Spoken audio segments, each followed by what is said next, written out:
Morning, good afternoon, good evening, and welcome wherever you are listening in the world. Welcome to the Kia Oval in South London for the second day of the second test match between England and New Zealand. And it's another absolutely belting day. Beautiful, couple of degrees warmer than it was yesterday, and absolutely no chance of even the smallest rain shower forecast for the day. New Zealand had a good day yesterday, reaching 291 for 7 after being asked to bat first. They fought back tremendously well from 107 for 4, and there'll be great hopes, if not expectations, on Glenn Phillips capitalising on what has been an extremely courageous and skillful innings. 49 not out he is, to add to the half-century that Tom Blundell, the keeper, made yesterday. 51 from him, 44 from Daryl Mitchell, 33 from Ravindra Jadeja, and Kyle Jameson, I think, will have to knuckle down and try and hang around and not play too many wild shots as he did in the last 10 minutes before the close of play yesterday. Phillips on 49. It's going to be Sonny Baker, the 22-year-old from Hampshire, to bowl the first over of the morning with no slips in place. We've got a very much a big hitting field with a fly slip, no orthodox slips or gullies or even leg slips. So we've got a fly slip, extra cover, man at deep mid-wicket, man at long leg, and a man at fine leg. Here's Sonny Baker, first ball of the morning. He's bowling to Phillips on 49. It's short and he goes for the hook shot and he gets a little glove or a top edge and it's down the leg side. It beats fine leg. It's buys. Hello, he didn't get anything on it. Oh well, it's already an eye-watering number of extras that New Zealand have. With that takes the total of buys now to 19, which is a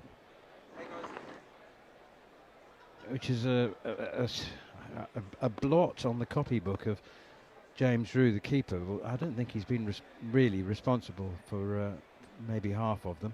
Here is Baker once again. It's another short one. It's another hook shot, and he does get something on this one, I'm sure. And it's down towards fine leg, and it's gone for 4. He did get a little top edge, so there's a half century for Glenn Phillips. Second ball of the day, 2 bouncers from Sonny Baker.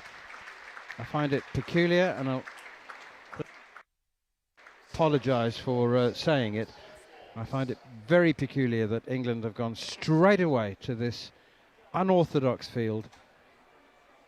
I mean, it's the first over of the morning. Yeah, Glenn Phillips is, yes, he's in, and he's gone to his half century now, but and fortuitously, little top edge, just to the left of James Rue, but I don't know, try and hit the top of off stump for a couple of overs, why not?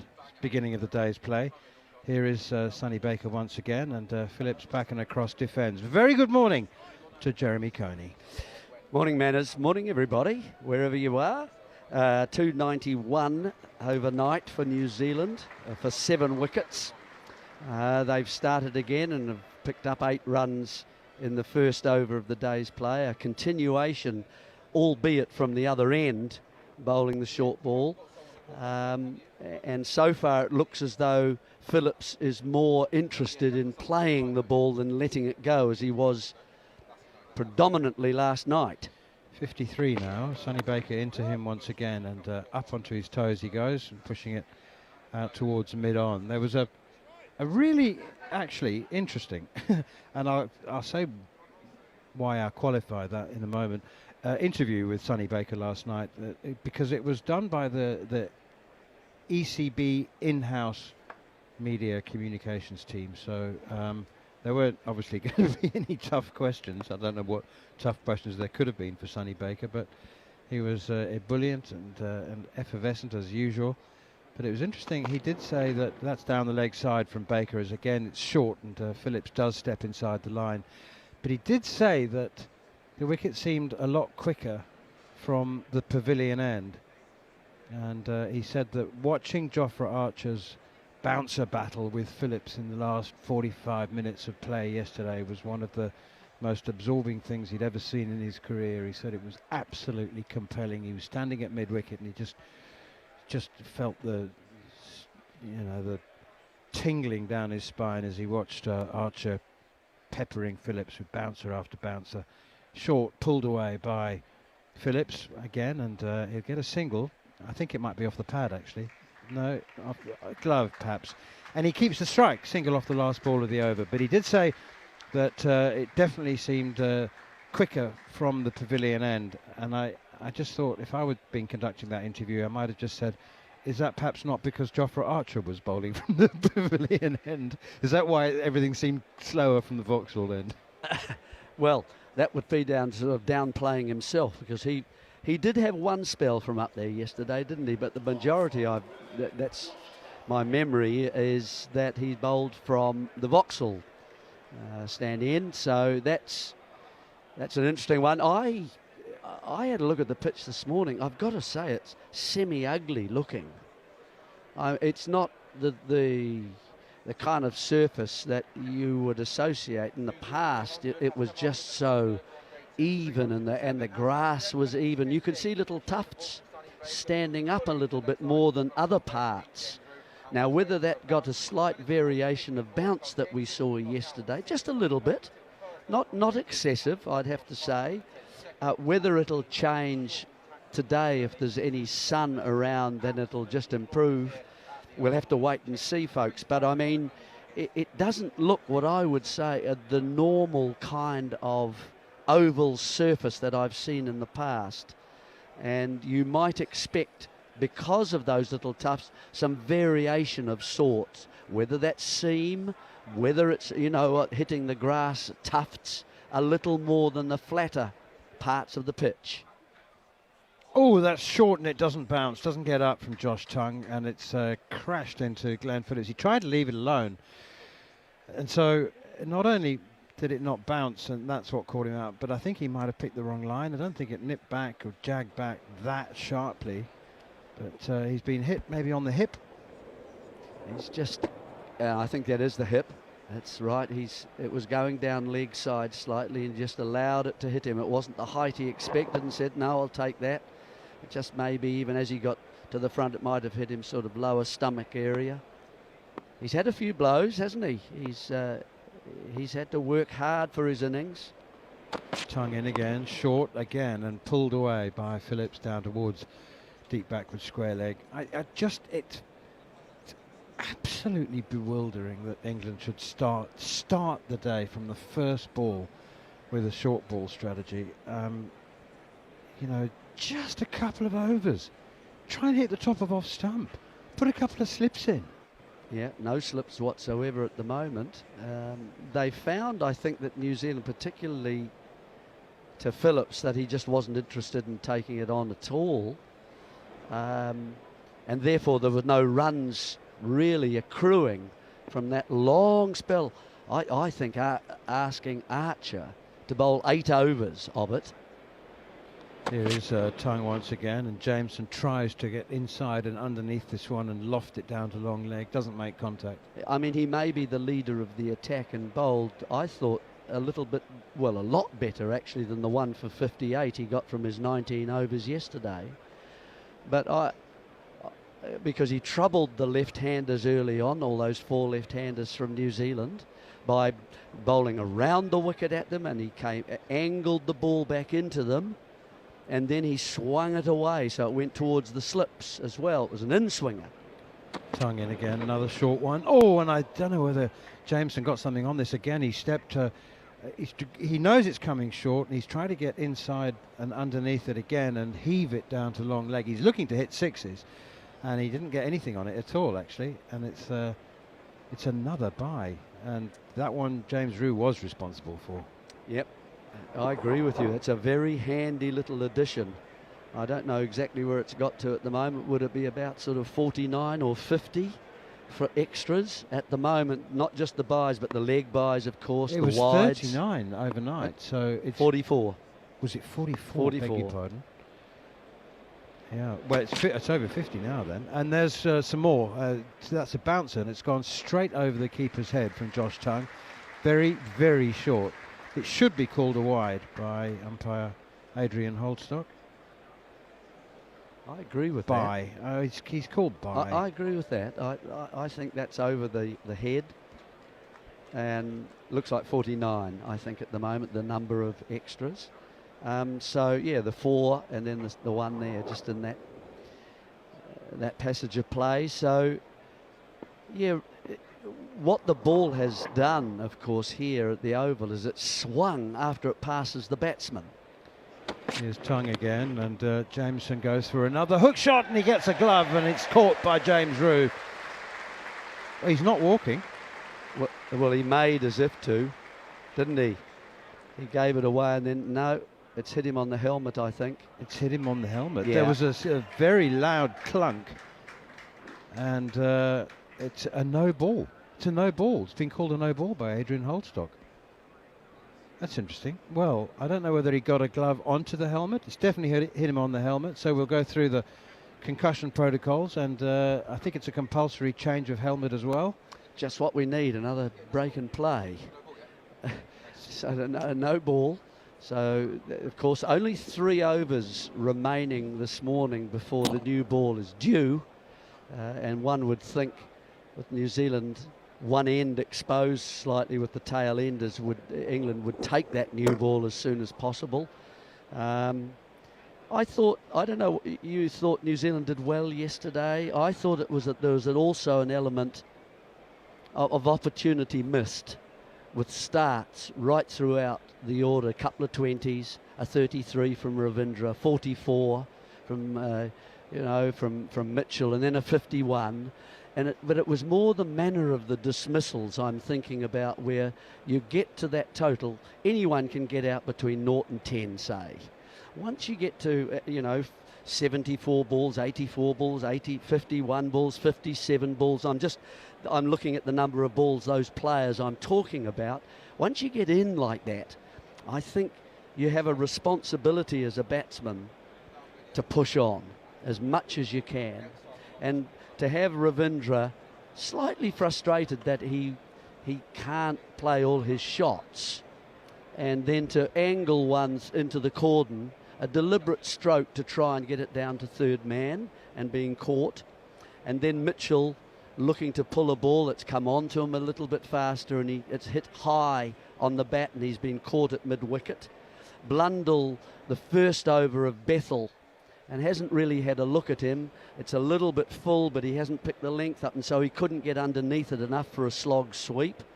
So those kinds of players who have played a lot of Test cricket now, and I just feel that there is elements that they've made errors of judgment, either in the actual stroke itself or a mental error, when they need to carry on. They know they've got to get 350 minimum here on this surface. We can't judge this surface until we've seen both innings played on it. But if it's a nice day today and the sun stays out, I know New Zealand have got some goodish bowlers. If Henry bowls well, and if O'Rourke particularly can get his length right, it could be awkward for England. But I just feel as batsmen we had some chances and they weren't nailed. It looked as though we hadn't played much. We do tend to judge our own more harshly than... Yes, I agree with you, and I do. And I think I think you're being quite harsh. I understand exactly what you're saying, but I had a sneaky coffee and bacon sandwich with Darren Gough and Steve Harmison this morning. That's well, it was a short ball, but it didn't get up at all from Josh Tongue, and Kyle Jameson is back looking for the hook, and in the end he just pushes it with a straight bat almost out towards deep mid-wicket. Anyway, they said, what do you think, Manners? And I said, I think 250 is a good score, and I think that New Zealand are ahead of the game, and I think that their bowlers will get a lot more out of the pitch and what it's offering than England's bowlers did. And I said that England are coming a distant second after the first day, and they tended to agree. Isn't it brilliant? You've tried to get some support there. That's excellent from ex-players. We all have our own views, don't we? And isn't that wonderful? Have you been to the green room? It's an extra VVIP setup, and so Goughy and Harmy are paid a great deal of money to be there Great to be a fast bowler, isn't it? Oh. It's extraordinary. Sonny Baker and Jameson now carves one away through the offside for 4. It's an amazing shot. Do you know what? I actually don't know that Carol Jameson knew what shot he was going to play there. I think his brief to himself is hit the ball hard, however you can, and so it was short, and it's going to be short because it's a short ball field. But I think he's just swinging. I mean, he's a very tall man. He was on the back foot, weights on the back foot, and he just carved it over cover. It's a strongly leg side field. There are 4 men on or very close to the leg side boundary. Here is Baker once again, and Jameson top edges. He swings wildly, baseball style, and it's gone over the keeper for 4. England are absolutely bringing this pain upon themselves. Ridiculous to start off with a field like this. So it's like we do not back ourselves to bowl properly, even for 1 over. No, they're following their thoughts about last night and how they feel they can get the tail end in particular out. But it's so far, there's been a bit of luck for New Zealand, getting enough edges that it's gone over the keeper. Some leg buys, some buys as well. This is the 80th over, 313 for 7. Here is Baker again, short, and Jameson pulls it out towards deep mid-wicket, and he might have held out, and he's dropped by Ben Duckett. Dropped on the deep mid-wicket boundary.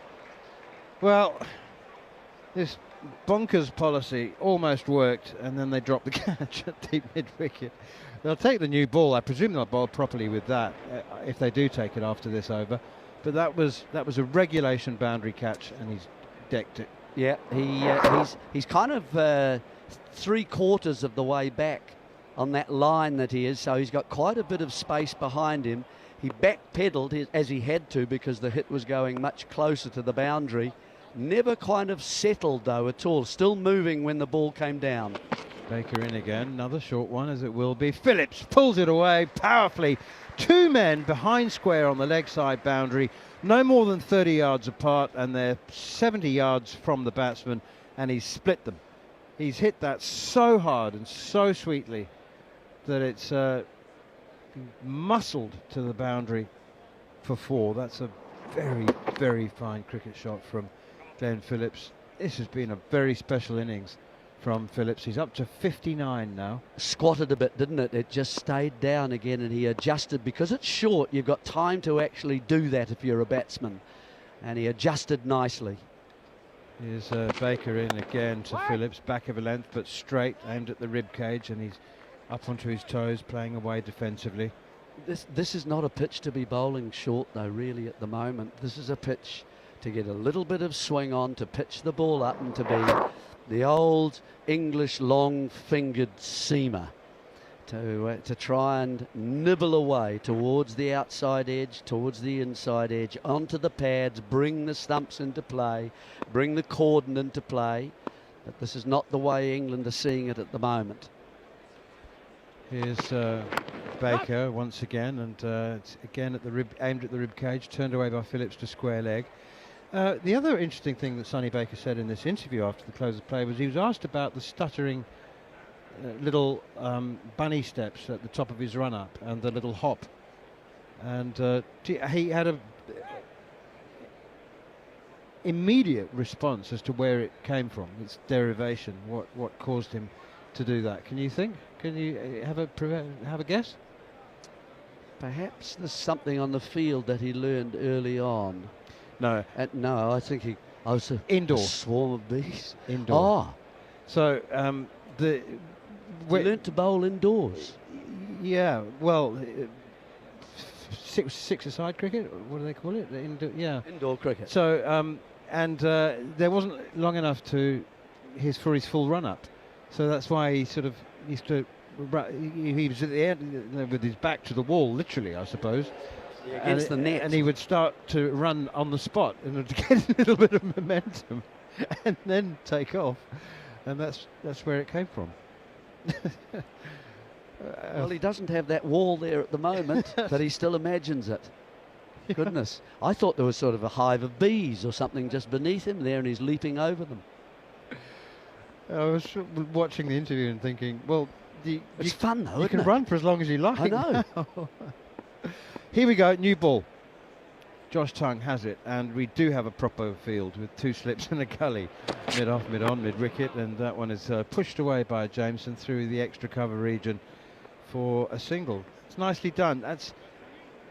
Well, I just don't want to sound like an old bore, but Jameson can bat, you know. He doesn't need to slog. He was an opener as a boy, and he could bat. And when he first came into the New Zealand side, batting it, you know, low down, because he was obviously still a bowler, but he could bat properly too. I mean, he'd get a nice forward defence. He'd play lovely drives. It's changed a bit now, as you can see. He likes to attack more and get on with it. So he's giving the bowler a bit more chance. Tongue in, and Phillips now, that one squirts away off the outside half of the bat to backward point. But attacking's good. I enjoy that, but it from time to time, more than it used to, it veers towards pure slogging, doesn't it, rather than attacking. Yeah, that's right, and that's when he starts to give the bowler a bit too much chance for me. I think he should just continue the way that he started in Test cricket. He was getting 40s and 50s in a proper manner. And so there were partnerships happening down at number 8, you know, very well. The bat with the batsman. Tongue in again, bowls to Phillips. That's a good delivery. It's targeted at the top of off stump, and Phillips defends it to Ben Duckett at backward point. What a good start for New Zealand this morning. They weren't. They were 291. They've moved now to 319. So 28 runs have come in those 3 overs before the new ball. It's been helter-skelter stuff, folks. A lot of short stuff, a lot of hooks, punches through the offside, buys over the top of the keeper, all brought about by, you know, the decision to go with the short ball in those 3 overs. Baker in again, and that's driven by Phillips beautifully past Emilio Gay at mid-wicket and down to the boundary for 4. That was full and straight, attacking the stumps. No criticism for the bowler. Yes, it was slightly too full, but that's a terrific shot from Glenn Phillips. Yep, very full. Phillips on the back foot. I thought he had picked Gay out for a moment as a catch, but it was well to his left, and it smashed it really right through to the boundary very quickly. No chance. Good stroke. Phillips is looking to play aggressively with the tail, it looks like, this morning. 2 slips in the gully, backward point, mid-off, mid-on, mid-wicket, deep square leg. Here is Tongue again, good delivery, that's excellent. That's pitching 4th stump line, bouncing and leaving Phillips. Nothing he could do about that. Did you watch the football last night, Jeremy Coney? I did indeed. I did. I actually enjoyed it. I wasn't prepared to watch another England side passing the ball sideways. Oh, sideways, and then back and slow, and then back to the goalkeeper, and out you come again, and there's a... But they're all playing. It was almost an individual game, wasn't it? The goalkeeper coming out to provide another back person at the back to pass to. It was extraordinary. Different style completely. Here's Tongue again, and Phillips steals a quick single, pushing it up towards mid-off, and Sonny Baker attacks the ball, picks up, has a shot at the stumps, doesn't hit them, but Phillips has done extremely well there. Very, very clever batting. Classic number 7 batting with the tail, pinched the strike off the last ball of the over. Yeah, but bursting out, you know, and movement and players overlapping and players trying to then coming across and bringing it back into... I really enjoyed it. It was much more of an individual style of game and skills. I thought I really enjoyed the whole experience, really. I actually watched a lot. I don't normally do that. I thought... You know what, I was ready for sleep at half time, but it's 2-2, and you think, I'll just watch another 10 minutes. I absolutely couldn't turn it off, and so it ended up being quite a late night. But the apartment in which I am renting a room is borders Kennington Park, and there was a noise. There was a group of, I don't want to guesstimate incorrectly, but maybe 60 to 80 Croatian supporters. Here is Sonny Baker again, and all that keeps very low. That's what I said to Steve Harmison and Darren Goff this morning. The uneven bounce I think the New Zealand score, that's what makes this New Zealand score so much better than the 324 for 7 that it is. Anyway, these Croatians had a giant TV and a battery, and they erected it in Kennington Park, and they were watching it, and they attracted more, there was this hardcore group of Croatian supporters all wearing Croatian shirts, but more and more passers-by sort of joined to watch this big screen. And it was really, really good-natured. Here is Sonny Baker once again, and pushed away defensively by Phillips. I tend to sort of think you get a bit worried when there's cans of beer involved, and it's after 10 o'clock and it's a football match, and you think, oh, this could get nasty. And it was really super friendly. The Croatians took the defeat in the excellent spirits, and it was finished after 11 o'clock, didn't it? Yeah, it did. But it was really peaceful, and even saw people clearing up their litter. So that'll be my abiding memory of that. Plus Jude Bellingham, he was pretty good. Here's Sonny Baker once again, bangs it in short and angled away out towards mid-wicket. Wonder why we haven't seen Jofra Archer today. Well, as I say, 8 overs yesterday. 8 overs yesterday. How will he rock up this morning? He's been used to bowling for the last 2 and a bit months, 2 over spells at the start of it, and then you might get 2 ones to get you 4 up, towards the end. Get a little bit of a break. Also, you're out in the park for 6 hours rather than for 20 overs. That's a different kind of game. You can't replicate that, the 6 hours in the field. Here is Sonny Baker again, and this one is clipped away behind square on the leg side, down to Jofra Archer, so he is on the field, but he's not had a bowl yet. It might just be that Joe Root thinks, well, we've had Sonny Baker and Josh Tongue have started, while they're warm and loose, we might as well give them a couple more overs before bringing Archer back. But it's been bounce really this morning, hasn't it? The variation, that first delivery of the over did keep low, no doubt about that. That'll interest every batsman, whether you're on either side, in seeing those kinds of things. And it's kind of consistent with what I said, that this pitch it doesn't seem totally even, and whether that's going to improve and quicken up, because that's what normally happens with a cricket pitch over day 2 and day 3. It's a fine leg and a deep mid-wicket, otherwise an ordinary field, normal field, and it's a bouncer from Baker. Jameson once again tries to hook, and it's hit him again. It seemed to me that it hit him on the shoulder and then deflected onto the helmet. I don't know whether he took it straight away directly to the helmet, but the helmet is off, and the umpire, Nitin Menon, called the medics onto the ground immediately, which again would suggest that it has hit him pretty flush on the helmet. Maybe I imagined the deflection off his shoulder, but he's actually down on one knee, is Kyle Jameson, at the moment. I don't know whether that's out of necessity or whether he's just taking a breather, but he is down on one knee, and I do think he's in a bit of distress here. The physio and the medical team were on the ground quite quickly. I mean, he's not on his back, he's not. It's not like showing signs that he wants to go off, but we are so accustomed to seeing a delayed reaction in terms of concussion, and when a player has been hit. He's up onto his feet now, and it's always slightly worrying, but he's upright, and the umpires are standing close by, keeping a watch. They want to make sure that this is a legitimate stoppage and that nobody's wasting time. Jeremy, our replay monitor is coming and going. It's on and off. I wanted to see whether it came up off his shoulder, or whether it what did it sort of brush the shoulder and sort of take the majority of the the hit, if you like. It sounded to me like it was grill this time rather than the top of the helmet. Certainly they're almost running out of helmets in the New Zealand dressing room. There are whole bags of them, I guess, nowadays. Phillips was that they hit do. 5 times yesterday by Archer. Yeah. And another 4 times he hit the deck rather than being hit. But he changed his helmet once, didn't he? He did, I think. They have all sorts nowadays. We used to have our one that we had, and sometimes you had to. We weren't used to having the grill.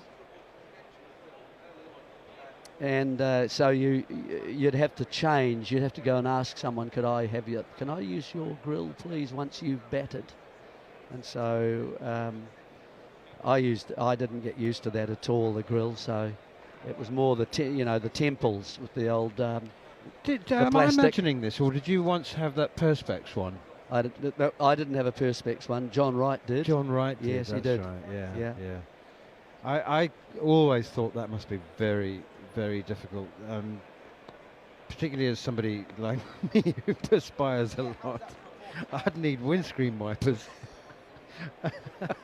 With the Perspex. Yeah, I think that just the slightest bit of discoloration on the Perspex would have, I think, distressed me. That's punched off the back foot for 4 by Kyle Jameson. Well, that's his response to being hit on the head. Gosh, he plays some proper cricket shots, and that just adds to the sense of bewilderment that he plays these outrageously agricultural slogs as well, when he can play such incredibly elegant shots like that. Just punched off the back foot through extra cover for 4 is as good a shot as we've seen. 329 for 7. Very good. Very good. Just a little bit of room outside that off stump. But again, the slightly short of a length allowed him to punch that. There's no one there. There's only a point, and then there's a mid-off. So the covers and extra cover are completely clear. A big gap for a batsman to play it through, and he looked very comfortable doing that. So now New Zealand on the cusp of 330. Haven't lost a wicket this morning. A new ball has been taken. It hasn't provided too much threat apart from the odd one from Tongue outside the off stump. 329 for 7. Driven through extra cover on the up now by Phillips. I don't think he's timed it as sweetly as he would have liked, but he won't get 4, he will get 2. And this is I think this is a very good total. I think, 350 seems likely now, and Jeremy Coney said that's a minimum. I think that's a really good score. I really do. I don't think the bounce is going to become more even. It's uneven bounce doesn't tend to improve as a match goes on, and we get to days 3 and 4 and 5. I think it's going to be exceptionally difficult, and this is a good score from New Zealand. It's a very good score. 331 for 7. Phillips now beaten outside the off stump. Well bowled, Josh Tongue. Very good comeback. 3 slips in a gully. England started off with a silly field and silly bowling tactics for the first 3 overs of the old ball, and they've now resorted to proper cricket, and they haven't so far picked up a wicket. It's New Zealand now firmly in the ascendancy, I must say. Glenn Phillips with an outstanding 67. Kyle Jameson less convincing 21, but with some of the best shots of the innings. Phillips now forward to Josh Tongue, plays defensively, steering that one straight back to the bowler. So the tourists are in a very strong position, and I think that the vagaries of the pitch, particularly the uneven bounce, the unpredictable bounce, will be exploited better by the likes of Jameson, O'Rourke, Matt Henry, and Nathan Smith. Let's not forget, he's taken 6 wickets in an innings in his last 2 test matches. So let's not forget him. He could be skiddy and very effective. Phillips now pushes one out to Baker at mid-off and again steals a quick single. Very good morning to Jared Kimber, who's slipped in place of Jeremy Coney. Hello, Manners. Very, very glad to hear you complaining about the lengths and plans of England this morning. It's absolutely fascinating that they didn't decide at any stage to just try and nip them out. If you remember, Glenn Phillips at Lords went out pretty much straight away. It might have been the first ball. He's not always a very good starter. It's one of the reasons he has a poorer record overall in Test cricket. I think you just try and nick him off, and then you've got a number 8/9 in Kyle Jamieson at the other end. At least try it from one end, just bowling good line and length. Just for a an moment. over. Just a moment. Yeah, here's Josh Tongue in again. That one beats the inside edge. Excellent delivery, and that's more proof of why I think New Zealand's total is excellent and why their bowlers are going to be such a handful. Anyway, more from you on that, Jared. You can continue my complaining on behalf of me, and then Melinda Farrell will come in for the first time today. Yeah, I feel like a lot of my career has just been continuing Neil Manthorp's complaining. Beautiful day here. It's quite bright. A bit like the morning yesterday, even though we had a delayed start. It went from being delayed to suddenly very, very bright. Our commentary, you'll see this on the video. We are just in the sun for the first little while here, as Josh Chan is coming in. As a beautiful delivery outside off stump. Almost like bowling line and length is a good idea in cricket, but it may not catch on. Melinda Farrell, who's got 2 microphones. She's so keen, she has double microphoned. Well, you can never have too much, can you? End of the over, New Zealand 332 for 7. Phillips on 68. Maybe today's the day he's going to get his first ever Test century. You've already did that before. Oh, I haven't. Jamieson is on 21 and has got, tell you what, it's something if you're bouncing Jamieson and managing to wrap him on the noggin. Well, it's probably why they've had so many buys, right? Probably, yeah.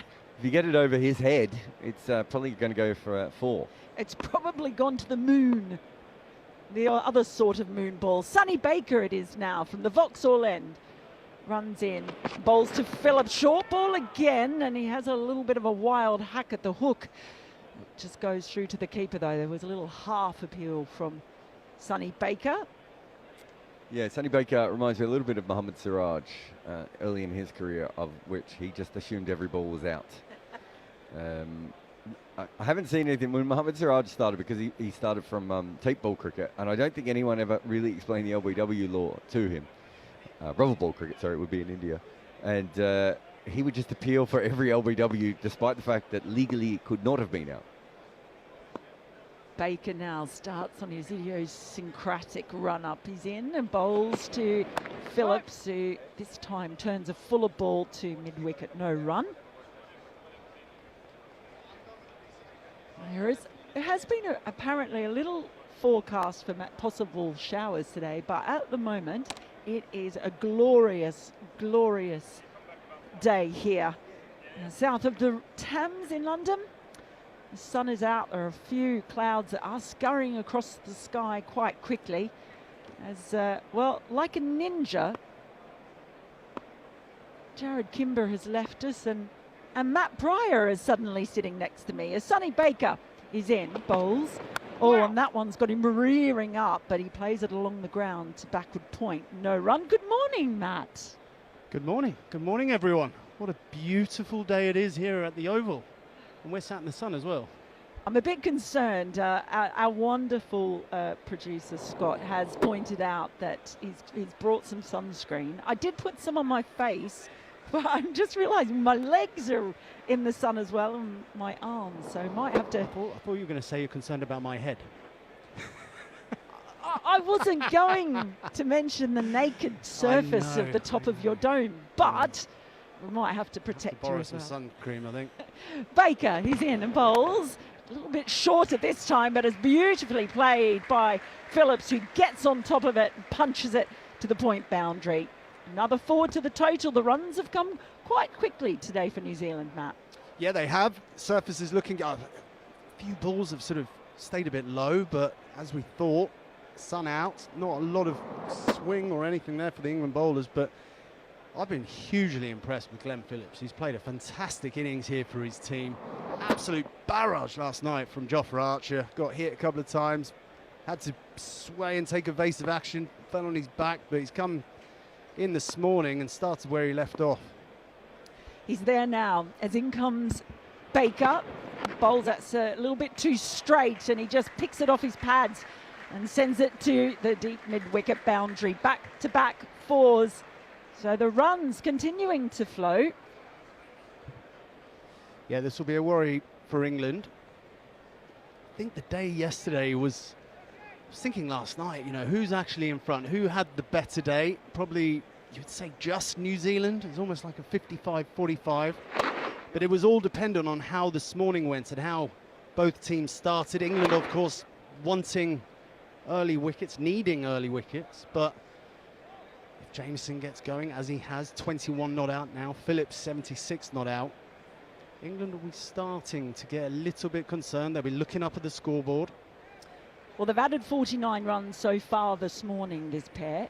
And I guess that's the danger of a short ball plan. If it's not effective in the short term, it can be so expensive. As Baker, he's in over the wicket, bowls, full ball that's driven, but only as far as mid-on. No run.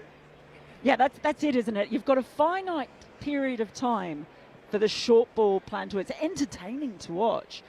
As we saw yesterday, brilliant contest between Archer and Phillips, but you've only got a certain amount of time because the runs will come as well. If you don't get a wicket, it just looks like a very expensive period. New Zealand are now 340 for 7, by the way. Jamieson on 21 and Phillips on 76. Is that fair to say? Yeah, definitely. And I think Phillips in the role he's playing, coming in at 7, obviously a fantastic batsman in his own right, but the other job, normally the wicketkeeper's job, if you're batting at 7, is to bat with the tail, or the lower order, should we call them. Jamieson is certainly not a tail ender. Far better player than that. His tongue is in and bowls, and it's uppishly driven to mid-on by Jamieson. No run. But if you can get 100, 150 runs from your last 3-4 wickets, it really does change the scorecard. Puts your team in what could be a place of parity to actually ahead of the game. And as a bowling team, I used to love when if I was in batting with a Swan or a Broad, and the bowlers stopped getting me out or stopped trying to get me out, set deep fields, put the sweepers out, went on the short ball, I always felt far more comfortable. Tongue bowls and always worn another one now, Jamieson. This time he just bent over and it's, I think, struck him just above his hip. He's copped a few today. He's made of strong stuff. He is like a California redwood, isn't he? Tall, sturdy. It's been impressive from all the New Zealand batsmen, to be honest. They've really stuck in. They've taken their blows, but they haven't really changed their game. Sometimes you'll see particularly lower order batsmen wear a couple and then suddenly have the big hoik. Here's Jamieson again as Tongue bowls, and he just fends this one out to in front of point, and the throw comes in from Duckett, and it does take off the bails at the non-striker's end. But Cole Jamieson, being as tall as he is, only has to take about 4 strides, and he's at the other end. So comfortably home. Yeah, as I was saying, Glenn Phillips will be quite enjoyed, I think, that earlier period before England took the new ball, where the fields were spread. The bowler wasn't necessarily bowling his best ball, trying to drag you forward, hitting the top of off, going in the short ball theory. Gives you an opportunity to score, and you can score everywhere. You know, top edges fly over the keeper's head, and it allows you to build a partnership. And then by the time the new ball comes, you're actually in as a batsman. And then England go back to the more orthodox field, 2 slips, gully, trying to bowl their best ball. But by that time, the batsman's already set, got some runs. Obviously, Phillips started on 49 not out, now on 76. In comes Tongue and bowls, and Phillips plays that late. That's beautifully guided down to the deep third boundary. It was along the ground the whole way, just managed to split that gap between gully and backward point. Nicely played. He's going all around the park today, Phillips, but in a sensible fashion. Yeah, he certainly is. And England will be concerned now. Joe Root, the captain, will be. One thing they did well yesterday was they actually controlled the game. They controlled the run rate. For large periods of the day, the run rate was just over 2.5 and over. So it snuck up to 3.5 and over, which is about right for the Oval. It's a fast outfield, good batting surface. But this morning, They've really gone out of cancer, New Zealand, and England will be worrying about leaking this amount of runs so quickly. Well, they're 345 for 7 now, New Zealand. Healthy total building as Tongue is in. That one's shot through a little bit lower, left alone just outside the off stump by Phillips, who goes for a little wander to just settle himself again. I suppose we have to keep going back to as well. I mean, this is a very inexperienced England attack when you look at it. When Joe Root's got more wickets than anyone else in the side, and more runs. And more caps than the other 10 put together. It really is an inexperienced attack. Here's Tongue, he's in and bowls. It's left alone again by Phillips. I think that they showed a little bit of inexperience yesterday. Also, the wicketkeeper making debut as well. Wicketkeeper's a crucial part of the bowling armoury and bowling attack strategy, tactics. Yesterday, England just bowled around the way with the ball swinging consistently, as it was yesterday morning, and actually into the afternoon as well. They stayed around the wicket to the left-handers for a long time, and I just think they maybe are more experienced. If you had a Broad and an Anderson, they may have had a word and said, hey, why don't we try and come over the wicket for a period of time? We can always go back to round. But this is where Root is going to have to really lead well. Well, he's made a decision here, an interesting one. New Zealand 345 for 7, and Jacob Bethel is coming on to bowl his left arm spin. He's picked up a couple of wickets already. Probably he picked up wickets with 2 of his worst balls as well. That's what happens. But interesting, isn't it, to see him first change with the new ball from the Vauxhall end? Well, this is one of those decisions where you feel like the old adage, are they trying to buy a wicket? In other words, bringing on the spinner, particularly to Jamieson, I think. He's thinking, right, I've been hit a few times at the other end, I've copped it, the spinner's on. It's going to be him or me. I'm going to have a very attacking mentality and try and play one too many, or Joe Root will be hoping he'll play one too many shots and give it away, a bit like Blundell yesterday. He's got a slip and a leg slip in for Jamieson, has Bethel. And a short fielder on the drive as well, as in comes Bethel, and it is, well, not really timed by Jamieson. Ends up flaking its way up to mid-off, no run. As we thought, that was a pretty agricultural hack, I think is fair. Left leg out the way. I tried to be nice. He's not really timed well. I thought you did a very good job. I'm way too kind. And it is quite interesting to see Bethel bowling this early with the new ball. He's in now around the wicket, and it's a fuller delivery that's played more conservatively, shall we say, by Jamieson towards the wide mid-on region. Still no run, though just paying him a little bit of respect after that first wailed hoik. As the slips either side of Roo go down, and Bethel's in a full ball, and he goes for the big shot again. And, well, what has that done?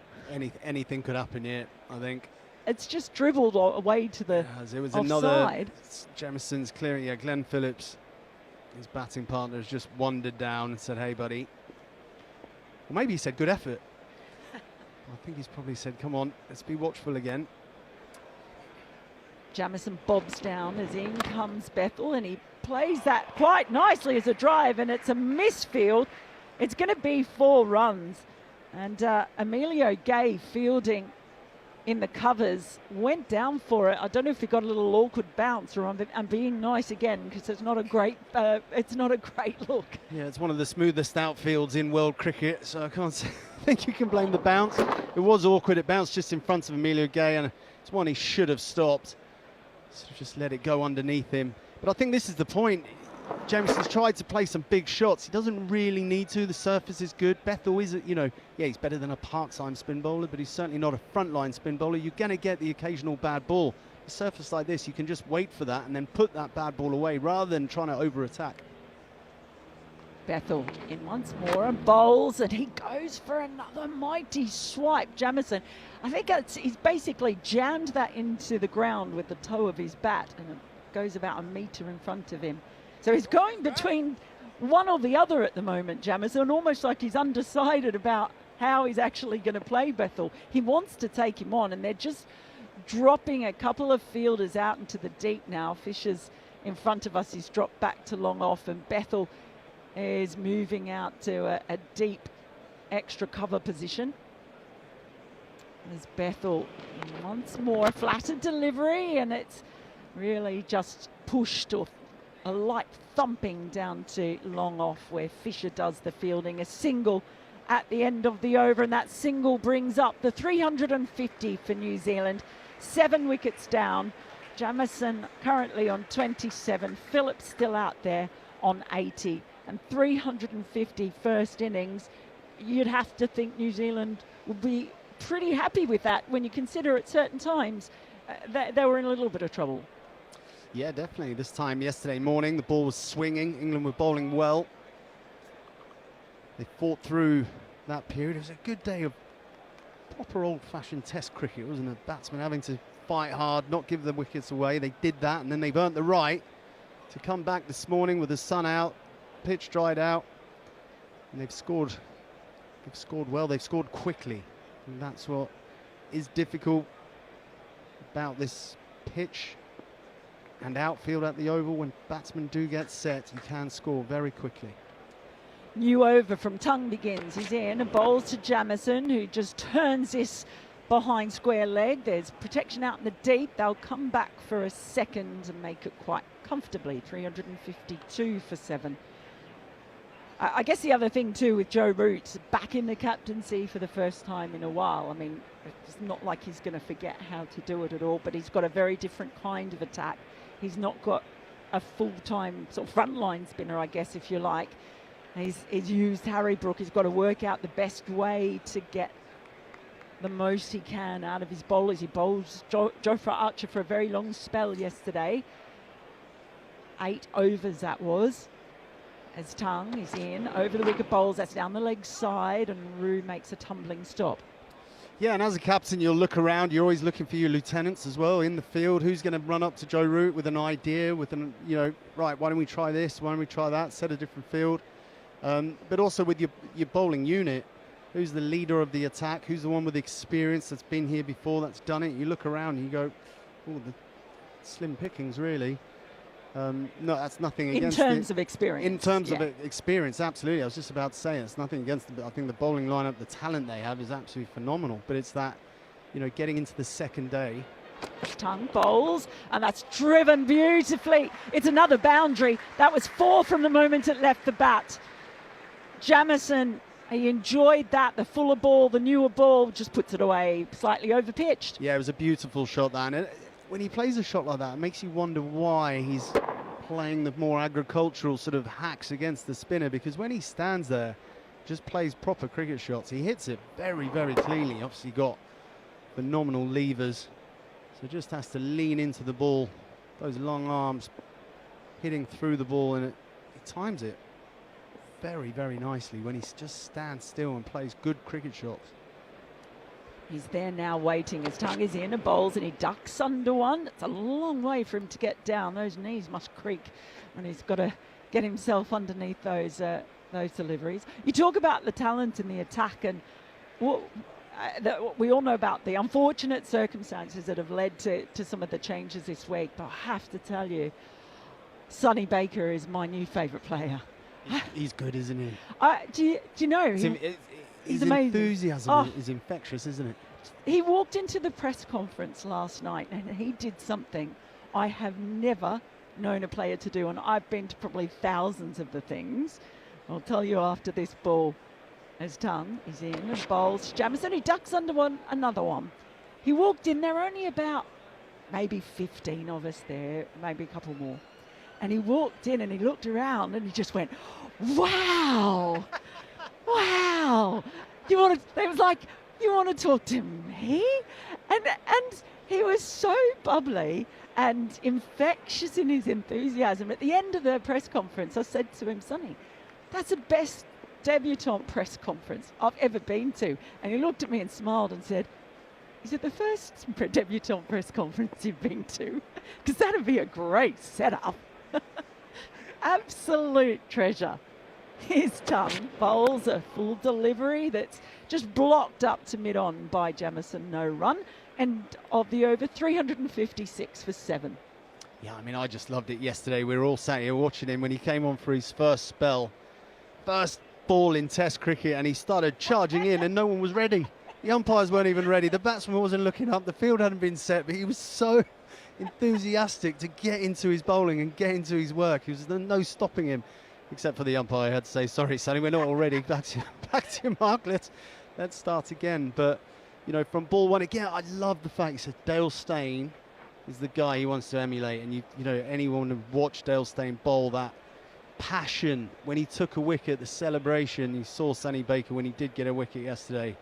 It meant everything to him, and so it should. It's great to see a young lad with talent, with ability, but actually really embracing it, not having any fear, and just giving it everything, even in the press conference. He certainly did. It was wonderful. Bethel back for another. He's in around the wicket to Phillips, who just defends this up towards mid-wicket, no run. The other thing he said that I thought was really interesting, he was talking about his debuts in the other formats against South Africa and against Ireland in ODIs and T20s. As Bethel is in and bowls, it's defended this time into the offside, no run. And about waiting for that first wicket. And he said when he made his debuts in the other formats, he wasn't really himself. He would bowl a ball and go, oh, thank goodness it hasn't gone to the boundary. I've just got to get back to my mark. And realise then that's actually not me. As Bethel bowls, and it's just clipped behind backward square leg, who just manages to prevent the single. And so it was really interesting because he was sort of saying, you know, I'm like the one who's like, yeah, come on, get in and all that sort of stuff. And he felt like he wasn't because of the nerves and I guess anxiety of making his debut, whereas when he'd learnt that from those other formats and so felt he was much more authentically himself when he made his debut here yesterday. It was really interesting insight. As Bethel bowls, it's driven down to the long off, and they'll take a single. I think that's one of the biggest challenges, isn't it? You play a certain way, you have a certain mentality that gets you selected for the team in the first place. Then you come and play international cricket and change or feel like you have to change what you've been doing that's got you there in the first place. So actually the challenge is, can you be the same person? Can you play the same game? I found it really interesting that Ben Stokes, we've not heard anything from Stokes except that one Instagram post. Debutants, keep doing what you've been doing. Love that. Bethel bowls a flattered delivery. That's just defended out into the onside by Jamieson. He looked like he was a little bit surprised by that flatter, quicker one. Yet it's something that I love hearing players like yourself talk about, because you'd think it would just sound obvious, wouldn't it? Do what you've always done. But players are human and the brain doesn't always work that way, does it? As Bethel is in a bowls a fuller ball, and Jamieson just jams his bat down on the ground and pushes it up towards mid-on, and that's the end of Bethel's over. New Zealand 357 for 7. Well, I made my debut at Lord's, very lucky to make a debut at the hallowed turf. But when I turned up, I'd never played at Lord's with a full crowd. I'd only ever played county cricket there, and there are about 100 people. You know, and then you turn up first morning of a test, and they're queuing around, from the WG Grace, the gates there, all the way around the corner, and you think, hang on a minute, and then you go in the ground, and then suddenly all these seats are full, and there's 30-odd thousand. That immediately changes your mentality of going, hold on a minute, this is slightly different. So people say the big difference between first-class cricket, international cricket, actually is not the game. The game's the same. It's a red ball, a bowler trying to get you out, you've got to try and hit it and score runs. That game doesn't change. but it's everything around the game. It's the press conferences, it's the crowd, it's the, you know, the interest from people that haven't shown interest before. All of that you have to take into account and work out what you do with the press, how you handle the press. That's another new thing that you've never had to do before. So all of these new challenges, but it does make it easier if you play well and if you perform well. It certainly takes the pressure off. We've got a change in the bowling now. Matt Fisher coming back in from the pavilion end. He's bowling to Phillips over the wicket, and that's whipped away down towards the deep square leg boundary. It'll just be the single though. You look at Matt Fisher, another one who's come in. They've all got these stories, these new players coming into this side. Some of them who've really had to bide their time and wait in the wings, maybe getting one opportunity here or there. But in a way, I think while these changes have come out of difficult circumstances for England, there is a bit of a feeling that, you know, there is some exciting talent here. So let's be positive about it from Joe Root's perspective anyway. As Fisher in over the wicket, short ball, Jamieson is under it. Yeah, I completely agree with that. I think you know, England are very lucky. They've got talent in abundance, and you know, even a player like Jordan Cox coming in, James Root, the wicketkeeper, getting their opportunities. These are guys that have scored a prolific amount of runs for their counties. Their names have been bandied about. I mean, Root's still very young. Their names have been bandied about, it feels like, for a long time. So really exciting to see them get their chance. Fisher having had to work very hard for his place, as you've just said. He's in now, bowls over the wicket, and Jamieson takes a step back and swings that long bat. Has been pulled in just inside the deep mid-wicket boundary. Bethel it is out there. He's made a fantastic diving stop, but it's almost like Jamison's gone, oh, hang on, I've had a bit of enough of this. I've been probing and testing and everything else. That was more on the agricultural side, and I say that with great respect to farmers and agricultural folk everywhere, because I'm the daughter of an orchardist and a farmer. Why is that an agricultural shot? It's actually a really good question. Why is it an agricultural shot? Snobbery. Here's Fisher, bowls, and he goes the same way again, into the air, out into the deep, and that one does go. It was too straight for Bethel to get round. So another boundary now to Jamieson. He's winding up again. He is, yep, and timed that one again very, very well. He's hit that just that bit straighter than the ball before that Bethel was able to get to. Again with the levers, and when he stands still, he times it so well. This is a concern for England now. He's moved on to 39. He's passed his score from Lord's. Next ball, he leans back and whips this one away, but it's going to go straight to Bethel down at the deep mid-wicket boundary, so it'll just be a single. He scored 38 not out at Lord's in the first innings, so he's now moved on to 40 off just 46. Phillips, who remember has never scored a test century, he's out there on 82 off 113.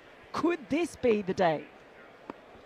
Well, he looks very well set, that's for sure. Partnership also now 85. As in comes Fisher, bowls, oh, there's a shout for LBW. Umpire unmoved, and well, Fisher had his head on his hands and he's just thrown them to his side in frustration. Was there a little bit of bat on that one? I think there was. I think that's what saved him. I nearly put the mockers on Glenn Phillips there, saying he looked well set. That's the end of the over with New Zealand 365 for 7. Jamieson on 40, Phillips on 82, and that is the cue for me to go and get into the shade before I get sunburnt. As the players take a drink, Glenn Phillips really got away with one there. I'll say he got away with one, it was an inside edge, but if he hadn't caught that inside edge, it was very, very close. LBW shout, England would have surely reviewed it, but he did get the inside edge and remains on 82 not out. Jamieson playing a very, very healthy, handy knock for New Zealand, 40 not out. at drinks. New Zealand now 365 for 7. And England and Joe Root will be slightly concerned. We'll want these remaining 3 New Zealand wickets as quickly as possible. Yeah, I think that they're probably not aware that they're concerned, but subconsciously they'll be thinking this is a good score, and they've had their opportunities, haven't they, England? Carl Jameson dropped on 15, has gone on to make 40. He's a much better player than he sometimes looks. He's got a very handy record at number 9 for New Zealand. But it's an inexperienced team for England. It's been well documented that Joe Root's caps, 165 of them, significantly more than the rest of the team put together. But they'll have to remain patient and take their chances as and when they come. But New Zealand will be really pleased having recovered from 107 for 4. The last time England had 3 debutants in a test team was in 2017, 9 years ago, against South Africa, also here at the Oval. Happen to remember who those 3 players were, Matt Pryor? David Milan, Toby Rowland-Jones, And Tom Hemsley. Wesley, sorry. I was going to say. Oh You no, missed him. Where have I been? Tom Wesley, sorry. Tom Wesley. Hemsley. Wesley, sorry. Gosh, I've got a proper panic on there. Well, you know, I had forgotten. I mean, I commentated on that Test match, and I had forgotten that he plays. One of those players who, you know, rose to the top in unusual circumstances with a series of injuries and never quite made it at the highest level. There's been a few of them. I've got another trivia question for you then. Who was the only other England wicketkeeper to make 100 on Test debut? We were there. Yes, we were. We were in Sri Lanka, That's right. weren't we? Yes, we were. We commentated We watched on it. Again, weird circumstances that he was even there. Ben Folkes on debut. Great, fantastic 100. Turning wicket, played beautifully. Yeah, I do remember that one. That was. I remember at the time England were in a bit of a pickle, weren't they? They were in a bind. Let's just finish this quickly, because you said they'd got themselves into a terrible mess. There were 3 wicketkeepers on the scene, because Johnny Bairstow was there, and Bairstow got injured, hadn't he? yeah. I think that's when he was playing football and damaged his ankle. Then they had Josh Butler. But they had Butler. And then they went, oh, we actually need our best glove man. And the big issues at the time were the opening batting and no spinner. And they suddenly jettisoned Folkes in and created an issue where there wasn't one, because Butler had actually been doing a perfectly fine job. And Folkes turned up, scored 100. And then they were really in And then they... Maybe it was to detract from the fact they didn't have an opening batsman or a spin bowler. Oh yes, I just remember you saying that they're going to be in a sea of difficulty some time to come after that. Thanks, Matt. That's been absolute pleasure working with you once again. We'll speak to you later in the day. Former England wicketkeeper Matt Pryor. 365 for 7 New Zealand as Jacob Bethell continues his left arm spin, and this one is whipped away nicely off his toes by Carl Jameson out towards deep mid wicket, where Jofra Archer does the fielding. We've not seen Archer in action today. That 8-over spell in the final session yesterday might have taken its toll on Big Joff.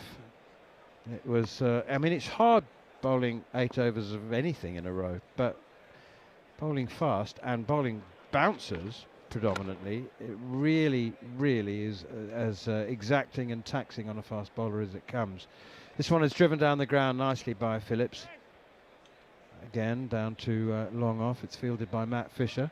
And they take another single. The runs are coming pretty easily for New Zealand now. It's been a very good first half of the first session for the tourists. And they're now in prime position. 367 for 7. No reason why they can't be thinking of 400. Bowled him! Oh, well, that's worked. Kyle Jamieson has backed away, and I guess, you know, that wasn't a slog. He has played some slogs, unnecessarily ugly slogs, but that was a quicker one from Bethel, and he does actually have a pretty rapid delivery with his left arm spinners, and he backed away legitimately to hit through the offside, and he's been bowled. So Jameson, who's given a life on 15, dropped at deep mid-wicket, has now departed for 41, and New Zealand are 367 for 8. Jared Kimber still in a very good position though, aren't they? Yeah, they are, no doubt. I think if I was to ask you what the visual clues are that Joe Root is captaining, is it that a part-time spinner is bowling and taking wickets, and that Jofra Archer can't bowl because they've already exhausted him? It does feel like Joe Root's back, everyone in charge here. Bethel's bowled really well. He bowled last year against India, and he did not look like he should be bowling in international cricket at that point. I've been really happy with the way he's bowled here. He hasn't done anything special. He's had a slog sweep hit straight to short mid-wicket. He had a full toss that was hit straight up in the air, and this is Jamieson backing away, but he's put the ball in the right areas. And as you said, he's got a nice sort of faster ball. I think the problem there with Jamieson is he thought it was going to be a little bit shorter, and it was actually quite full in the end. The important thing, though, now is can we get a proper Matt Henry innings? Because we didn't get one at Lord's. Manners, we didn't get any wild swipes and slogs and nonsense from Matt Henry. He batted very maturely with his bad back, and I won't be having that 2 tests in a row. Yeah, you know what? I mean, a little 20 off 12 from Matt Henry here it would be perfect. Oh, yeah. Would be absolutely perfect. Push him up to 400. And, you know, but look, hang on a minute. Glenn Phillips is 17 runs away from his first test century. So maybe we should hope for Captain Sensible from Matt Henry for a while. It is Henry on strike now as Bethel is into him. He comes forward and nudges it defensively out on the onside.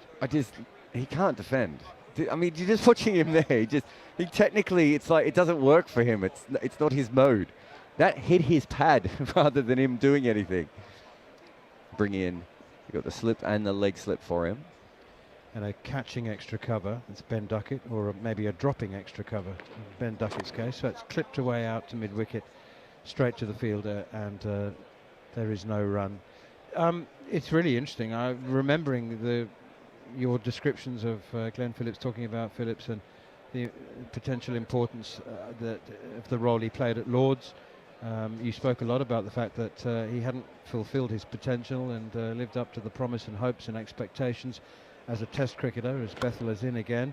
And that one is driven by Henry, but just gently, and it's fielded by Bethel off his own bowling. Bethel's now got 3 for New Zealand, are 367 for 8. But boy, oh boy, I mean, you know, if Phillips can get there, I mean, a test century, would it symbolise a turning of the corner? I hope so. It was funny, I was talking to Mel off air, and she said, I can't believe Glenn Phillips hasn't have a test 100 yet. And I was like, I think I can. I think that if you watch him as a cricketer, it's all potential, it's all energy, it's all work ethic. I'm not sure he's quite understood what he needs to be consistently successful in any format outside of one-day cricket, which I think he has cracked. I don't think he's anywhere near as good as he should be in T20 cricket. He should be one of the best T20 cricketers in the world, and he simply is not. I think he should be this kind of a test player, you know, a counter-attacking player that you always have to watch and causes you problems. And again, he hasn't been that so far. Hopefully, this is the innings. He's had a huge let-off here, though, by the fact that England came out today, and instead of just bowling at stumps and trying to get him nicking off when he first came in, they went, oh, we're going to bowl bounces down the leg side at you. It was weird, wasn't it? Here is Matt Fisher continuing, and Phillips pushes that defensively to mid-on. Remind me, how did he go out early on day 2 at Lord's? The one that shot along the ground. Yeah, it was just they bowled straight at the stumps, and he wasn't quite ready for it, right? Yeah. He's not a good starter. I mean, because he is this nervous energy. He tries to hit the ball really hard. He does all these different kinds of things. Imagine walking out there the first over of the morning and there's no slips and no gullies. I mean, it was extraordinary. Here's Matt Fisher again, and Phillips turns it away out to mid-on once again, and there's no run. 367 for 8. And then the new ball came, And we were all like, okay, so they're going to go back to bowling normally now. They did not go back to bowling normally, did they? And then they bowled what? Maybe 4 overs of normal deliveries with the new ball. And then Bethel came on. Like, he's had a dream run. So I hope he's thinking about all these sorts of things. We know he has a very, very, well, he's a very hyperactive person, but this is a time where the clarity will be the most important thing. Here is Fisher once again. Phillips plays defensively. It's good tight bowling this from Fisher, who was very economical yesterday. 19 overs at a cost of just 45 in 4 spells.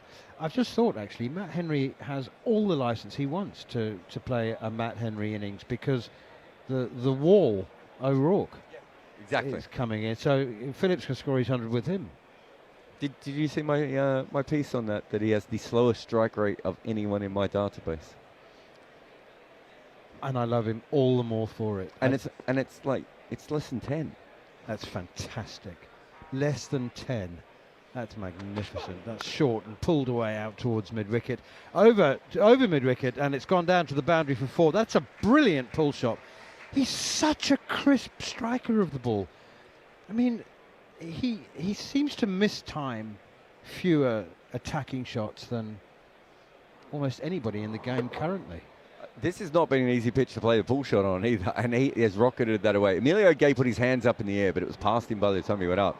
Jordan Cox didn't realise where the ball was until he heard a bang behind him on the boundary. He suddenly went, oh, it's over here, is it? You can see Jordan Cox just kept looking around going, I know he's hit this hard, but is it coming to me? I lost it as well. It was hit that hard. Here is Fisher again, fuller, and it's defended by Glenn Phillips. This has been an outstanding innings, 87.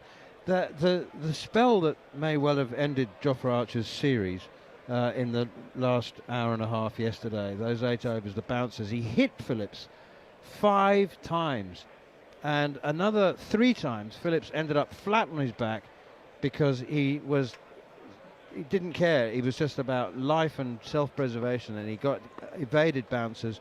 But it was one of the most hostile spells, and as I say, so exacting that he's not been able to bowl today. That's pushed away out towards mid-wicket, and Emilio Gay does the fielding, but they scamper through for a single. But you also had the sense that Phillips, I don't know if enjoyed is too strong a word. Maybe it isn't, actually, because he's quite a masochist. The things he does to his body in pursuit of cricketing excellence. Do you know what I mean, Jared? You got the sense that he was really, really reveling. Oh no, he loved it in the battle. Yeah, I think for someone like him, and obviously he's talked about his ADHD before, there's a hyper-focus element to him, which probably he needs something external like that. It probably, if you think about him as a Test cricketer, that sort of number 7 position, when you sort of know what the role is probably, again, something much better for him than maybe batting at number 5, where he's not quite as sure of what his role is on an innings-by-innings basis. Number 7, usually the table is kind of set. And I think, having Jofra Archer try and take him down, he loved every moment of it. I mean, he is a person who enjoys life on a level that few people do, Glenn Phillips. Bethel flicked away behind square on the leg side by Glenn Phillips, and that's another single which takes him on to 88. Well, he's not worried about Matt Henry getting the strike here. I mean, it is Jacob Bethel to be fair he's facing, so maybe that makes sense. But do you remember Jesse Ryder's first 100? I don't remember his first 100, but I remember many innings, and Jesse Ryder is one of those cricketers who's tattooed in my memory. I'm just such a fan of his bowling as well, actually. Here's Bethel once again, and it's full and straight and driven by Matt Henry. Again, driven with respect. Yeah, but he hit the ball. I like that. So Jesse Ryder's first 100, apologies if I got this wrong, but my memory of this is that he was batting with Ian O'Brien, who was a proper number 10, who really should have been a number 11. Only because Chris Martin already had that place wrapped up. That's driven by Henry, but again, respectfully into the covers, no run. And I think they were facing the Indian spinners. I think it was at home. And Ian O'Brien, when Jesse must have been mid-90s, maybe even late 90s, Mr. O'Brien decided to use his feet to the spinners. Bethel in, quicker one, defended by Henry. 3 73 for 8. And of course, missed the ball and was stumped and realised he'd gone above his talent level as a batter at that point. So of course, Chris Martin, as you say, come out one of, if not the worst Test batter in the history of the game, then on a very short list of those who certainly deserve to be looked at for that honour. And I remember Jesse Ryder at the other end just laughing at the ridiculousness of Chris Martin having to help him get to 100.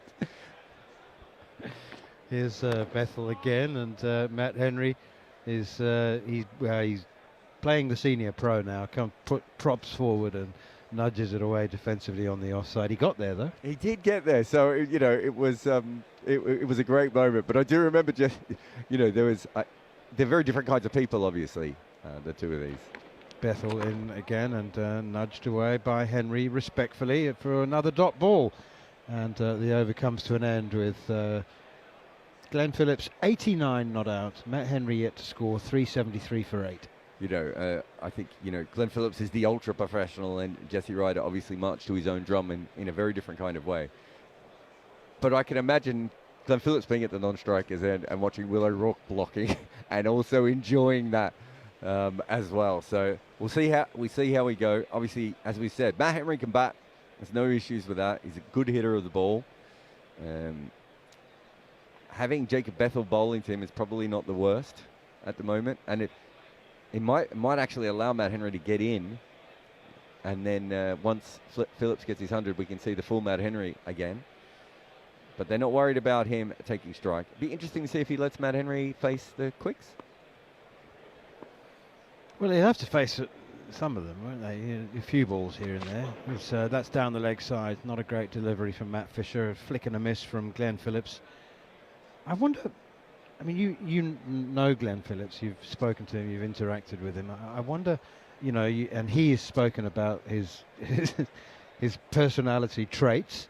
The fact that he has a short attention span in some aspects of the game and in then life. a long one in other ways. Yeah, that's exactly right. Yeah, I just wonder whether he's nervous, because he's not a kind of nervous character, is he? Down the leg side, he's more sort of bullish, but he hasn't been in the situation before in a Test match. That's again down the leg side from Matt Fisher.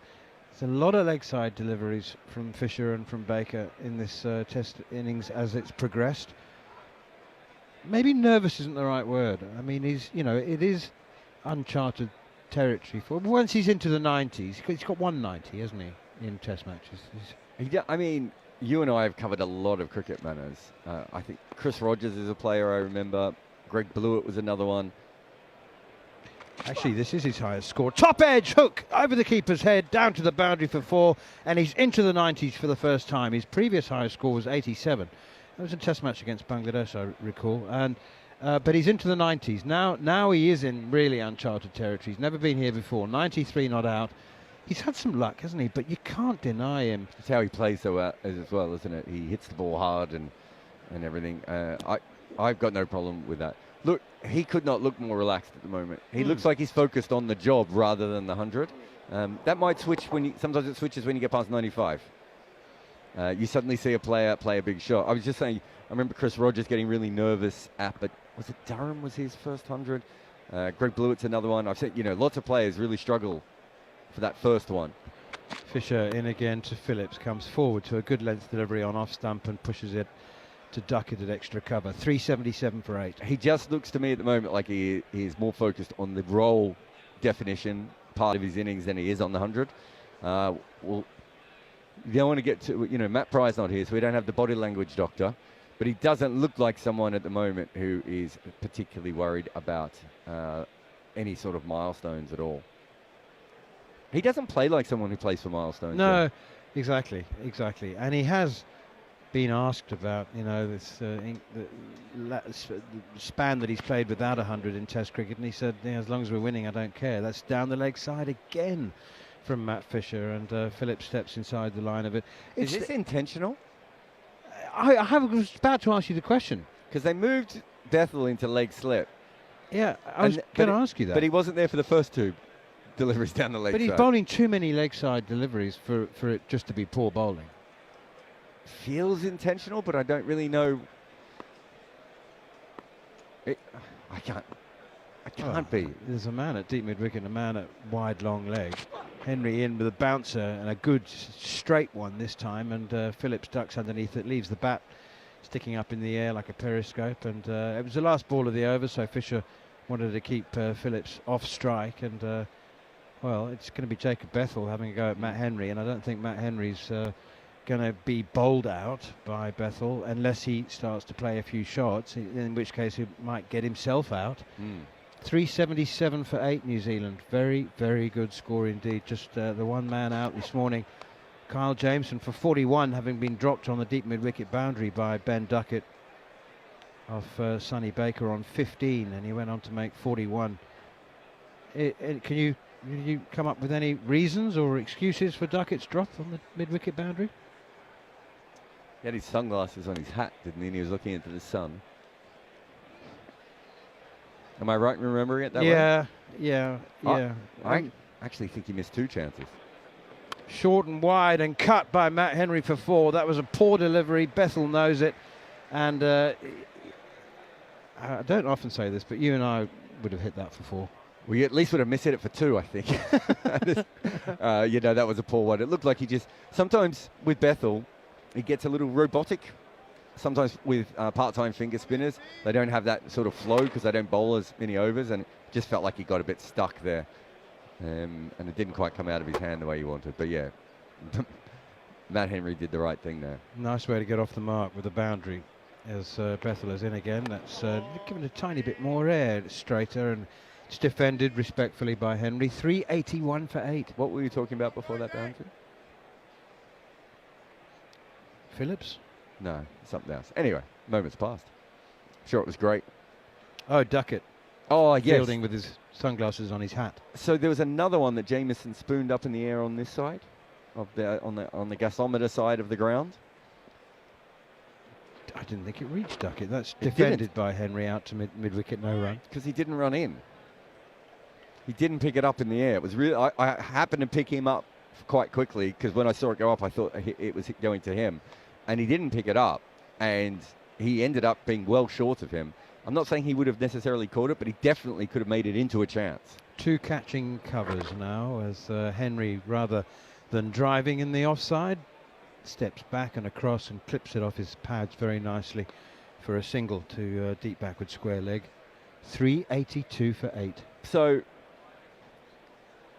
he didn't pick the ball up on this side, and then on this side, I'm not sure if he had the sunglasses in the right position or the hat on correctly or what that might have been, but it was a very, very poor effort. His fielding in the Ashes was very bad, but this is a different kind of drop as well, isn't it? Yeah, I mean, he's one of the more reliable catchers. Here is Bethell in again to Matt Henry, comes studiously forward. Glenn Phillips, that is, sorry, and defends it very nicely. It's been an innings of enormous courage, but we shouldn't let the courage aspect of it dominate the skill aspect of it as well, because Phillips has struck the ball superbly. He's had 3 top edge boundaries, either just over the keeper's head or just down the leg side, but you know, fortune favours the brave, and he drives this over extra cover for 4. Top shot from Glenn Phillips, not the shot of a man in the nervous 90s at all. That was absolutely clinical, knew exactly what he was. I'm going over the top of cover here. They've got nobody on the cover boundary. Last ball of the over, and it was just beautifully executed. Courageous. Yeah, just 2 times in that over, Bethell, a part-timer of Bethell came out. Both times just too wide. That one wasn't as bad as the ball he bowled to Matt Henry, of course, but again too wide. But beautiful shot by Glenn Phillips. This is why I think, you know, for someone like him, I don't think he will notice the scoreboard as much, because I think he's much more, at the moment he seems a lot more hyper-focused on how to get boundaries and how to stay in. Seems to be his main thing. Is it worth Jofra coming on for an over if he can physically do it? Surely he would have done if he was. He's been on the field the whole of the morning session, but surely he would have bowled by now if he was going to. I'm kind of with you. If not, this is the moment to hold him back for, isn't it? I mean, not that they're holding him back, but He didn't bowl that many overs yesterday. It's just that long spell. It was 19. Yeah, which is fine. That's not like a crazy. That's a decent workload. Oh no, it's good, but it's not a 25 over day or anything. Right. It's they didn't bowl that many overs. That's why. Okay, Matt Fisher's continuing from the pavilion end, and forward comes Matt Henry, who really is batting like the senior pro, the grown-up at the crease at the moment. And I mean, if you know Matt Henry, you know that he's one of the most affable and sensible, just likeable professional cricketers out there. It does let his hair down, metaphorically, when he's got the bat in hand, but really only when the situation lends itself to have a swing. But now he's batting very sensibly and is defending a little bit. That's pushed again, blocked up to Jofra Archer, who fields it at mid-off and then bowls the ball to Josh Tongue at mid-on. So maybe he is loosening up, or maybe he's letting Joe Root know that he is up for a bowl. He's defending a little more efficiently, Jared, than you and I have seen him do in the past. Yeah, he looks really good. Yeah. Does also suggest the pitches settled down quite a bit. Yeah, apart from the bounce, I think Yeah. the unevenness of the bounces remains the same. That's a bouncer, and it flies over the head of Matt Henry. Saw it very early. Doesn't really have the pace, Matt Fisher, to bowl a hostile bouncer that catches a batsman by surprise. In order to get it up to head height, he's got to bowl it that much shorter than somebody quicker than him, and therefore they pick up the line very quickly. 386 for 8. Those who don't know, the Kia Oval is pretty much directly in the flight path of Heathrow Airport. There's a monster, it must be an A380, approaching overhead at the moment. Henry is beaten outside the off stump by Fisher. That was a good length, fourth stump line, just swung away slightly, and there has been some swing around. It looks even bigger than an A380. What's bigger than an A380? What are those big Russian planes? That's what it looks like, Yeah. doesn't it? It's enormous wingspan. Do you remember the 2003 World Cup and South Africa Airlines did a flyover of the ground with 747s? It's still one of the best things I've ever seen. Because they came so close to the light towers, and so that there was one in the middle and obviously two on its wings like they were jet fighters, but they were 747s. It was awesome. Here's Fisher again, and Henry plays defensively again, bat and pad together. Doesn't move either forward or back, plays from the crease. They took a month to get government clearance. I'm not surprised. They basically hit the top of the towers on the way through. It was awesome, wasn't it? And like I've seen lots of flyovers with you know jets and old planes and everything, But never that close. not with 747s. I've seen it with one 747 in Melbourne. They do a charity flight, but the three together in formation. Here is Fisher again, and Henry he's evaded a bouncer, but he hasn't evaded it. It's hit him somewhere, and it's deflected over the keeper's head. They're going to run back for two. I must suspect this is a leg byes. Off the head? Off the shoulder? Off the shoulder. Oh, I'm not sure what it hit, but it was definitely leg byes. James Root completely lost that ball as well. Did you see he was flying out to the leg side and went behind him? I think it is going to be Jofra Manis. Well, it's all very peculiar, and he's coming on at a different end as well, the Vauxhall end, our commentary end. 388 for 8, New Zealand. The first of those flyovers was the 1995 Rugby World Cup final, when it was just a single South African Airways 747, and it also flew. I mean, you could see the colour of the captain's eyes. It was that low. It was very, very dramatic, and that was the only other time that it's been repeated, as you say, with three. More from you, Jared. We're into the last half hour of the morning session, and New Zealand have had a magnificent time. Phillips is 97, and Melinda Farrell will take you through the next half an hour until lunch. Yeah. So I've just been watching Jofra for the last couple of overs because, as Manis said, a couple of times when he picked the ball up, he'd sort of bowled it off. So we were trying to work out if he was telling Root that he wanted to bowl, or if he was just warming up himself. He looks fine physically at the moment. We'll know a lot more after he's delivered his first ball, but it's going to be Glenn Phillips who is facing up to this one. 3 slips in places. Jofra comes in, first ball of the morning, And straight away he gets a false shot. He tries to flick this over the top for his 100, does Phillips, gets a bottom edge, and there's no run there. Mel Farrell. Well, Jared, the joys of commentating outside at the Oval mean that I've just had beer splattered all down the back of my legs by someone who dropped one as I was coming down. Someone who works from the ECB? No. Matt Summerford from the ECB? No, it's just a punter. Anyway, so if you're wondering why I'm wearing eau de lager, that is why. As It's a good way to hide your drinking problem. arches in over the wicket. And, well, Phillips is punching that one down towards the point boundary. Won't go all the way. And move on to 390, getting a couple there. Yeah, Phillips is on 99. So just for a second there, it was like he thought of a third. There was no humanly third there, but to be fair, these sort of humanly matters don't matter to Glenn Phillips. He does what he wants. He runs 100 metres in 11.3 seconds, which he did when he was about 18 or 19. I've heard stories of him trying to beat that record, by the way. I'm not sure if he ever did. Well, you mocked me when I said, could this be the day? Could this be the day? Could this be the moment? Archer is in. He bowls to Phillips, who plays it out into the point region, runs through for a single, and a little fist pump signals that this is a century for Glenn Phillips, the first century he has ever scored in 18 previous tests. Wonderful moment. 133 balls as he walks into the middle and hugs his teammate Matt Henry. He has survived so many barrages, bumpers, pace, just about everything. He's been flat on his back, but he stands tall in the middle, a Test centurion. That is one of the most low-key things I've ever seen Glenn Phillips do in his entire career. He just put his bat up like a professional, like he's done this 25 times before.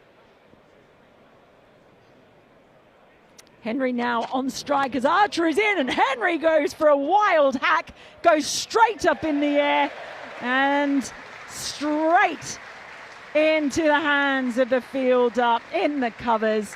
It's Josh Tongue who takes the catch. So we've had a century and then we've had a wicket fall. That was a pretty wild shot from Henry. That's a Matt Henry slog. I've been waiting for it. We wondered if he was waiting for Phillips to make his 100. The ball after Phillips' 100, he goes for a traditional Matt Henry shot, and it goes straight up in the air, and he's gone. I just want to talk about Phillips for a moment. I've said this, if you ever go to a cricket game and you're live and Glenn Phillips is playing, it is worth not watching the rest of the game and watching Glenn Phillips in the field, watching his energy. I've seen him bowl a ball, it be hit out to deep mid-wicket, and him run out to deep mid-wicket to go and get it himself. He is one of the most eager, one of the most earnest, one of the most hard-working players I've ever seen in international cricket. It really means a lot to him. He pushes himself as much as he can. And I'm very disappointed in the way he celebrated that 100, because I was thinking there could be some riding of invisible horses, maybe some sort of a soft striptease. A lot of energy, but good on him, because we said this in the first test. The talent has never been the problem with Glenn Phillips. It's getting it out there.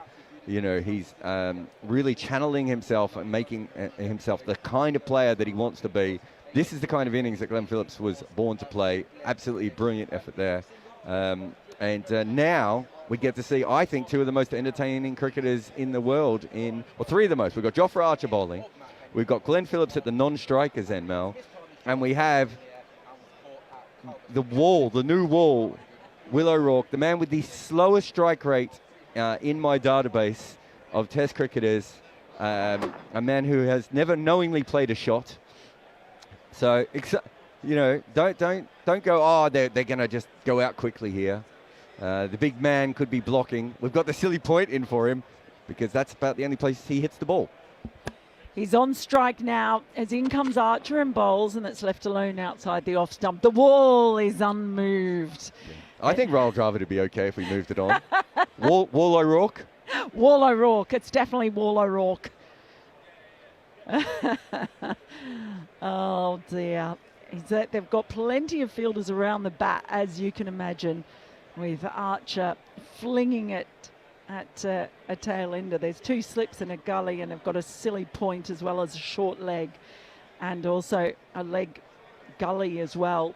As Archer is in and bowls a full ball, and the wall just pats it back to Archer. He's like Gandalf in Lord of the Ring. You shall not pass. And it's the end of the over. New Zealand 391 for 9. The wicket of Matt Henry falling in that over. But what a moment. Glenn Phillips scoring his first Test 100 as well in that over. That last ball was, I don't know, anywhere from 85 to 92 miles an hour, a full toss. And the ability of O'Rourke to suck all of the pace out of that delivery and just hit it absolutely nowhere. We've just seen again with Glenn Phillips just raising his bat to the sky.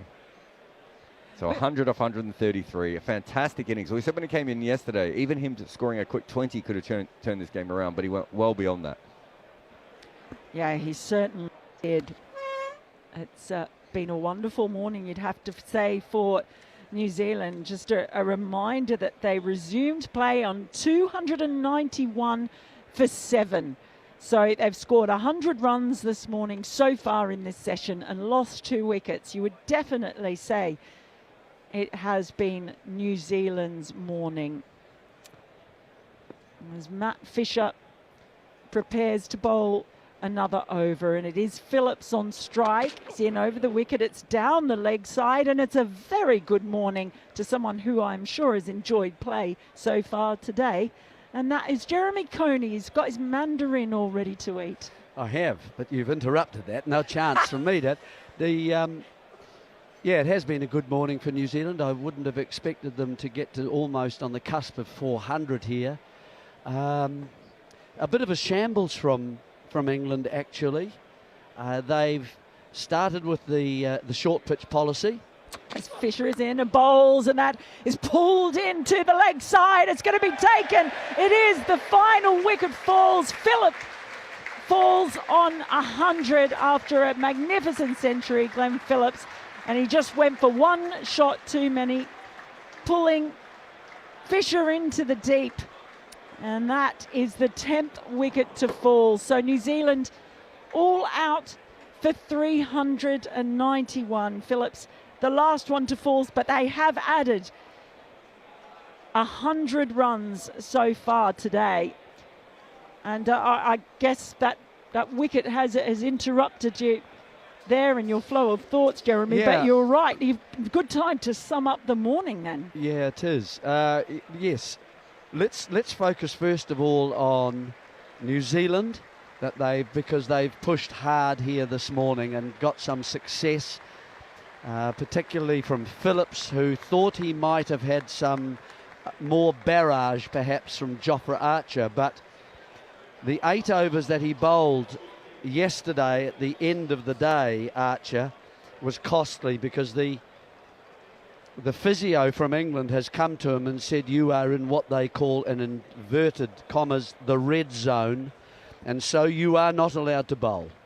And so that's why we've seen him today trying to do a few little exercises, but not bowl at all, not take the new ball at all.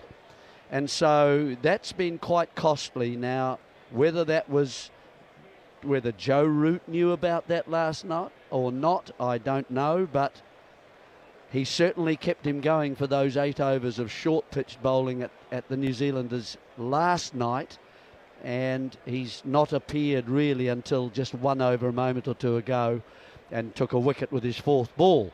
So that's the story behind why we haven't seen him today. So the enigma has been resolved slightly.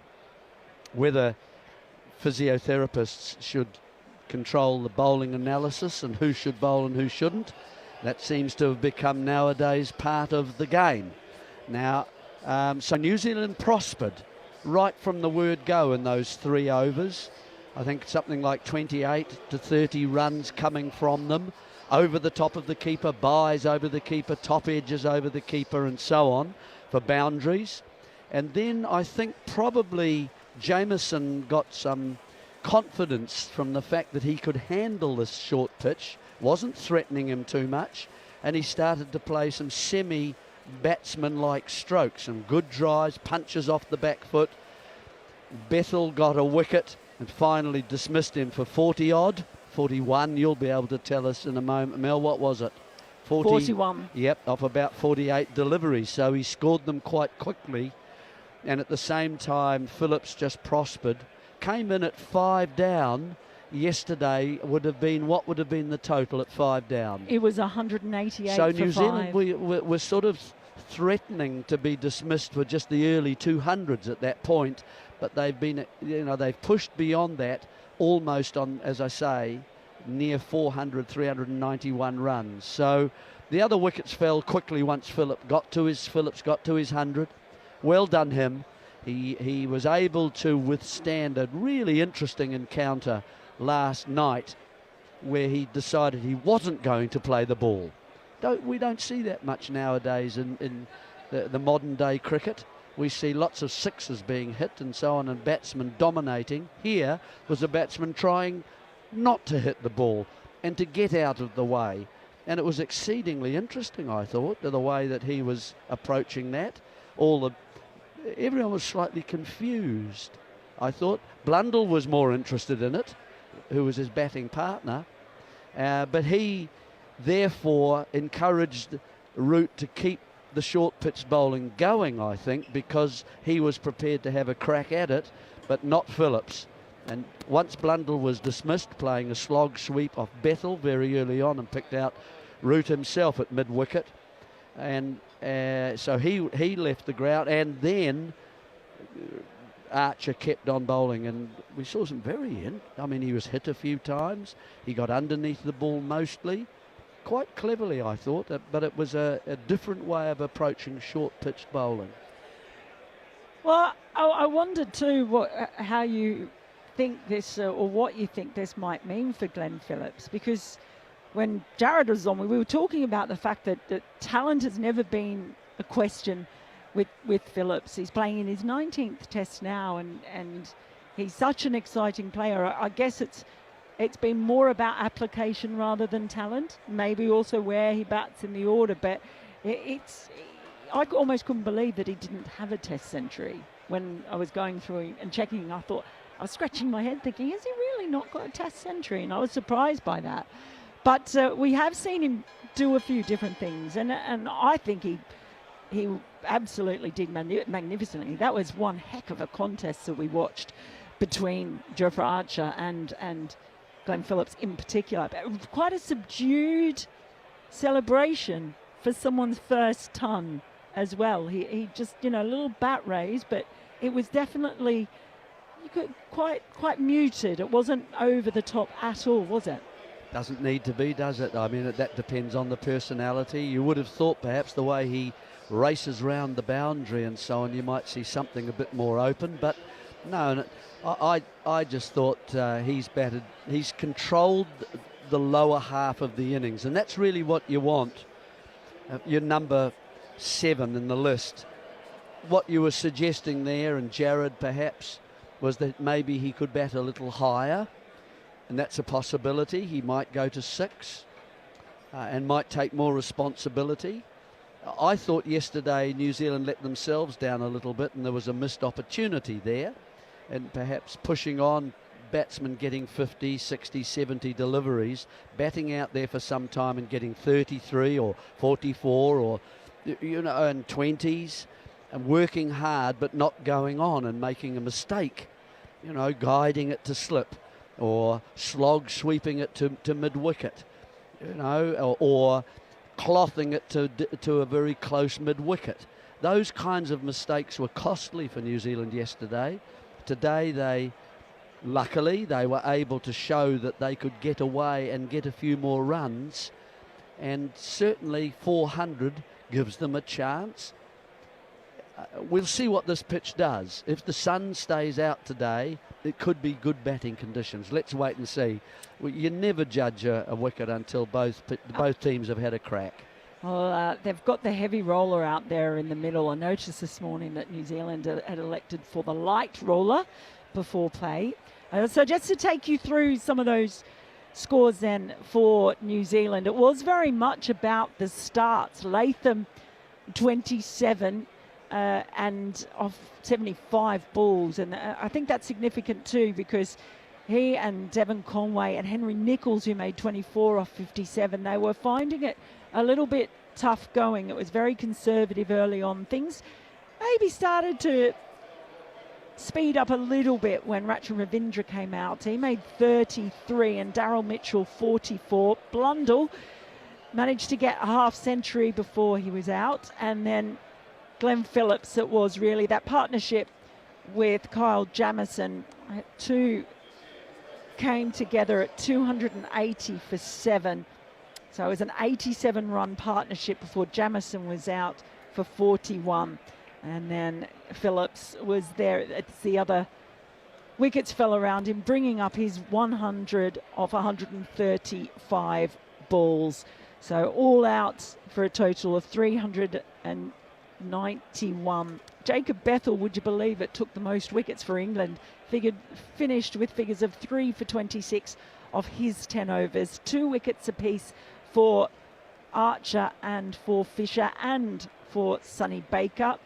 And Josh Tongue chiming in with 1 as well. So that is where we are at the moment. And it really did turn around. You thought New Zealand might have been in a bit of trouble, but that partnership in particular between Phillips and Jamieson, I think was the biggest key, because Phillips didn't look like he was worried about what was happening at the other end, because he knows Jamieson can bat. Yeah, he's opened the batting for his school and so on early on, so he can hold a bat. And if you look at the first probably 5 or 6 scores that he's made when he joined the New Zealand side, they were 30, they were 40, they were 25, they were quite decent scores for a bowler. And certainly he knew how to hold a bat. He could play properly. There were partnerships formed with the number 9. So now we get to a stage with New Zealand having that 391 runs, perhaps a few bonus runs there from some loose-ish kind of bowling, and the as I say, the slight mystery of Jofra Archer not bowling and taking the new ball early today. And so now Henry is going to be opening from the Vauxhall end, and he's going to be, it looks as if the New Zealand are going to start with a pretty regular kind of field. 3 slips, gully, backward point, and mid-off, and 3 on the onside, mid-on, mid-wicket, fine leg. Henry is in and bowls to Ducker. That's come off the inside portion of his bat. No run to start off with. This is going to be interesting as well for England fans, with a few new players coming into this side batting wise. We've had a good look at the bowlers, and for those who haven't been watching a lot of county cricket, perhaps seeing why there's so much excitement about Rube. Emilio Gay is at the non-strikers end, another newbie, if you like, in the England side, as Henry bowls, and not timed by Duckett. He just pushes it back up towards Henry, no run. Have to find the length to bowl. That's the key thing. Well, that's I suppose what we've been talking about just in the last 5 minutes, Mel, is it's what length do you operate on? Well, England started operating on a very short length, and it didn't really create too many problems for the New Zealand batsmen. They got under it, they let it go, or they smashed it, one or the other. Duckett waits as Henry's in and bowls over the wicket to the left-hander, and just defends that into the covers. No run. Now, I think Henry has always operated from just short of a length. He nips the ball around. If there is any opportunity for the harder seam, which is the Duke's ball, of course, which is hand-stitched as opposed to machine stitching from the Kookaburra, it's a higher seam, more proud from the ball. As Henry bowls, it's driven straight. What a lovely shot. Duckett just leans on it and erases to the boundary to get his account and England's account in the black. They are 4 for none. Don't mind that at all as a bowler. I think You know, okay, he'll learn that that's just a little bit full, but I'd rather have the ball struck down the ground like that and bring my slips into play. If it's slightly shorter and slightly wider, and if there's any movement whatsoever to bring the cordon into play while the ball is still new. Don't mind that at all. Duckett taps his bat twice, crouches as Henry is in, and this time he's just straight down the leg side. Duckett turns it around the corner, but there's a fielder running from fine legs, so they'll just get a couple. Looks like the tall figure of Kyle Jamieson out there. We've seen Will O'Rourke just warming up in front of us as well, so imagine he might be taking the new ball from the pavilion end. Yeah, Matt Henry, of course, he suffered those back spasms in the first test at Lord's. He's in now, bowling. It's just defended out to point, no run. Yeah, that last ball, the better length from Matt Henry, and he's takes his cap. And so there's been a few little runs off that over, but he's found some things out. Bowling from this end hasn't been quite the same bounce, I don't think, as bowling from the pavilion end. It looks like it's going to be Kyle Jamieson who'll be taking the ball from there for a start. So Will O'Rourke was just messing with us. He was messing with your mind. He's looks like he's headed down to fine leg. So yeah, it's going to be Jamieson to try and swing the ball while it's new, in and out. He can bowl both the in swinger and the out swinger, whether you're left or right hand. 3 slips will be there. A lot of extras. I don't know how many in the New Zealand innings. It'll be over 50, that's for sure. I will tell you in a second. As Jamieson is in around the wicket, driven, lovely shot from Gay as well. They're both off the mark with boundaries. That one ended up slicing through extra cover. He had just enough width on that, which is exactly what Jeremy Coney was talking about not doing. And England a race away to 10 for none. Yep, another square drive. I'm interested to see how New Zealand attack Gay, and particularly loves a drive. Not just in his motor vehicle, but this one very good, just through square, held the stroke back slightly and sweetly timed. If he was a car, he'd be an Aston Martin. It's very smooth. Here's Jamieson, next ball down the leg side and left alone. You were just asking Jeremy about extras. So 53 extras in total. 22 buys, courtesy of largely because of the short ball plan. 20 leg buys, 3 no balls and 8 wides. Yeah, I think there could have been a few of those buys could easily have been called wides, couldn't they, over the top of the batsman, over the top of Rue, the keeper, and away for 4. The ball also has swung quite significantly after passing the batsman, and that can make it difficult if you are a little bit too deep, standing too deep as a keeper. Jamieson in, bowls. It's left alone by Gay, who shoulders arms, bat raised high. I'm interested to see when O'Rourke bowls to Gay, if that happens and occurs. I think the way he closes off, in other words, the front foot, his right leg, because he's a left-hander, comes across his body, and he gets a little bit cast when the ball is slightly shorter, and if it's nicely directed toward the neck and shoulder area, he could be fending that off to a catch. Round about gully leg slip in that area, or perhaps even short on just a man at bat pad. As Jamieson is in, and he just has a little fiddle at that one, Gay. Elbow was high, the head was down, but the ball was racing past the bat into the hands of Blundell behind the stumps. Yeah, just an outswinger. Good length, just a little bit short, so it beats the outside edge, but Gay interested in playing forward. He's quite content with that. He wants to play forward. He wants to get onto the front foot, and that's why I say the shorter deliveries might just unsettle him a bit more. but a good ball. It was indeed, and he runs in past the umpire, Jamison, and bowls. And this time Gay gets on top of this one quite well, turns it into the leg side. And we have seen some good bounce and carry here at the Oval. It's quite a different sort of playing pitch than we saw at Lord's, and it was unfortunate that the pitch kind of dominated so much of the conversation here. It looks like it's provided some interesting cricket. Well, it's given batsmen a chance, hasn't it? And 400 would indicate that in the first innings.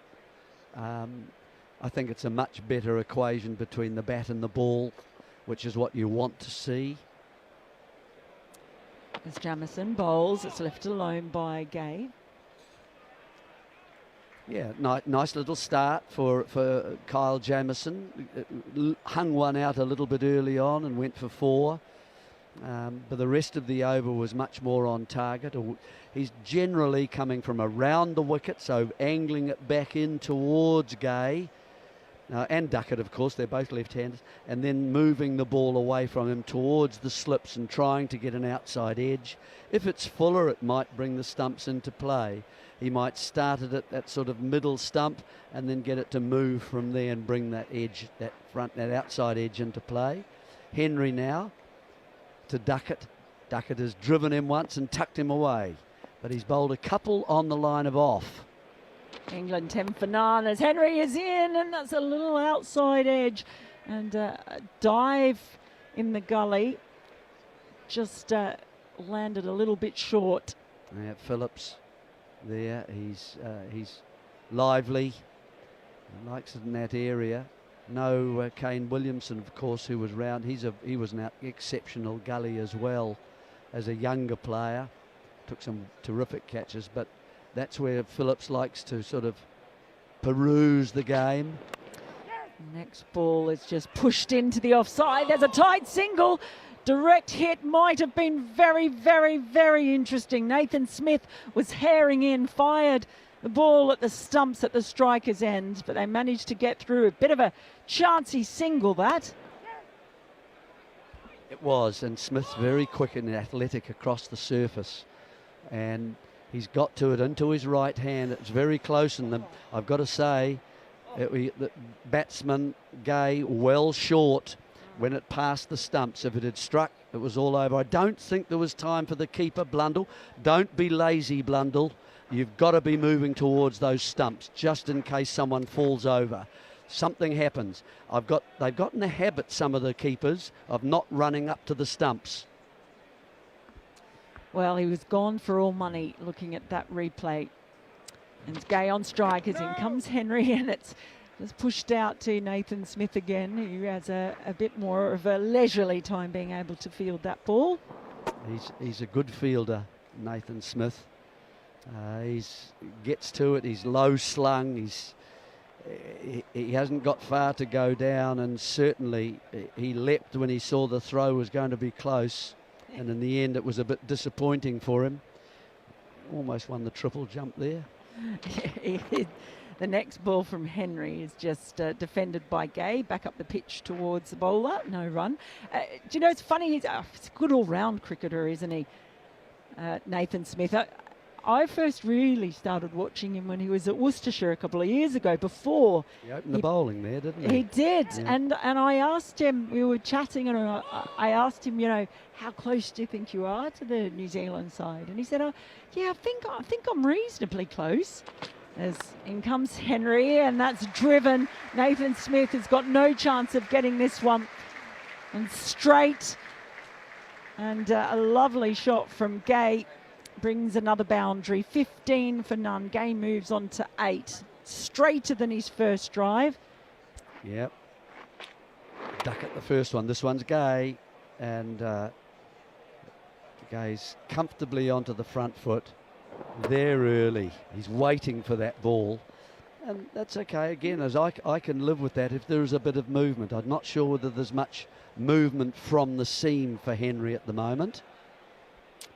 He's in now, bowls over the wicket. Oh, and that's a half and half shot by Gay, who was in two minds, and the ball ends up coming off the bat and rolls along the ground to second slip. It could easily have been something else, though. He maybe just got enough bat on it for it not to be the edge, and that will be the last ball of the session. England going off 15 for none with Duckett on 7 and Gay on 8 after New Zealand were bowled out in their first innings for 391. Phillips making his first century in Test cricket, 100 of 134 balls. He really changed things, turned them around for New Zealand. And Jeremy Coney, I think we've got a real test set up now. Well, let's wait and see. Yes, let's hope so. At the moment, we've got one side that has batted from 291 at the start of the day for 7, extended it to 391 before they were bowled out. And we've had just 3 overs from the New Zealand side, and England have got themselves to 15, so that's been quite a healthy run rate at 5s. And that's fine, because there are enough in the cordon and enough catching that there are gaps, and you know, you're trying to sort of back your bowlers at that point. 2 overs for Henry, none for 11, and Jamieson 1 over, none for 4. And so we're nicely poised, aren't we? So we're set up for the afternoon. At the moment, it's looking like, because the weather is such that it's relatively warm, that batsmen can actually prosper here. But if they make a mistake, that makes it's more critical that you hold on to your catches. We look at Duckett dropping a catch this morning. It was very costly, and that's what New Zealand have got to be very aware of. It's already cost them perhaps a test match at Lord's. Now here, they've got to not make those same mistakes. So we're nicely set up. None for 15, and you know, let's just see what the New Zealand bowlers can do, Mel. Well, I guess they bowled well in the first test, didn't they? And although you might say England bowled slightly better, what would you like to see them do better in this test? Oh no, if they can repeat that, then I'll be very happy. But I think these conditions are so different than the Lord's Test. This is a much flatter pitch. The weather is better. There's not the variable bounce. There's not the variable seam. There's little movement at the moment that we saw in the air a little bit because the ball is new, but not so much once it hits the surface. So it might suit bowlers like Jamieson. We haven't seen O'Rourke yet, who will be more of a threat with bounce. But we've seen with Jamieson, he's beaten the bat a couple of times, not so much with Henry. So there you have it. England 15 for none in response to New Zealand's 391. It's been a fantastic morning of Test cricket here, and we will be back on talkSPORT to bring you the second session after we've had some lunch. Hope you've enjoyed the coverage so far, and we'll be back soon.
Welcome back to the Kia Oval in South London for the start of the second session of the second day of the second test between England and New Zealand. And it's been very much New Zealand's day so far, with an excellent total of 391 all out.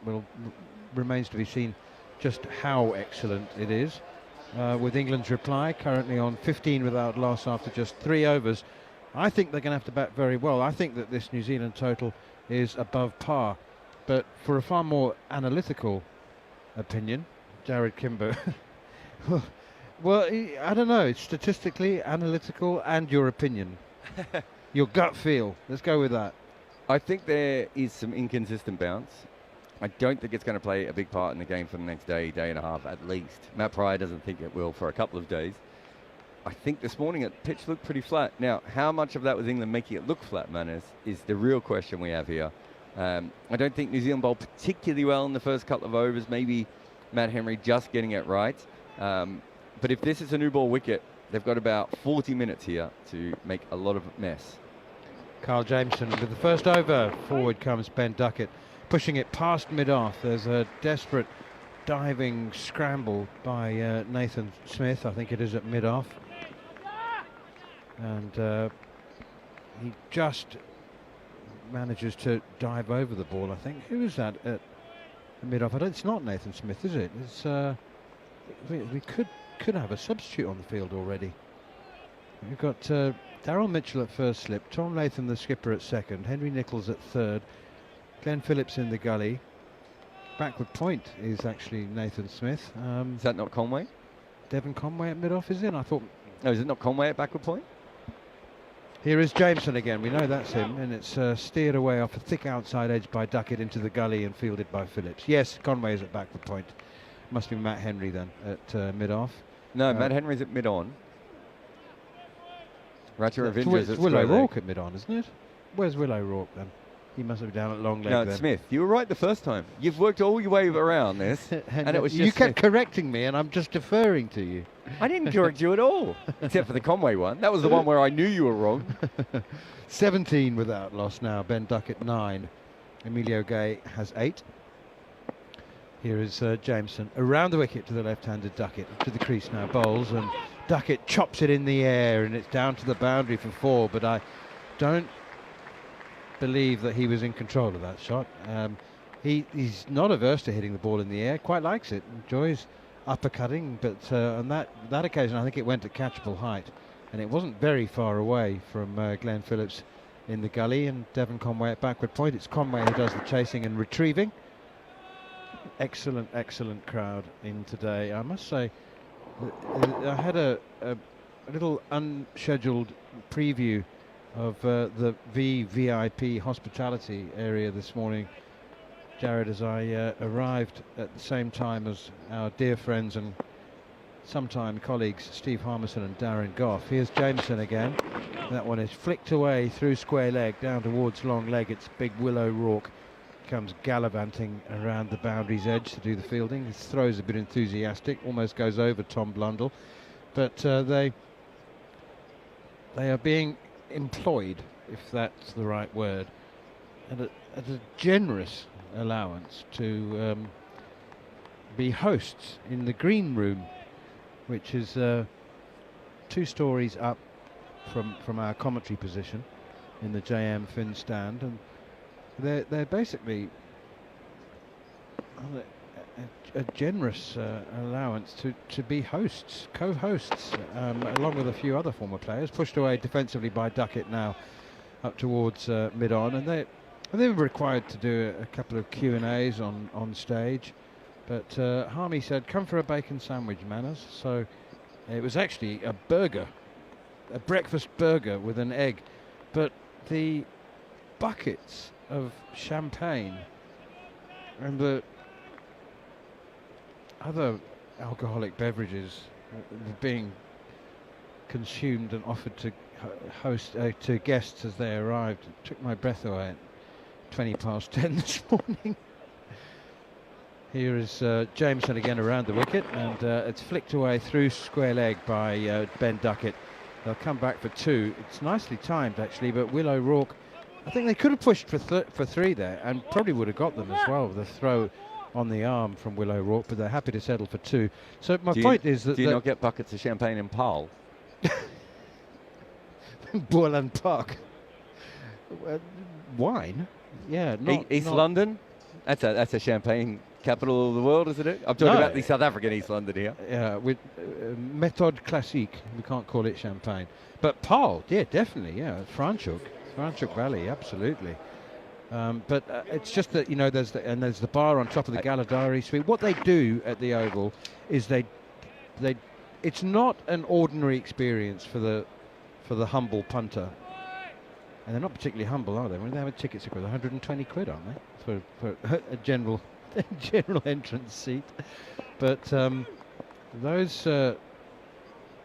who are lucky enough to experience corporate hospitality get a really, really good experience. Good delivery from Matt Henry outside the off stump. Angled across Emilio Gay, and he just plays inside the line, not deliberately. He was playing at that ball and was well beaten outside the off stump. England 25 without loss, stuck at 17. Emilio Gay is on 8. There's a different... We've spoken about this a number of times, Jared. We did last summer during the Indian Test match. But it's a very different experience in South London at the Oval than north of the river at Lord's. Here is Henry, and steered away behind square on the offside to backward point, Conway Fields. Am I allowed to say that visitors and paying customers here at the Oval have more interest in the cricket? Can I say that? I would not agree with that. I'm talking about the actual cricket, not the event. Yeah, I would say they have less. Here at the Oval? I think there are more people at the Oval who've come on corporate tickets. Is that right? Yeah.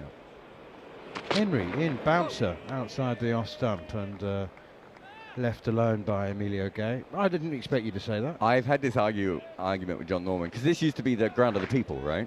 Yeah. And I think especially when the has it moved on? Has it bought itself a suit and tie? I would say that these days it's probably... I haven't sat in the outer in a long time, but if you go back and you read some of my books where I was sitting in the outer, the conversations that I heard here were very different to the ones I heard at Lord's. I think Lord's is more about the culture of cricket. Here is Henry again, bouncer, good one too, and Emilio Gay ducks underneath it. It was short, maybe a little bit too short. So if you go to Lord's... We are sitting in the outer. Yeah, well, we are right today. Now. So I think if you go to Lord's, you're a little bit around the culture of cricket. So not specifically the sport, right? More about the culture, which is what you're talking about, I think. The champagne corks and all these sorts of things. But then if you come to the Oval, I think it's much more about maybe the corporate tickets. Oh, that's playing a mess outside the off stump. I tell you what, Emilio Gage spun around to see the keeper catch that one, almost like an expression of guilt, but he didn't get an edge. I thought he feathered that for a moment myself, but obviously nothing there. Some of the worst conversations I've ever heard in cricket grounds have been at this ground, and by a considerable difference. So just down here, I heard a conversation. So what's that? The front of the JM's down, just what? Third slip to a right-hander. Pushed away by Gay into the covers. Thinks about a single, wants one, can't get it. Rachin Ravindra does the tidying up at backward point. 25 without loss. So I was sitting there, 09 Ashes, and there was a conversation where a guy in front of me said to someone he was teaching him about cricket, and that was the thing I noticed. Everywhere I sat in the ground, someone was teaching someone about the game, which is when I noticed this is not normal. I've never been in a cricket ground, but this has happened so consistently. And in front of me, he was saying to his friend, yeah, once you change bowling ends 4 times, that's it. You're not allowed to change bowling ends anymore. And after a day of him saying incorrect information, I just sort of tapped him on the shoulder. I said, I think you've got a bit confused there. That's not the case. And he went, oh, no, that's one of the rules. And you know what I said next? They're laws, not rules. They're laws. And then he said, we'll have to agree to disagree. And it's the only time I've ever done this in my life. I did say, I work for Wisden. You're just going to have to trust me on this one. And he didn't. I think at that stage he realized he was maybe, not quite the expert he thought he would be. But I've had so many conversations like that around here. And I don't know if you've ever been to a Blast game. It's quite a party atmosphere for the Blast games as well. I wouldn't say they're all cricket fans. Jameson continues around the wicket, and Duckett drives at a very wide delivery. That's the old Ben Duckett. He slapped it through mid-off. Hasn't timed it. He's done well to reach it, and I actually mean that. It's not an exaggeration. He was leaving everything like that at Lord's. It was the reinvented Ben Duckett who'd added the leave to his repertoire, but he's obviously decided that didn't pay dividends at Lord's, and he's gone back to playing at everything. Do you know that the corporate ticket is? I think that's basically what I was saying at the start, wasn't it? They do it really well. I mean, it depends on how well. So it's 10:20 in the morning. I have an unexpected invite to the green room, which holds about 500 people, driven firmly by Duckett straight to mid-off. And do you know the difference? One of the many differences is that all of the guests who are paying presumably a lot of money, upwards of £300, or someone is paying it for them, they dressed however they wanted. They weren't shirts and ties. They weren't even long pants. Many guys wearing, and ladies wearing very informal attire. And I think that's modern business attire, though, isn't it? People don't dress the same way as they perhaps did. I've got a lot of catching up to do, haven't I? Jameson in again, flicked away behind square on the leg side, down towards Willow Rourke again. It's nicely timed by Ben Duckett once again. He's middling pretty much everything at the moment. Duckett hasn't hit too many with the full flourish, but he's certainly timing his pushes and nudges. It was in the air, wasn't it, a little bit there? Willow Rourke went to field that at deep backward square as well, and belly flopped down right onto his chest, and he got up and he threw the ball really poorly. He looks okay, but he's limbering up now. Yeah, he wants a bowl. It's not the way he wanted to limber up, I can tell you that. Anyway, it's 10:20 in the morning, and I was initially taken aback by the number of hosts with Perspex champagne glass holders. So not a tray, because they get knocked over. Driven by Duckett. There it is. That's a full flourish. 4 runs. Bang through wide of mid-off. And he certainly hit that one, and it stayed hit. Do you remember at Lord's he couldn't time anything? He was just... It sounded like he was batting with a hollow aluminium bat. But it was just a perfect thud of leather on Willow. And... have you seen those Perspex? So you slot the champagne glasses in, and so you can walk around them without any danger of them falling out. And I was offered one 3 times within 30 seconds, and it felt like more than an offer. It felt like you are required to have one of these. Or you look like the man who definitely needs one of these. That's how I would have read it. And more than that, I sensed a degree of umbrage when I refused. And kept refusing. Here is Jameson. He's over the wicket now to Ben Duckett, and he's driven. Same result, same delivery, similar shot, and same result, despite the valiant efforts of Nathan Smith. Actually, did he stop it? We'll have to have a look. But he's crashed into the triangles. Looks like they all think he stopped it. I thought he just got it back. I think that was actually a better shot, because that was a really good delivery, and seems okay. You happy with that? Yeah, I am. Yeah, we're just having another look. It's the third umpire. Oh, it's close. I don't know. The third umpire is Rod Tucker. He's a very, very practical man, is Rod Tucker, and however close it is, however hard it is to judge, he won't waste time. He's going to prove me wrong now, and we're going to have 8 No, he's just gone like, too hard to call, and, the fielder deserved to save a run, so fine. I love that. I love many things about Rod Tucker. He's a fantastic human being. He's doing his 101st Test match. He's a brilliant umpire as well, but it's his practicality. Just move on. I'm not going to waste time dissecting the replays. Here's Jameson again. It's pushed away by Emilio Gay. No run. 36 without loss. Dare I say, probably not very well suited to being a third umpire. I think I don't know this, but I think he hates it. Actually, I might have an inside track on that. It's not his favourite role. I'll say that. I'll be honest, when I see his name as third umpire, I do think to myself, he's going to make a mistake. Oh, that's a huge no ball, by the way, by Jameson. he's going to make a mistake in this match, and it's because he's going to make it too quickly. You know how I feel. Third umpire should be a specialist job. It's a completely different form of umpiring. I don't understand why we get people to do it a third of the time after 20 years of them being good at normal umpiring. Jameson in, beats the outside edge. Terrific. I think it might have been you that was talking about Emilio Gay's technique at Lord's and the fact that he is a little bit susceptible outside the off stump. To do with his grip and his setup, but he was well beaten there. It was good delivery from Jameson and a good ploy, I think, to go over the wicket to the left-handed Emilio Gay. 37 without loss, England. They're flying along here with Ben Duckett on 28. So how many champagnes did you drink? Absolutely none. But I'll tell you what, in a different life, in a different world, in a different context, I think I might have been struggling to focus by lunchtime. I do think, having known you for a long time, and people at home, they won't understand this, how hard it is for Neil Manthorp to go through past something that is offered for free, even if he doesn't want it, and not take it. I'm surprised you didn't take some, decant them into a plastic bottle, and then take them back to your fridge at home and put them in. They'd have been flat by then. There was we very occasionally get beers around, and there was a cricket writer, who I will not name.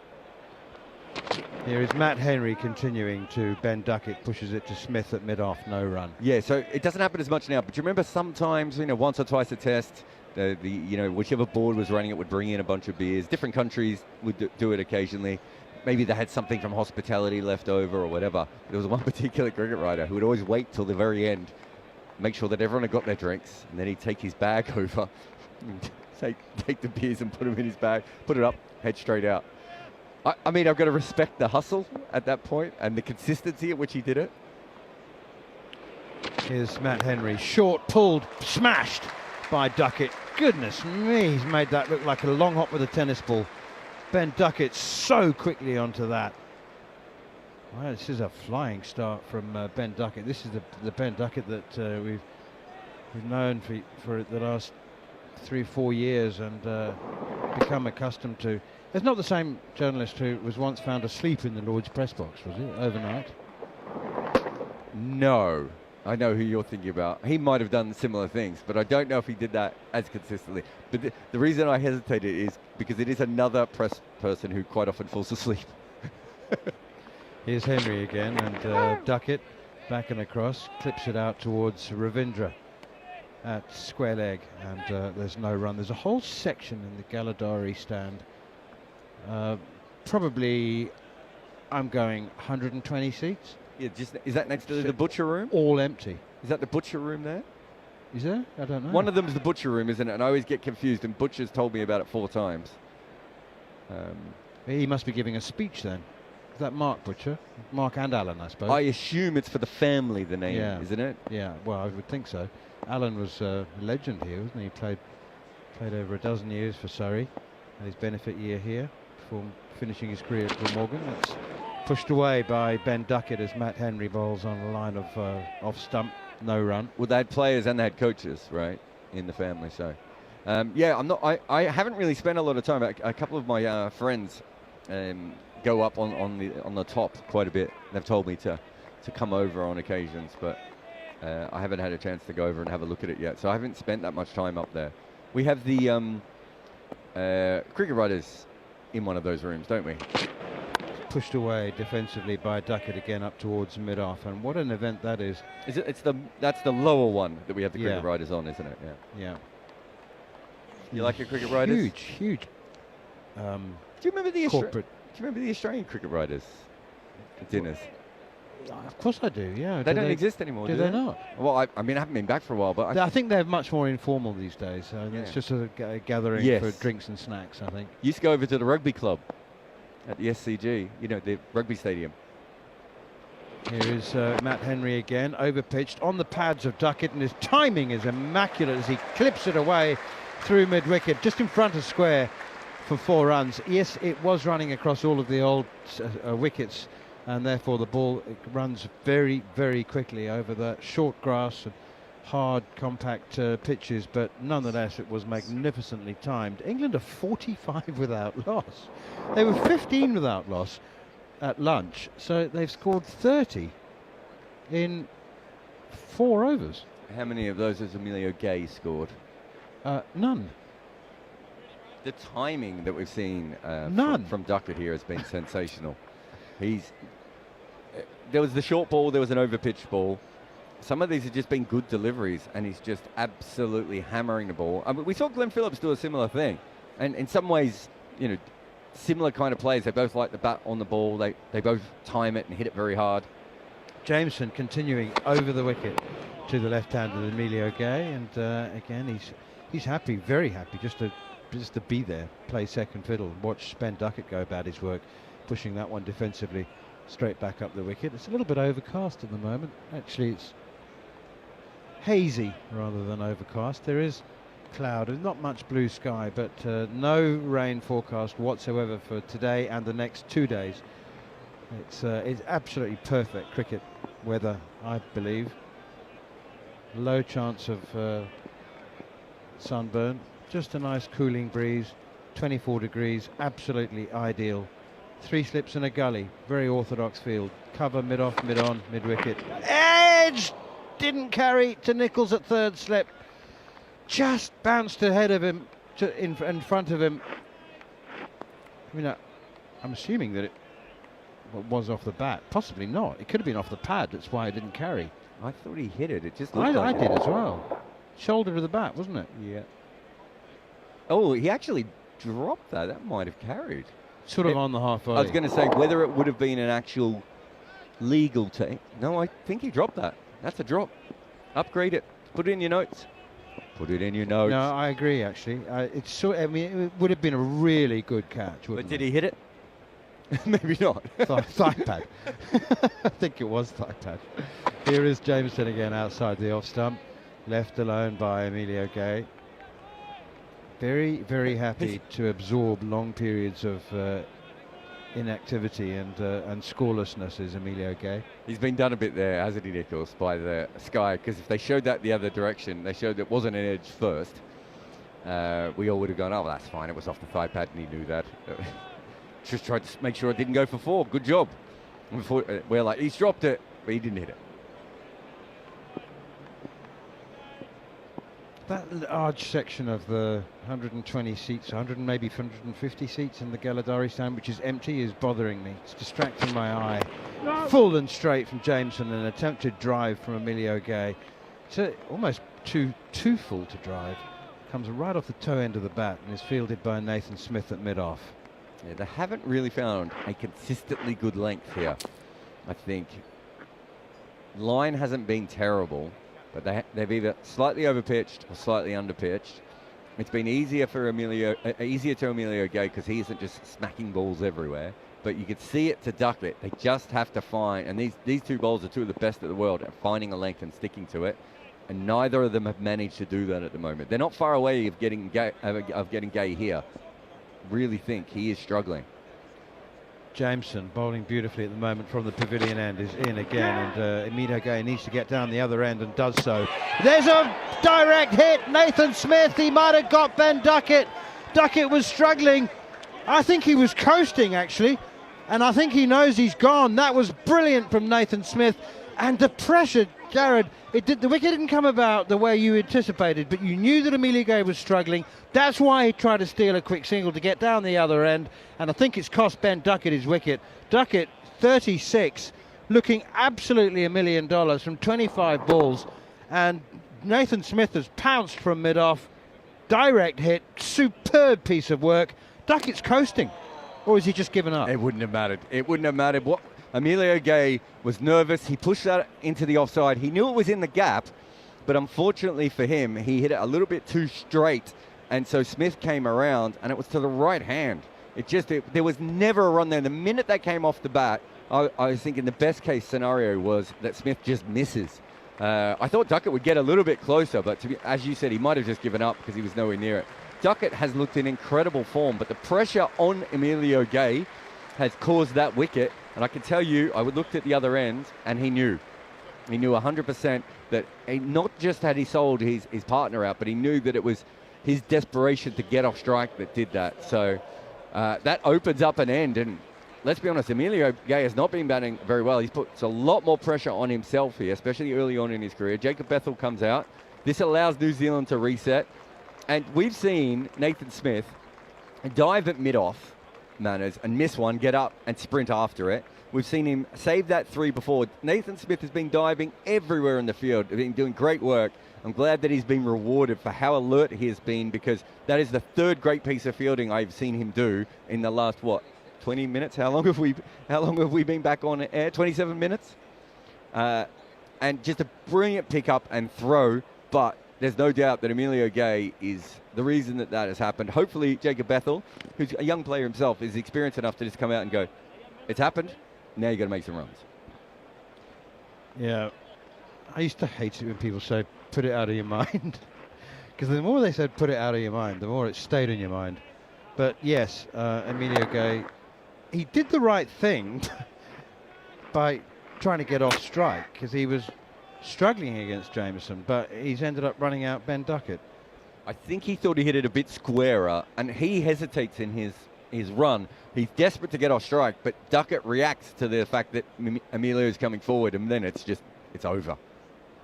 Jameson now to Jacob Bethel. He's got one delivery to the left-hander outside the off stump, left alone, taken behind by Tom Blundell. Well, the over comes to an end, 45 for 1. Jacob Bethel joining Emilio Gay now.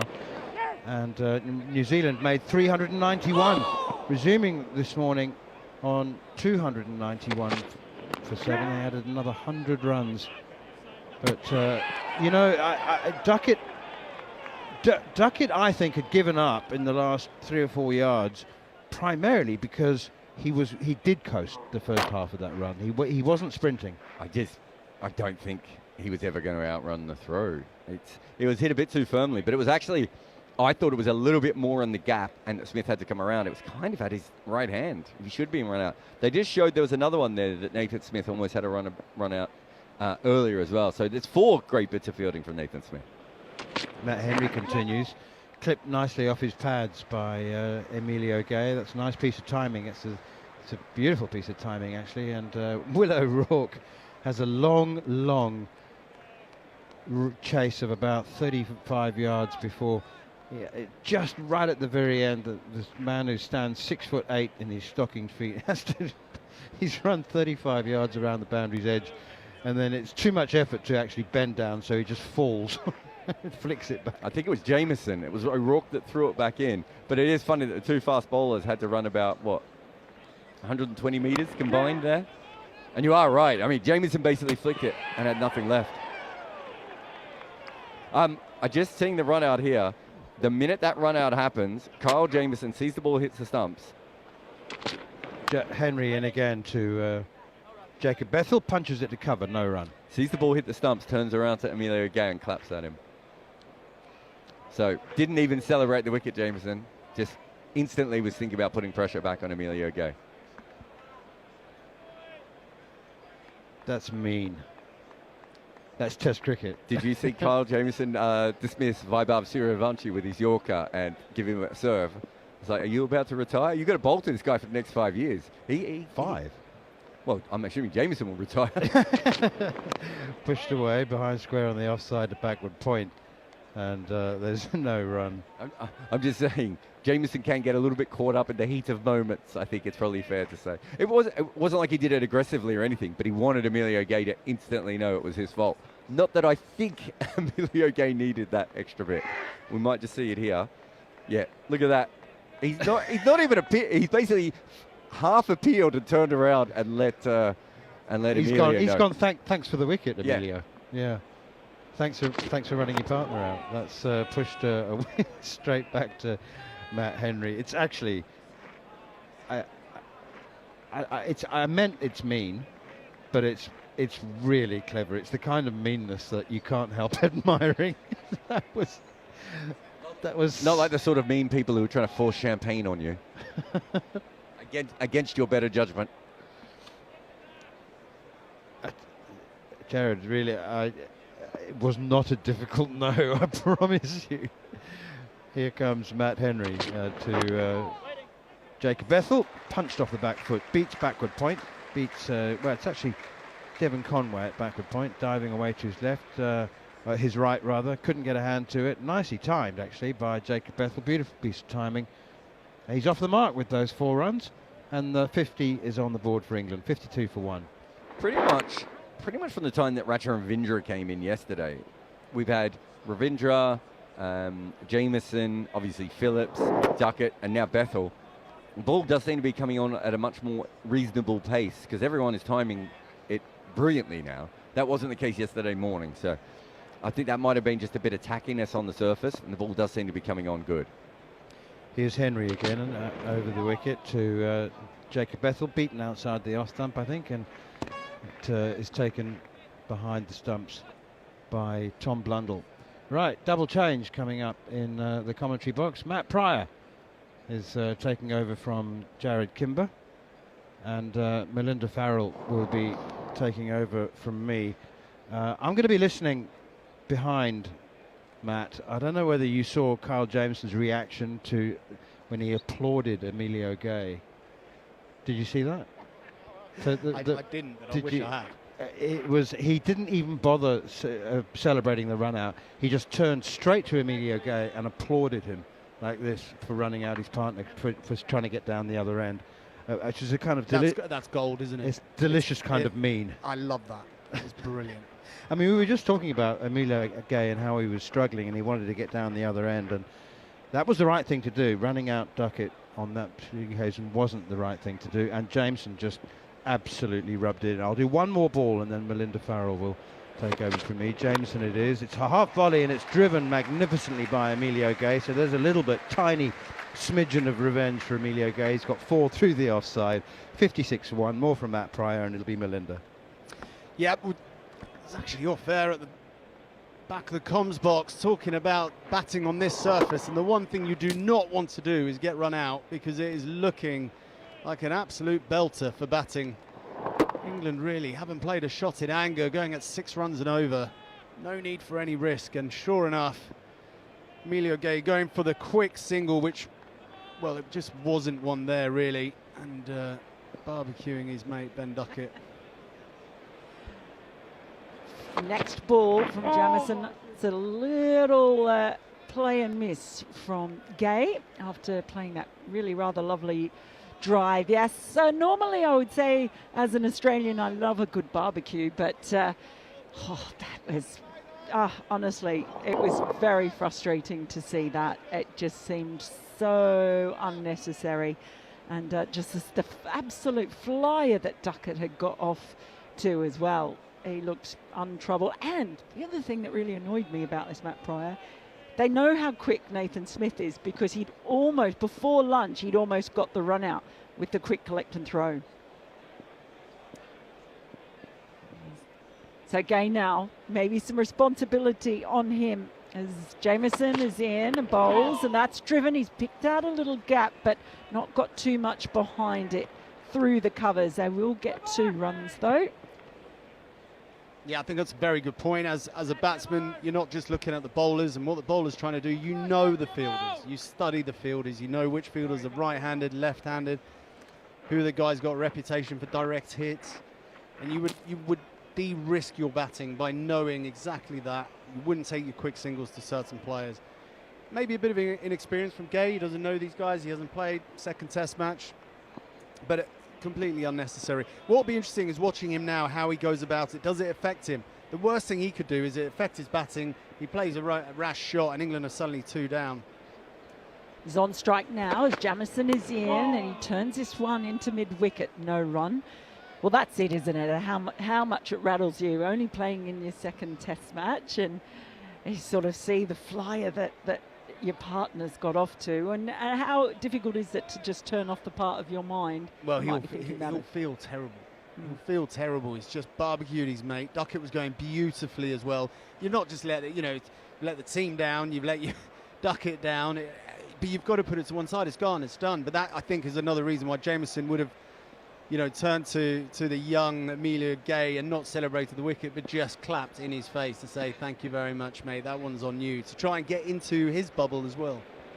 He's in now, Jamieson, and he's pushed the ball across. It's a short ball that has Gay limboing out of the way. He didn't have to limbo that far though, because it really was pushed a long way across the left-hander.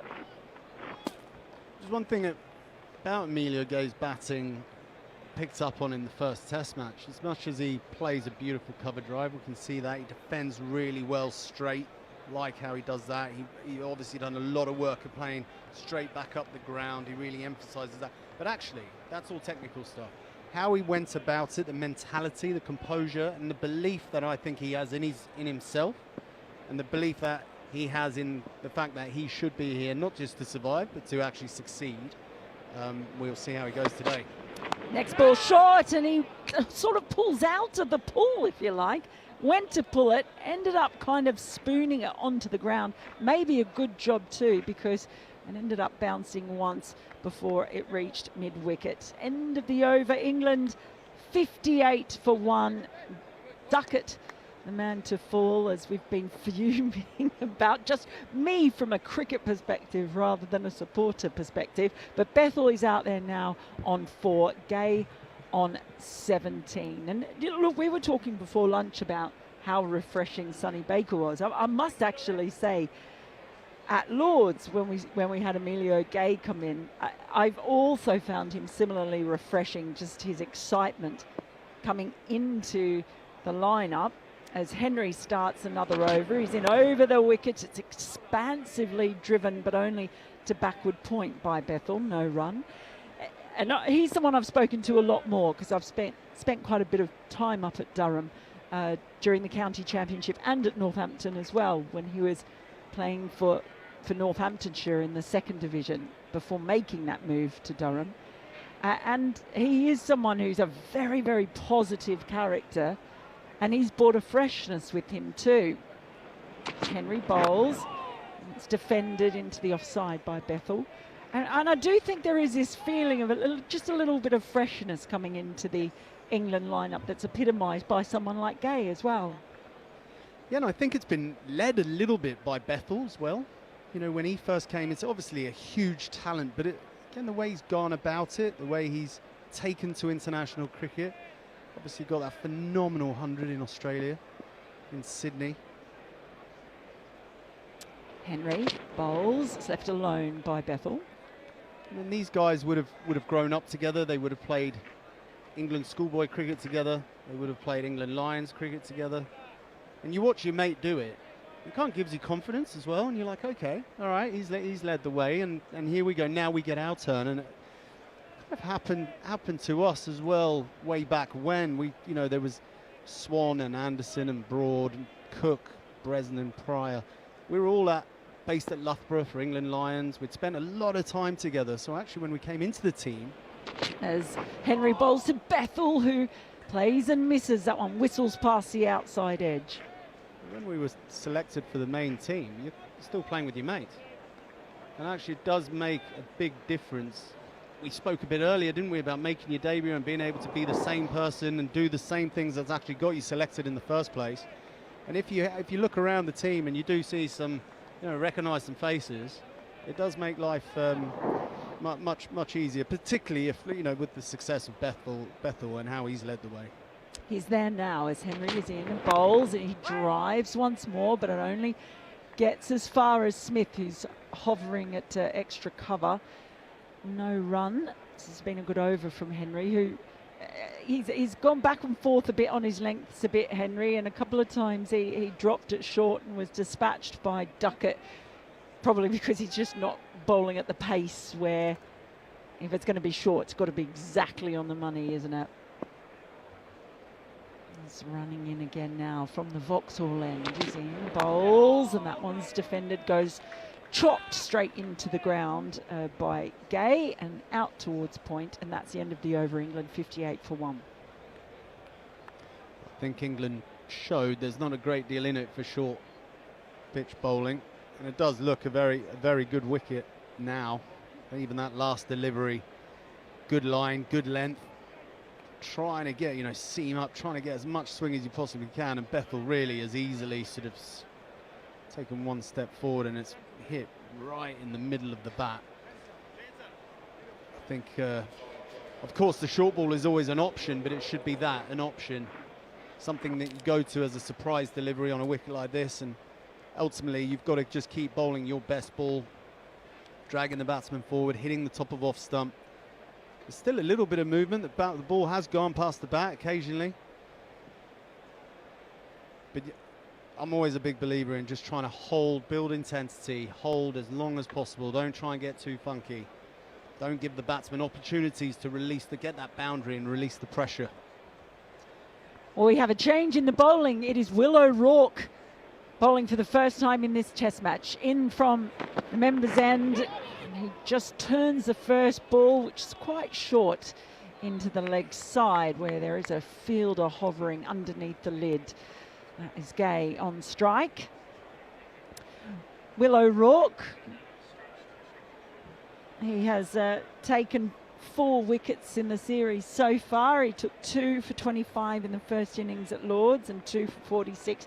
But our big thing about Will O'Rourke, Jared and I have given him a new nickname. I know his nickname is War, W-O-R, but we call him the Wall.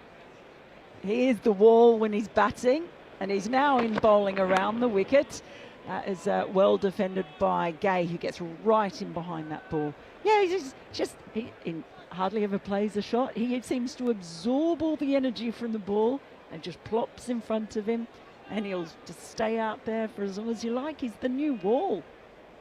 Like it. It was actually in New Zealand, Stephen Finn's famous innings where he blocked it for a very long time. I can't remember exactly how long it was, but we named him the Watford Wall for a period of time. So similar to O'Rourke. 3 slips and a gully as O'Rourke is in around the wicket, and that's left alone well outside the off stump by Gay. And we've also got a backward point in. We've got a mid-off and a mid-on. Short leg is also in, as well as a fine leg. And he's the only fielder out on the boundary. That's Matt Henry, who's gone down there for a little rest after bowling. It's a bit of a thing, isn't it? Fast bowlers and fine leg. Certainly is. That's what they do. Bowl their 6 and then pootle off to the boundary. Get a drink, chill out. And here comes O'Rourke. It's this time that got a bit big on Gay. Again, zips past the outside edge of the bat. Yeah, I like that from O'Rourke. I mean, he's steaming in. He looked a handful at Lord's, didn't he? On that surface. This one a slightly different one, but seam up, good deliveries, running hard, good carry as well through to the wicketkeeper Blundell. Just a little bit short. I tell you what, that's a yard fuller, that catches the edge. But that's what I mean. If you keep running in hard, bowling your best ball, there's still enough in this for the bowlers. It's not completely flat. O'Rourke is in again, bowls, and that's a really flashy looking drive from Gay that meets nothing but air. Stayed a little bit lower, that one, from O'Rourke.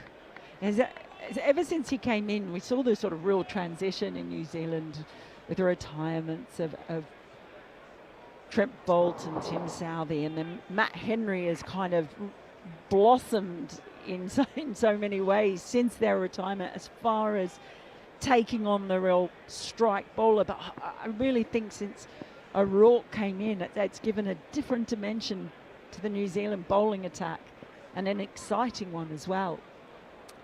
In now, bowls, and Gay is ducking underneath that one. That was a good bouncer, just short enough to trouble him, but he got underneath it well. End of O'Rourke's over, England 58 for 1. Yeah, he very much reminds me of Morne Morkel, the South African bowler. Very tall, runs in hard, really bounds in. It makes it very difficult to want to get forward. Emilio Gay's played, drawn into a loose shot with the fuller delivery from O'Rourke. And one of the reasons is it's very difficult when a bowler's bowling from that height to force yourself to actually get a stride in.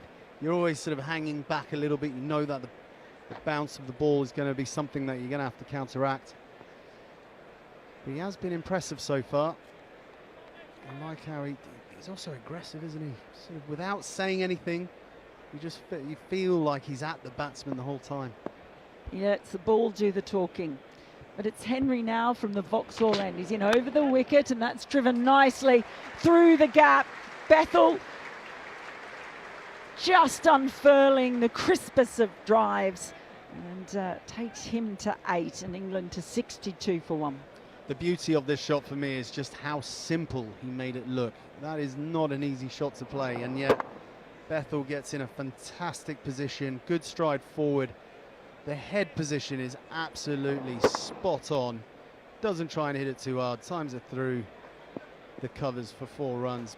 That is a beautiful cricket shot. He's there again as Henry is in, and it's a better line from Henry, and he just drops it into the leg side, no run. He looks so compact, doesn't he, when he plays that shot. There's no extraneous movement, nothing unnecessary about it at all. It all looks very efficient, doesn't it? I think that's why the image watching is that it's just filled with simplicity. Not overcomplicated, no overcomplicated trigger movements or hand movements. In comes Henry, and that one just is off the hip of Bethel. Turns it around the corner, deep backward square leg, and they'll take a single.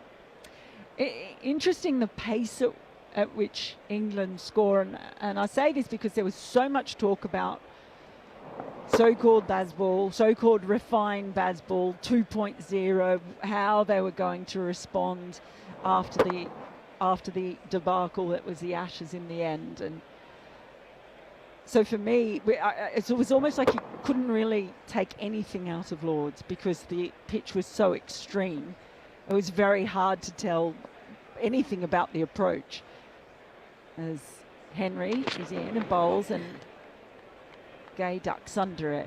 Whereas I think in this test we might be able to see a bit more to kind of judge, Matt. Yeah, I think you're right. And I always found it a bit confusing where there was like, oh, how are England going to bat? Well, I always thought that the situation of the game, the surface, the bowler you're facing, all of these things have to be taken into account, and they will dictate how you bat. There are some times you have to defend. There are some times you have to attack. Henry bowls, it's down the leg side. And you have to be good enough at doing both. And also you have to be good enough at making the right decision at the right time to choose how you play. You can't just play, and that's what makes Test cricket for me the best, because you have to be good enough to play in several different ways, but at the crucial moment make that decision, and the right decision, whether that be, right, now's the time to attack this bowler and play more positively. Not even positively, because you can be positive in defence. Gay waits as Henry's in and bowls. He clips that way through mid-wicket. They'll only get the single though.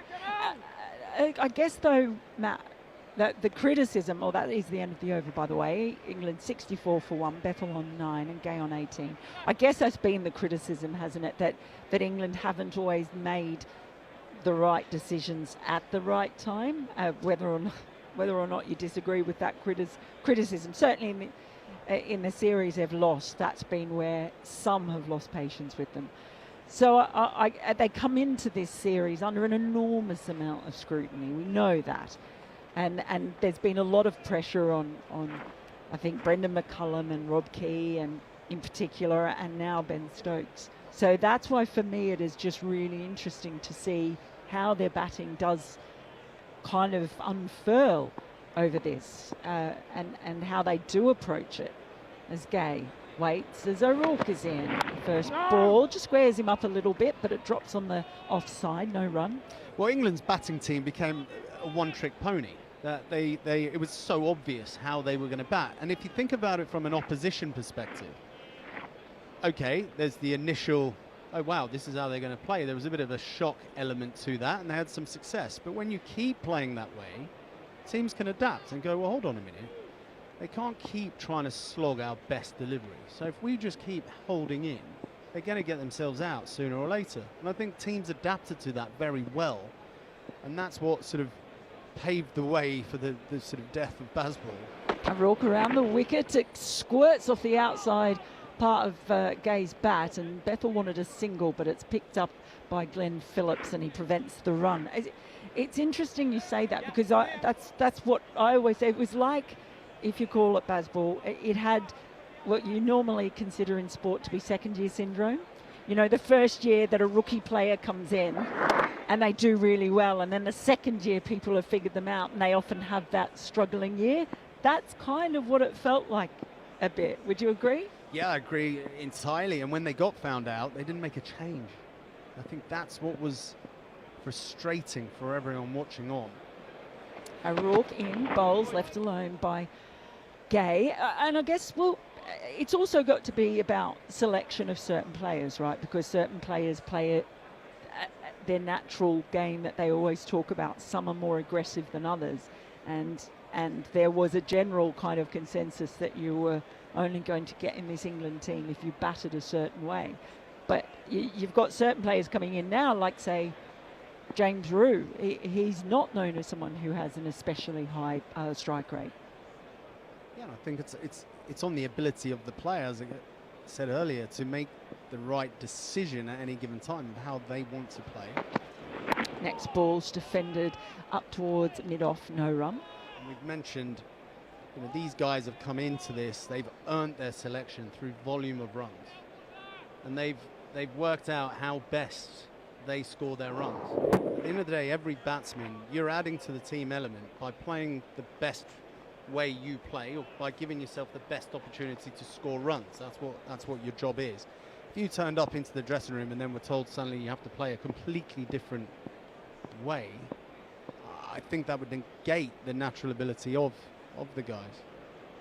O'Rourke, he's bowling quick, he's in around the wicket, left alone. The previous delivery from Rourke was 90 miles per hour, by the way, a magic 90. So that's sharp enough, shall we say? Yeah, I was watching his paces in the first over, and it was sort of around 86. At Lords, he bowled some fiery spells, and he's obviously just needed to loosen up a little bit in the first 6, because, yeah, 90 miles, that was 87 the last delivery. But 90 miles an hour is fast enough, especially at the height he's coming from as well. Makes it very awkward.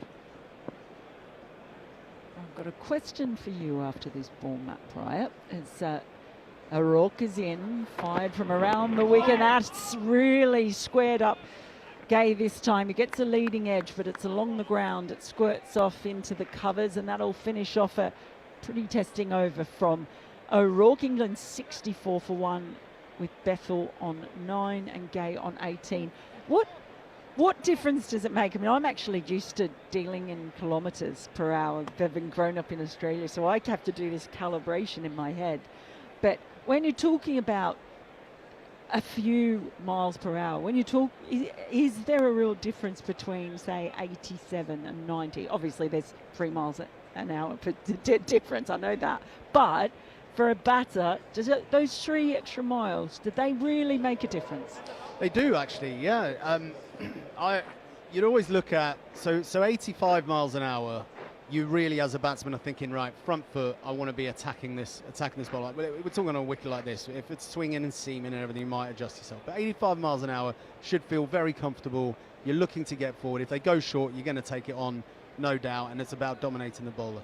When you start getting up to 87, 88, that's a sort of heavier delivery. You might check yourself on the short ball. You might be a little bit more watchful. Matt Henry starts another over. First ball left alone by Bethel. And you might question, if they go short, am I actually going to take it on, or do I need to do? So you're a bit more aware. When you get up to 90, that's when you start thinking, okay, maybe I have to put the pull shot away. I've definitely got to be a bit more watchful, and this guy can hit me on the head. So there's another element of jeopardy. When you then start getting to sort of 91, 92, that's when it becomes, you can almost feel it. It becomes so much more instinctive, where you have to almost train yourself to stand as still as possible for as long as possible. As Henry bowls another one, it's left alone by Bethel. Which actually sounds completely contradictory, because the faster they're bowling, you sort of think, oh no, you've got to move more. But actually, you've got to calm yourself down and trust your training, trust your instincts, because you don't have time to move, really. You're just going to watch the ball, you're going to see where it's going to pitch, and it's very, very quick, short movements. when you're then getting up to the sort of 93, 94, 95, then it's kind of just all-out survival, right? You're kind of going, okay, now I really just have to trust and back my eye. But yeah, short answer is, you know, a couple of miles an hour does make a difference. Next ball, it's Smith. I think I've been saying Henry, and of course it's Nathan Smith. Slightly different, but it's just defended. I was too enthralled in what you were saying, Matt Pryor. What are you doing to me? No, it is, of course, Nathan Smith starting his spell from the Vauxhall over. Look, it's interesting. One of the things that always makes me chuckle is when people criticise batters for their shot selection when it comes to fast bowling, because the idea of selection, it makes it sound like you're browsing the shelves down at Shops R Us. Oh, this one likes. Oh, nice, like a nice little pull shot. Yeah, that one will do. As Smith is in around the wicket, and Bethel just defends to mid-on, no run. But surely, like at that point, it's just the fast twitch fibres, isn't it? And an instinct, basically. It is, but that's the best players can control that. The best players can, you know, using an example of Sachin Tendulkar, one of the greatest in Australia, kept edging off, kept playing cover drives, edging off. He decided last test of the series at Sydney, I'm not playing a single cover drive.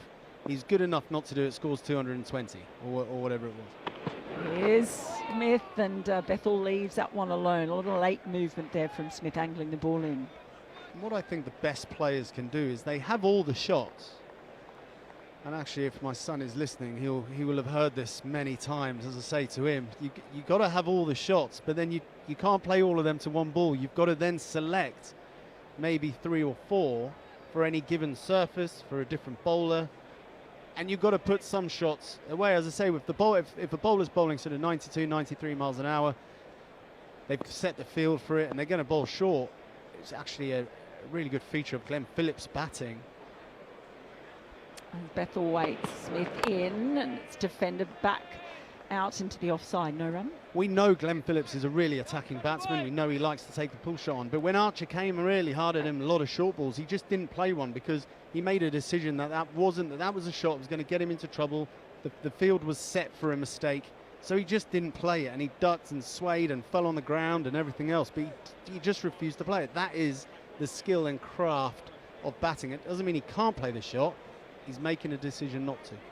End of the over, England 64 for 1, Bethel on 9, Gay on 18. So what you're saying, it's a bit like when you go into Shots R Us, it's a bit like when you go into the supermarket and you think, right, I'm not going to go down the chips and chocolates aisle. I'm going to leave that. I'm not even going to put anything in the trolley. As a new over begins, O'Rourke left alone by Gay. So that's pretty much how we do it. If you don't want it, just don't even put yourself in that situation. Don't even look at the menu. It's something I wasn't very good at. I'd always say, no, don't play that shot, Matt. Just don't play it. Oh, no, I've done it. Well, it's just for a lay person like myself, I watch a lot of nets. I've spent a lot of time in the nets. And so say when you're in Australia, probably the quickest nets are at the Wacker, and you go and you stand behind and Pat Cummins or Mitchell Stark are steaming in, as just see Gay pull out there, and O'Rourke's going to have to go back and start his run up again. I would stand there behind it and just go, oh my gosh. Like the ball hits the net before it leaves their hand, it seems. I would stand there in front of it and go, oh my gosh. Sometimes the ball had hit the back net before I'd seen it. But it does, and it always makes me think about that when you're criticising batters against really quick bowling. O'Rourke in, and the next ball's just dropped into the offside by Gay, no run. I remember a particular net session at the Wacker. Broad, I think Broad got injured at Adelaide, and it was a bowl-off for the final spot for selection for the third test at the Wacker. And I remember Strauss and Cook went in first, and Straussy came out of the nets, and we had sort of Tremlett, Finn, Anderson with new balls. Plunkett, I think, had been flown in from the academy. Strauss walked out of those nets. He was white as a sheet. It was absolutely brutal. Those nets were rapid. Gay awaits and ducks under the next ball. Short one from O'Rourke. Yeah, they're renowned for that. They were actually trying to, I guess, almost recreate it using the same base from those Wacker nets when they moved to the new Perth Stadium, because the Wacker itself, the pitch there in its last few years, had become quite benign and slow. So whatever it is about the base clay in those nets, they were notorious. And there was a little ridge, a particular set of nets. A couple of nets had a ridge, and funnily enough, the England cricket team always got those nets to train in. Gay awaits, and he's squared up by O'Rourke. A real effort ball from the big, tall, quick, squirts off the outside edge of the bat and falls safely. He's really putting in the effort here. You can tell with O'Rourke, can't you? Every ball. Yeah, he's coming round the wicket, and actually he's got the ball with the shiny side on the inside, so trying to actually show, he's angling it into Emilio Gay and then trying to take it away from him. He's having some success with that, opening the England batsman up. It's actually a big little spell this a big spell for this for Emilio Gay to try and get through. He's sort of lost a bit of rhythm since running his partner out. O'Rourke in once more. There's an expansive drive though from Gay. That's going to go all the way. Backward point boundary is the target, and it was a typically flourishy expansive drive from Gay. When he plays that, it's lovely to watch, isn't it? It is, and he gets the boundary. You see there from the replays, we can see that he's just not quite getting into the ball going away from O'Rourke, or from Emilio Gay, sorry, from the delivery of O'Rourke. And although he gets the boundary, I think New Zealand would be quite happy with the shot he's played there, because it's not far away from getting the edge, bringing Gully into play. As I say, it's quite a challenging little spell this for the England batsman to get through. Oh, next ball is challenging. It is a real rip snorter. Whistles past the nose of Emilio Gay, and he sways out of the way, and this has been some excellent fast bowling, you will have to say, from Will O'Rourke. England 68 for 1 as they take a drinks break. Bethel is on 9, Gay is on 22, and I'm just going to get your thoughts on this first little period of play, Matt Pryor, while I make way for Neil Manthorp. Yep, I think England happy with how they've started. Obviously the unfortunate run out of Ben Duckett, and he was looking very, very good. Partnership was starting to build. Emilio Gay called him through for a quick single, and really there wasn't a single there. Very good bit of fielding from Nathan Smith, who swooped in and got the run out. The wicket looks good for batting on, and England need to set their stall out. Currently 68 for 1 at the drinks break. Thank you very much indeed, Matt. Yeah, overcast, hazy at the moment, but no chance of rain, although there is an unscheduled band of rain moving across the English Channel, which looks like it might just catch the edge of London, or London might catch the edge of it, but absolutely no prospect of any showers today. But it feels like excellent bowling conditions, and England have perhaps done well to have lost just the 1 wicket. Jacob Bethel 9, Emilio Gay 22, 68 for 1 England in reply to New Zealand's 391. Hello, Jared Kimber. Hello, Manners. I don't, sometimes you get too inside baseball and you talk about press boxes and everything, but it is a truly extraordinary thing. And because we have the camera here, we can actually show this, that knowing he was sitting on the front row in the sun, Sam Ellard went for quite a thick jumper-like material rather than the obviously summer attire that he might have needed to sit in this area. Are you warm, Sam? You're okay? Earlier this morning, how were you? Yeah, very hot is the answer. It's perfect now. It's absolutely perfect. This is the best place in the world to cover cricket from. not in the first session. And and also, just a couple of metres to our right is possibly the worst place in the world to cover or watch cricket from. The press box is truly a place of abomination. We had a story about the press today, actually. Coney Ahmed, the Pakistani journalist, Manners, has just passed away at the age of 88. I think he claimed to have covered over 400 or 500 test matches, did he, in his career? For you and I mean, almost everywhere in the world, you and I often turn up at random places at random times. He would be there. I mean, I don't know how many test matches he covered, but it was certainly, he was at a lot of them. Well, yeah, I think the last landmark was 500, but Qamar Ahmed has passed away at the age of 88. Veteran writer and broadcaster, and so our condolences with him, but he's had a pretty good innings. Yeah, no, what a life he must have lived as well. He was always a very gentle man when I met him. Oh, absolutely, incredibly well mannered, always immaculately attired as well. Suit and tie, short and cut bottom edge down into the ground, I think from Jacob Bethel, and fielded in the gully by Glenn Phillips. 68 for 1 England. Drinks have been taken and enjoyed. What do you make of the, talking of drinks, the hydration breaks in the Football World Cup? I know football's not your game. It's not your top 10, is it? Probably not, no. I don't mind the World Cup. I do watch a bit of the World Cup.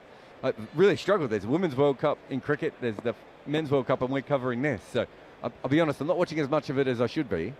Here is Nathan Smith again, and forward comes Jacob Bethel, steering it defensively behind square on the offside. No run.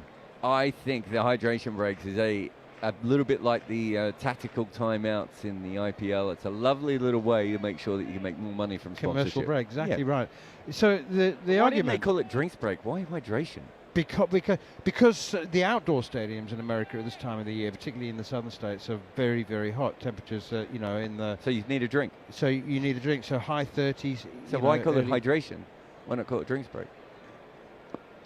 Yeah. Exactly. Seems like an unnecessarily convoluted word for drinking. Here is Nathan Smith again, bowls his underrated quick medium pace swingers, and that one is pushed defensively up to Jameson at mid-on, no run. I think I mean, obviously I don't know a lot about football, but from a tactical point of view, I would think it would help these smarter teams a lot more, because it basically gives them, like a basketball game or like an ice hockey game or Australian rules football, give you more chances to huddle your players up and come up with a new theory and pass it to them very, very quickly and get them to give you some live feedback from what's happening on the ground. Here is Nathan Smith again, round the wicket bowls to Bethel, edged! And he's got him. It has been taken at first slip by Daryl Mitchell. I must say, for a moment it looked like he might have spilled it, but he clutched it to his chest and he rolled over, and he's taken a very, very good catch. Straightforward edge. I said that Nathan Smith is underrated. Wobble seam delivery, and it has left Bethel, and it actually was taken by Blundell. Daryl Mitchell, it was his catch, but Blundell, as the keeper, has pinched it from almost Daryl Mitchell's chest, really.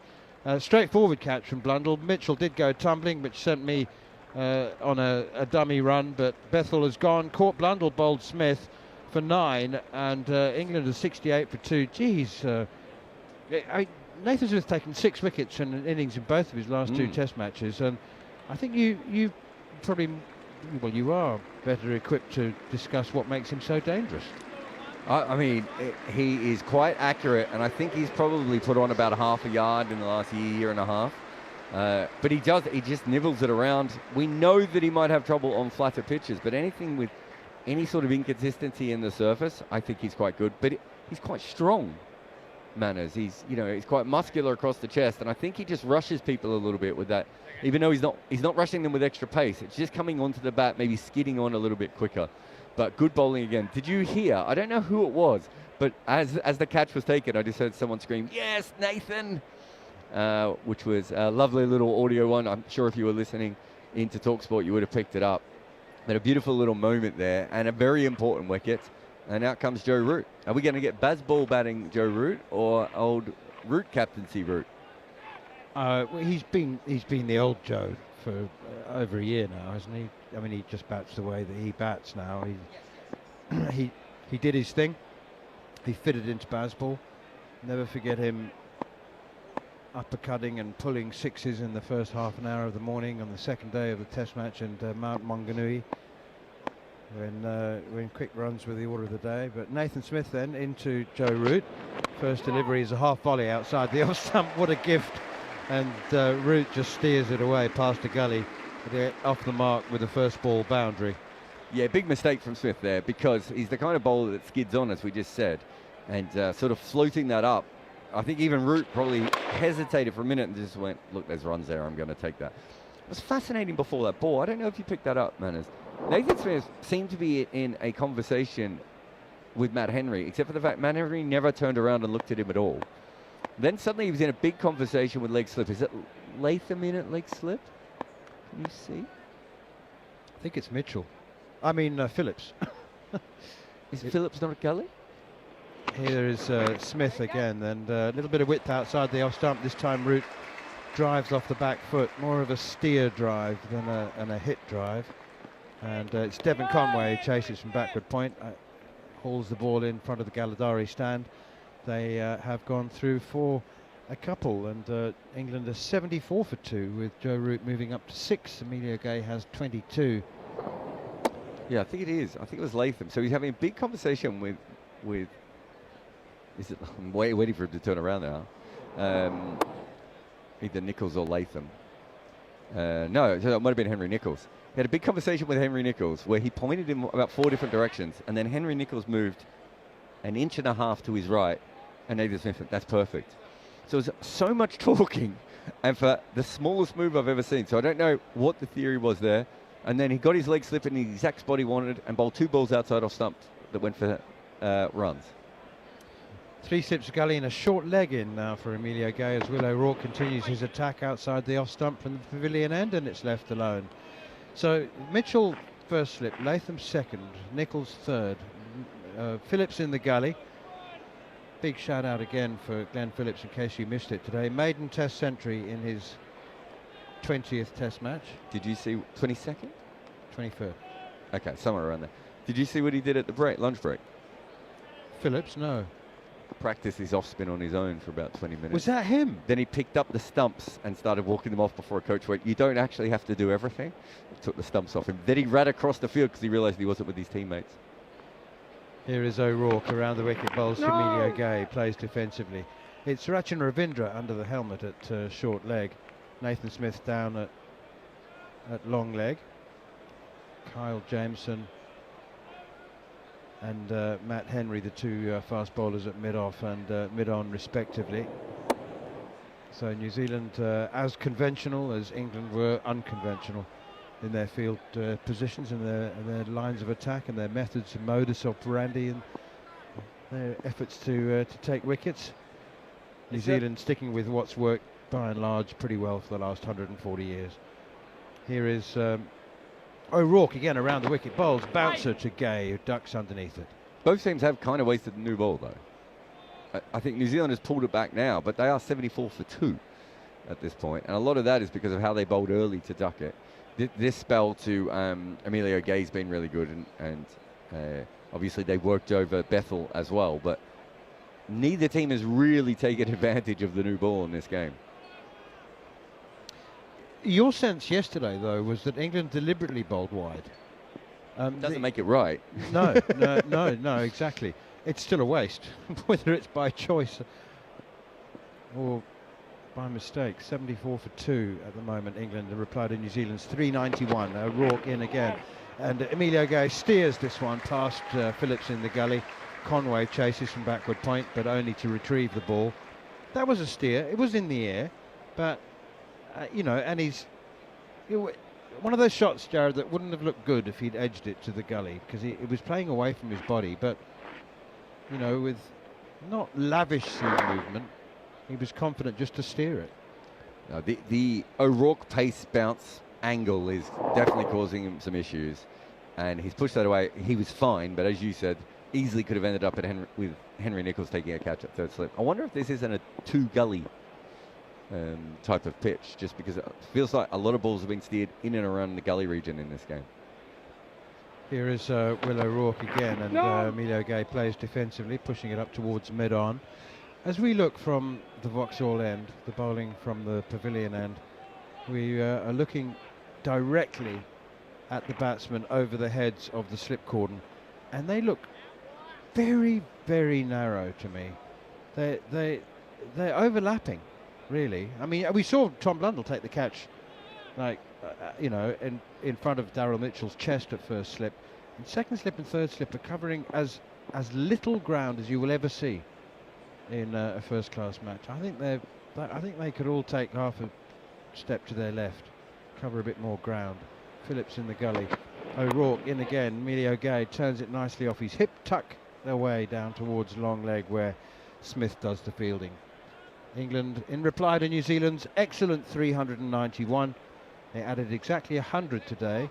New Zealand for the last 3 wickets, with Phillips reaching his maiden Test century, exactly 100 before he was the last man out. 41 from Kyle Jameson, given a life on 15, dropped by Ben Duckett at mid-wicket. So some of you might know that Jeremy Coney stayed at my house last week, and there was one night where I asked him a simple question about Daryl Mitchell in the slips, which went into a lecture on slip fielding. That's one thing you don't want to ask Coney. Any day, any time of the night or day, he will go into great depth on slip fielding. But it's fascinating. Oh, it's brilliant. The science behind. But I wanted to go to just bed. Catching the ball. Yeah. But one of the things he said was, shouldn't have poured him another glass of wine. Yes, one thing he said was Nathan Smith around the wicket to the left-handed Emilio Gay, and a little inside edge onto the pad, I think. He agreed with me that Mitchell has great hands. What he said was that Mitchell has the wrong base. His feet are too far apart, and so he doesn't have the ability to move from side to side. That happens to a lot of first slip fielders because you don't do as much diving as you do in other positions, and yet over time your legs get further and further apart as a first slip fielder. I don't know how that explains Henry Nicholls probably having too wide a base at the moment. He said the other issue is he feels like he's too close to the keeper and too close to second slip. Right. Okay. So I'm not imagining it. They are very narrow, aren't they? It's, they're standing all like next to each other, left alone outside the off stump by Emilio Gay, and there's no run. If Mitchell's feet are too far apart, again, this is more Jeremy speaking than me, but I could see what he means by this. It also means that Daryl Mitchell can't actually move that far left and right. Do you remember in the last test he missed one that went to his left? And so he's very good when the ball comes straight to him, but he doesn't have the ability to move around. But that also might mean that second slip feels they need to be closer to him because he did miss one in the last test, and the wicketkeeper might feel the same. So it might be Mitchell playing a part in this, or it just might be they all feel more comfortable in that situation. Nathan Smith in again. Emilio Gay comes forward initially, then rocks onto the back foot, plays defensively. 79 for 2. Did someone call yes then? Was that a yes/no? I don't think so. I think it was yes, well bowled or something like that. For more encouragement for Nathan Smith. You know, one thing that is really unique to Test matches involving England over the last 6 years is that unlike Test matches involving any other two teams, there is never any talk. Here is Nathan Smith once again, and a play and a miss from Emilio Gay. Plays at that and then brings the bat inside the line. But when there's a Test match involving England, there's almost no talk whatsoever of the World Test Championship. Whereas it's absolutely at the core, it's fundamental to the existence of Test cricket in half a dozen other countries. By the way, he missed that ball by 1.5 feet because it seemed 2.5 feet. No. It's incredible movement there. No, you're right. Occasionally I'll put something up in a piece or online about the World Test Championship, and someone from England will be like, no one cares about this. And I was like, no one in England cares about this. Every other Test fan in the world has at least half an eye on it by now. More than outside the off stump, left alone. I think Australia's still half an eye. England's no eyes at all. And I think most of the other countries, are pretty interested in it, I would say. Do you know Australia and India don't really need the World Test Championship? But my impression is that they take it very seriously, and that India particularly really wants to win it. And as far as Australia are concerned, they take it extremely seriously. It's an ICC event. It's fundamentally flawed in its structure, and it's got masses and masses of weaknesses. But here is Smith again. It's over pitched and it's driven sweetly for 4 by Emilio Gay. Half volley, to be fair, and he's punched it away wide of long on down to the boundary for 4. Yeah, that's just a couple of times here. When you are Smith's pace, you can't make mistakes like that, because they will be capitalised on. But it's a real shame, because they're all over Emilio Gay, and Emilio Gay just needed one ball to give him a chance, and that, over pitching allowed him just to play one of his best shots. He's set up for the drive at all times, which is why when the ball's a little bit short and a little bit wide, he sort of pushes at it a little bit more. So, yeah, definitely a bit of an issue there. But yeah, no, World Test Championship. What's interesting, I would say, about it is, do you remember how long it took Australia to take the T20 World Cup and the Champions Trophy seriously? I would say they took the Champions Trophy seriously after winning it. Same as T20 cricket, isn't it? I mean, the India were fundamentally opposed to T20 cricket until they won the inaugural T20 They voted World against Cup. it. They voted against it, that's right. Pushed away by Joe Root as that one angles into him from Will O'Rourke, but it's fielded in the gully by Glenn Phillips. That's yeah, dead right. But I would go so far as to say that Test cricket would be on its knees and heading towards extinction in South Africa. I can tell you from personal experience that Sri Lanka and Bangladesh are absolutely all over.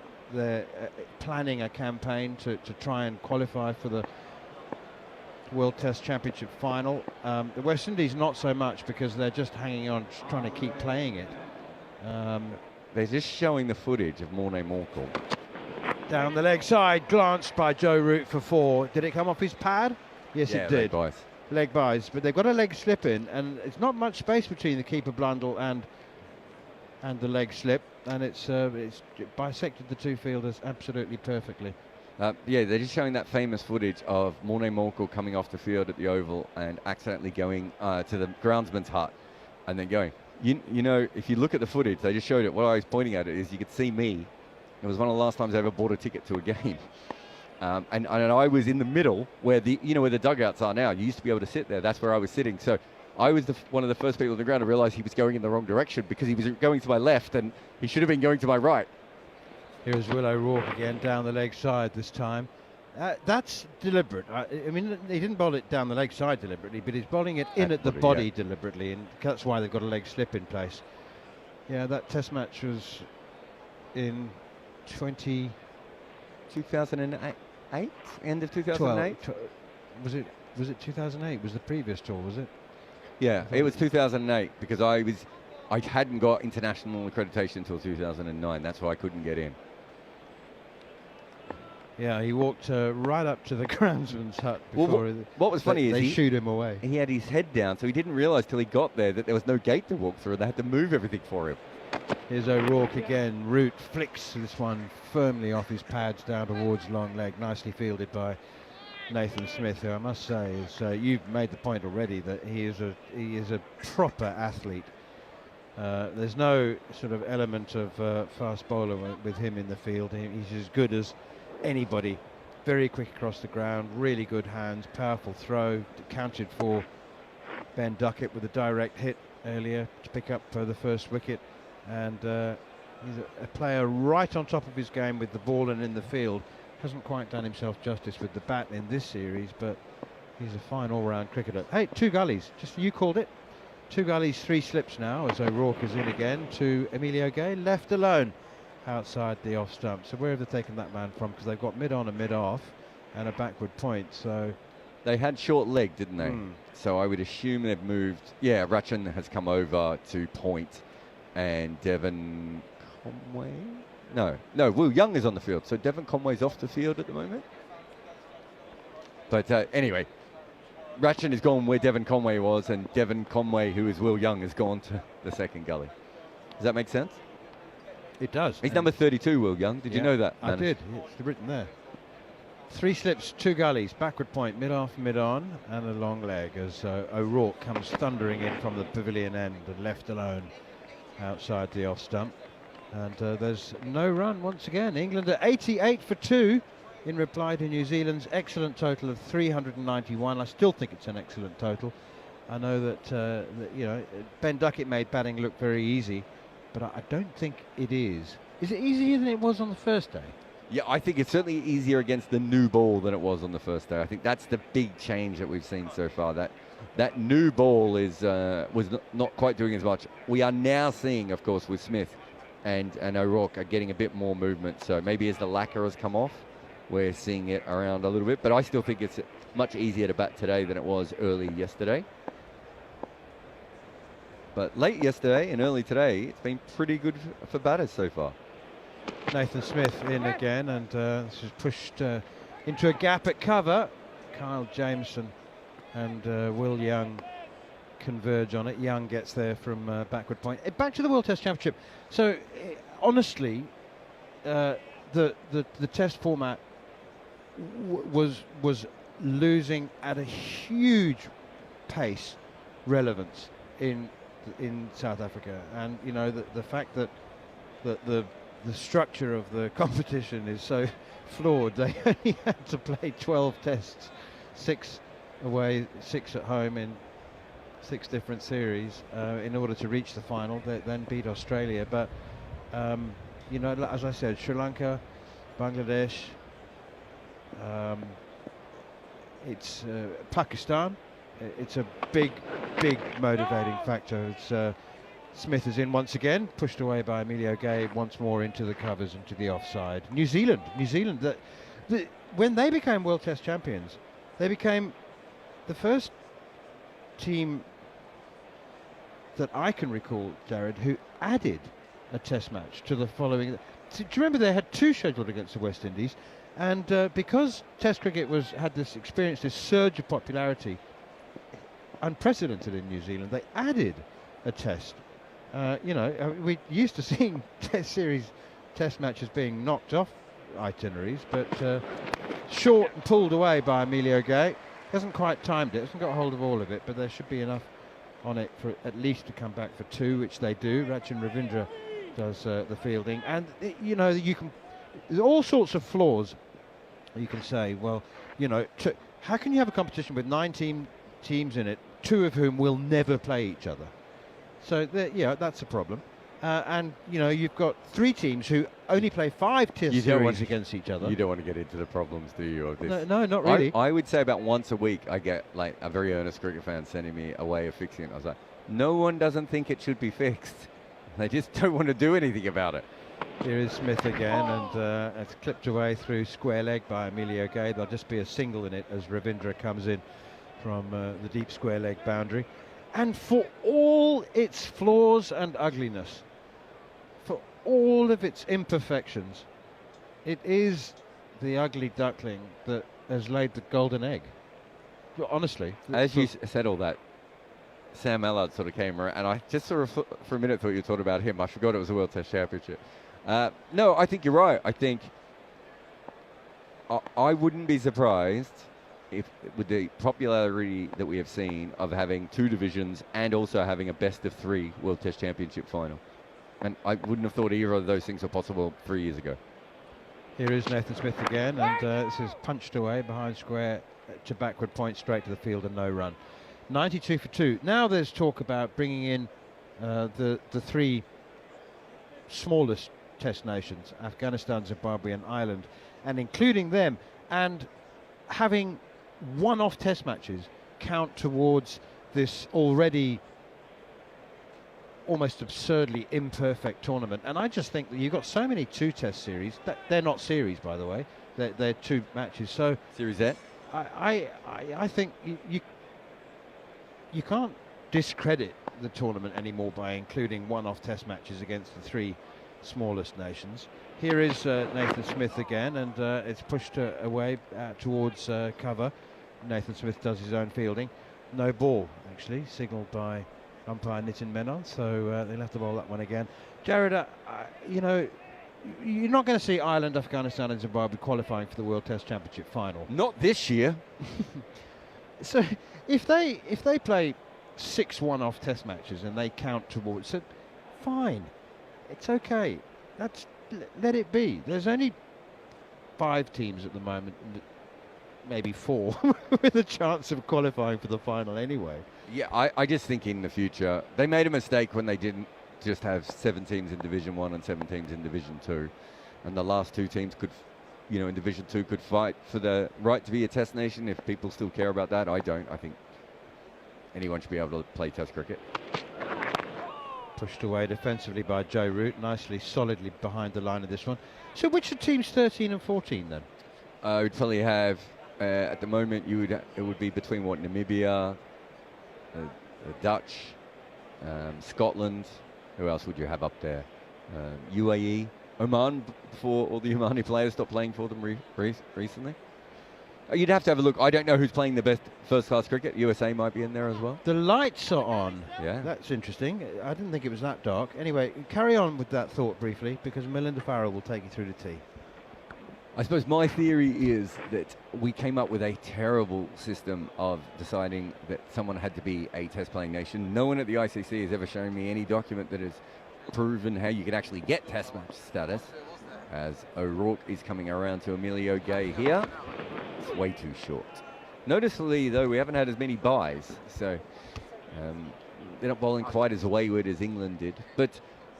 But yeah, so I think that we can have a multi-tier version of the World Test Championship of 3 divisions, and then we can have the other division can be regional and teams can play and get promoted and relegated. I don't think you should be playing at the top level of Test cricket forever just because in the late 1800s English people like to have holidays in your country.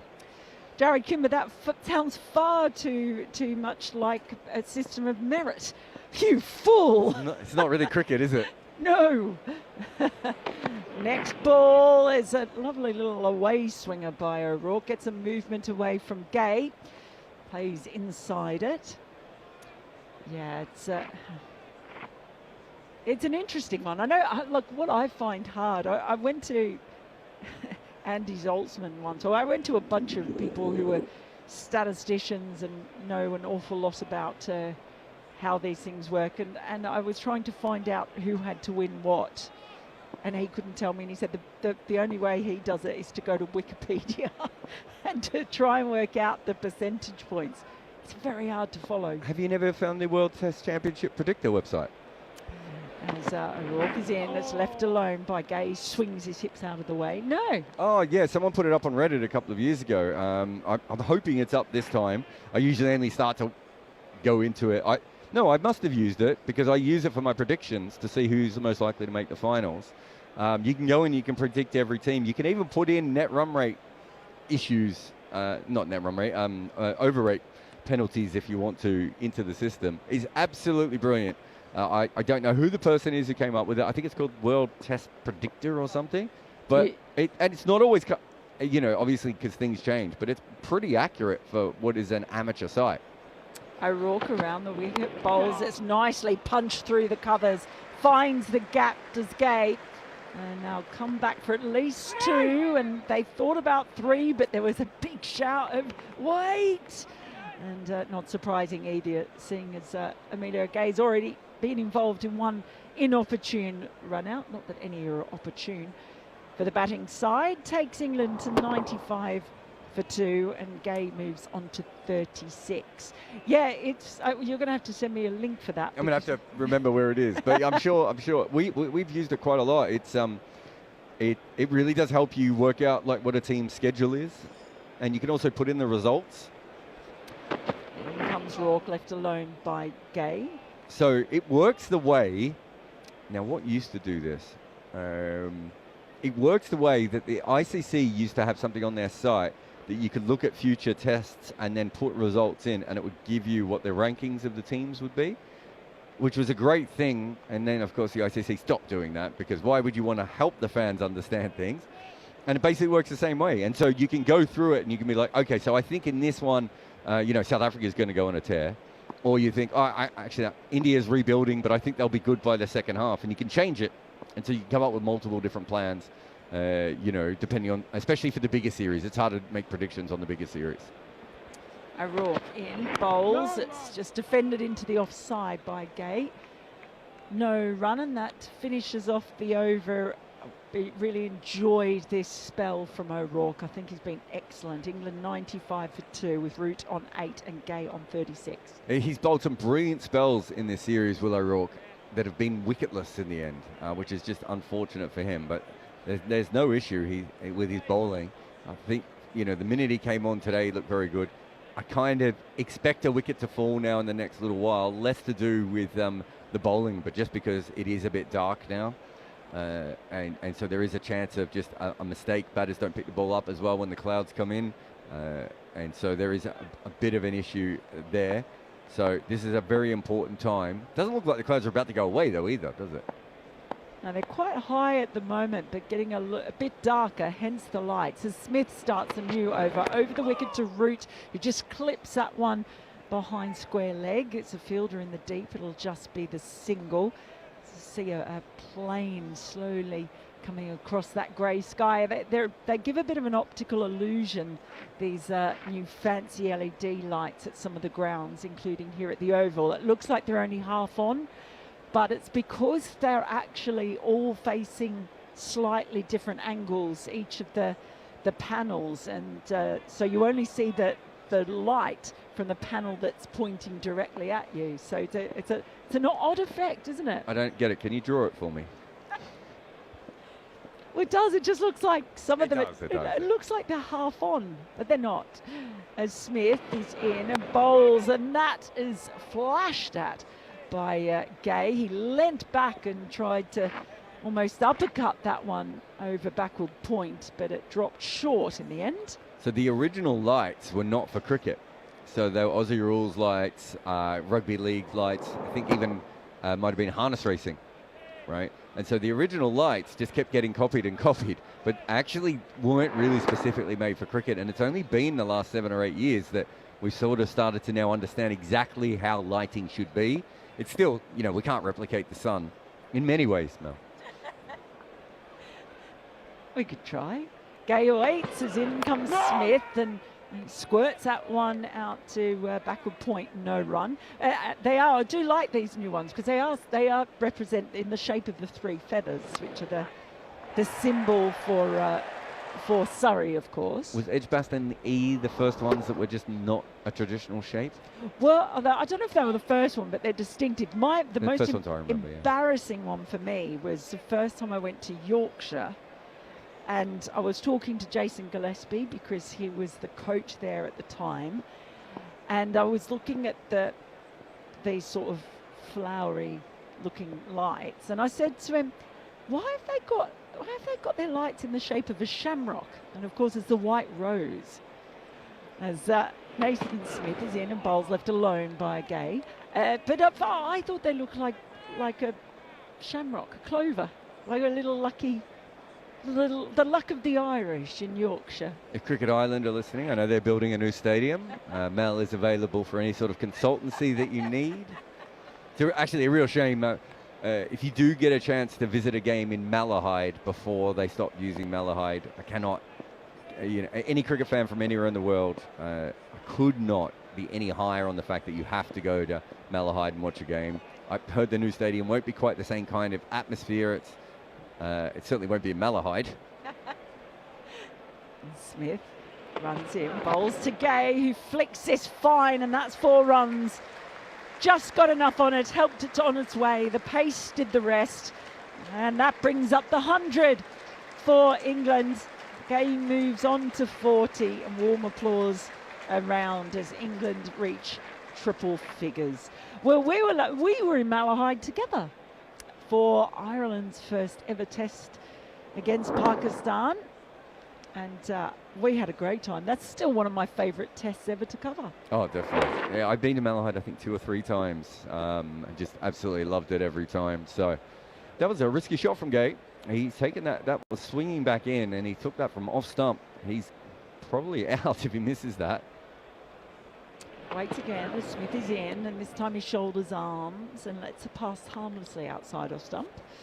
And that's the end of another over from Smith. England now 100 for 2 with Root on 9 and Gay on 40. Perhaps feeling a little bit of pressure that he needs to make this a particularly good innings after being involved with the run out of Ben Duckett when Duckett was on an absolute flyer. I think involved is a friendly way of saying he I know. burnt his teammate. I was accused of being too nice to him before. Yeah. Yeah, the barbecue. Look, I think he's batted quite well here. I don't know if they've quite worked out how to bowl to him at the moment. I still think that they believe that the best way to bowl to him is outside off stump and trying to get him to edge. I wonder if there's, with that ball that he just flicked off his pads, that's the other ball I would have liked to have seen them bowl a little bit more, which is bringing it back in, trying to get him LBW. He has this sort of weird forward press where he walks across himself and closes himself off a little bit. So there are some technical issues, but when you first come to Test cricket, people are not quite sure how to bowl to you. If you have a look at the careers of Daryl Mitchell, Blundell, Devon Conway, so 3 guys in this game, even Henry Nicholls at one stage. Sometimes you can get a bit of a buffer and you make a lot of runs. And at the moment, it does look like a team is not quite sure exactly what they want to do to Emilio Gay. Matt Henry is back, bowling from the pavilion end. He's in, bowls. It's a full delivery that's dug out by Root. Ends up meandering its way up to mid-on, no run.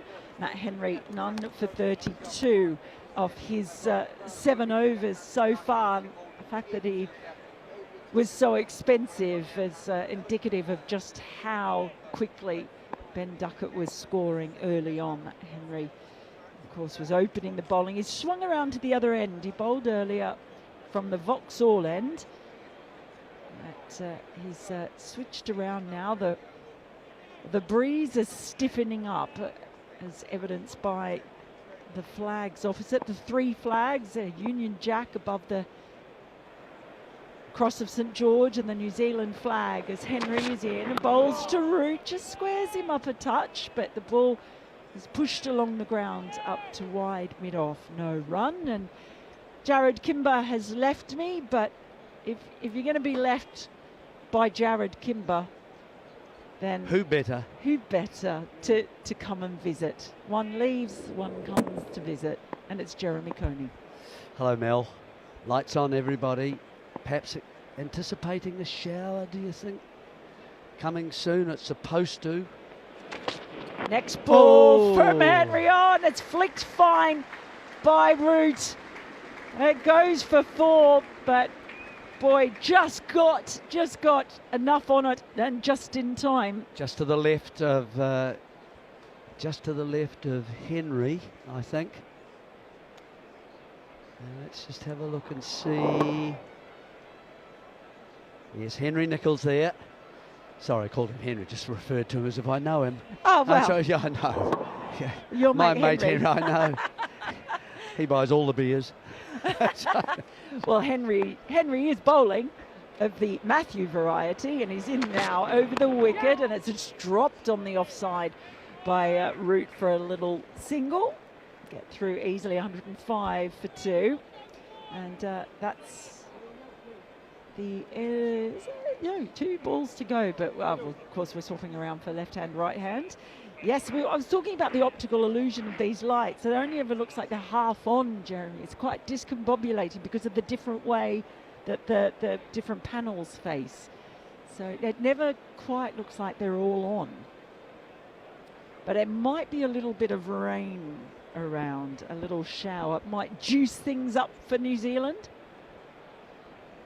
Well, not a bad response though so far from England. New Zealand quite haven't worked out how to bowl at Emilio Gay yet. Henry's in now. It's left alone by Gay on outside the off stump. How would you bowl to him? How would I don't think I'd bowl to him, but I think O'Rourke, if anything, has got to come around and try and target those shoulders. You know, with the shorter ball. He does square up a great deal on the short ball, and once you square up, you find it very hard not to use your bat. You don't want to let it come straight into your body. Henry, and now it's full ball, and he gets his eyes right over it and holds the defensive pose as he smothers the final ball of Henry's over. England 105 for 2. So what you do then is once you're basically facing from where O'Rourke would be bowling, right? So both shoulders are completely facing as if you're looking right at him, and then it's a case of the ball coming in quite high to hit you perhaps on the sternum or above around there, and your bat comes up to protect you, so you are then playing in front of your chin and your face. You can't control the ball from that position, and then it brings the catches in either side, or if it's leaving you slightly, you can get a chance to go to the cordon perhaps if it's on the offside, or someone at leg slip if it's on the leg side of you, just slightly leg side of you. And because he closes off as well, that front foot comes across, he's looking to get on the drive. Now that gives us the lead into how do you bowl at him if you're not O'Rourke, and that's if it's Henry or if it's Jamieson. You're looking to pitch the ball up. He's failing to root first here. And first balls leaves Root as he leaves the ball. But if it's to Gale, then I think you've got to, as he crosses the legs and gets his right foot across, and he's got himself what we call crossed off. He will then bring the front pad into action as well, and you can thump the ball into there if you can beat the forward defence, which he's bringing around that leg. So those, I think, are the two ways that I would ask my bowlers to have a look at, and I'd ask them to see if they could try and do that with a bit of swing. Smith might be very good at it because he skids at you a little bit more and brings it back to the left-handers. Now it's Jamieson to Root, wide ball slapped away, gets it in between slips and gully, and that is 4 runs. Just a bit loose from Jamieson. Yeah, it is. Look, Jamieson's has been a bit loose. He's going, what is he? How many overs? He's going for 5s, is he? 6s? 6.72 is going. Yeah. So that's New Zealand need that to change that. You can handle 4. Once you're getting to 6s and giving him width like that, then you've really got to be picking up wickets to keep you on. Turns at the top of his mark. Big tall figure runs in, bowls to Root, who just gently clips this in front of square leg. No run. How quickly or how easily normally do you think it is when you've got a new batter coming into a side? There's so much footage around these days, isn't there, of players compared to in previous eras where you probably didn't have anything except for maybe a bit of word of mouth. But now it just sort of seems like everyone knows everything about a new batter or a new bowler when they make their international debut, as Jamieson is in and bowls. That's just dropped into the offside again by Root. No run. A lot of people making money around the world doing exactly what you've just described, attached to various teams. I'm sure for England they might have 100. They've got resources here. New Zealand perhaps 2. And their job is to analyse footage and say here is a chap called Joe Root. Now make what you will of this and this and this, and here this is how he was dismissed. This and this and this and this. He's on strike now as Jamieson is in, and it's just defended out to point. No run. So we would therefore suggest this kind of bowler, this kind of length, around this kind of line, and this sort of field. So that there's loads of information about that now, and maybe they summarise it and put it under your door and your room before you go to bed. I don't know. I think sleep on this one, boy. I think these days they get a WhatsApp message. Oh, okay. Well, they may be more modern than that. I've got a WhatsApp, so I feel modern all of a sudden. Here's Jamieson. It's a full ball driven to wide mid-off by Root. No run. That's Scott laughing because he knows that I've got no idea about things. I had to say to him this morning, how do you pin this? How do I pin this thing? I got a message saying, could you all please pin this to your phone or something or other? I haven't bought any pins today. I suddenly went, I went into a, yeah.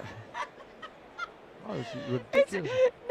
End of the over, England 109 for 2. No, there was a message with our Rosa on our WhatsApp. That's exactly group. right. So John was asking Scotty to pin that for all of us, which means that you can just go to the pin on the message and you can bring it up at any time. Make something easy to find. The look on your face is priceless. I don't have a pin on my phone.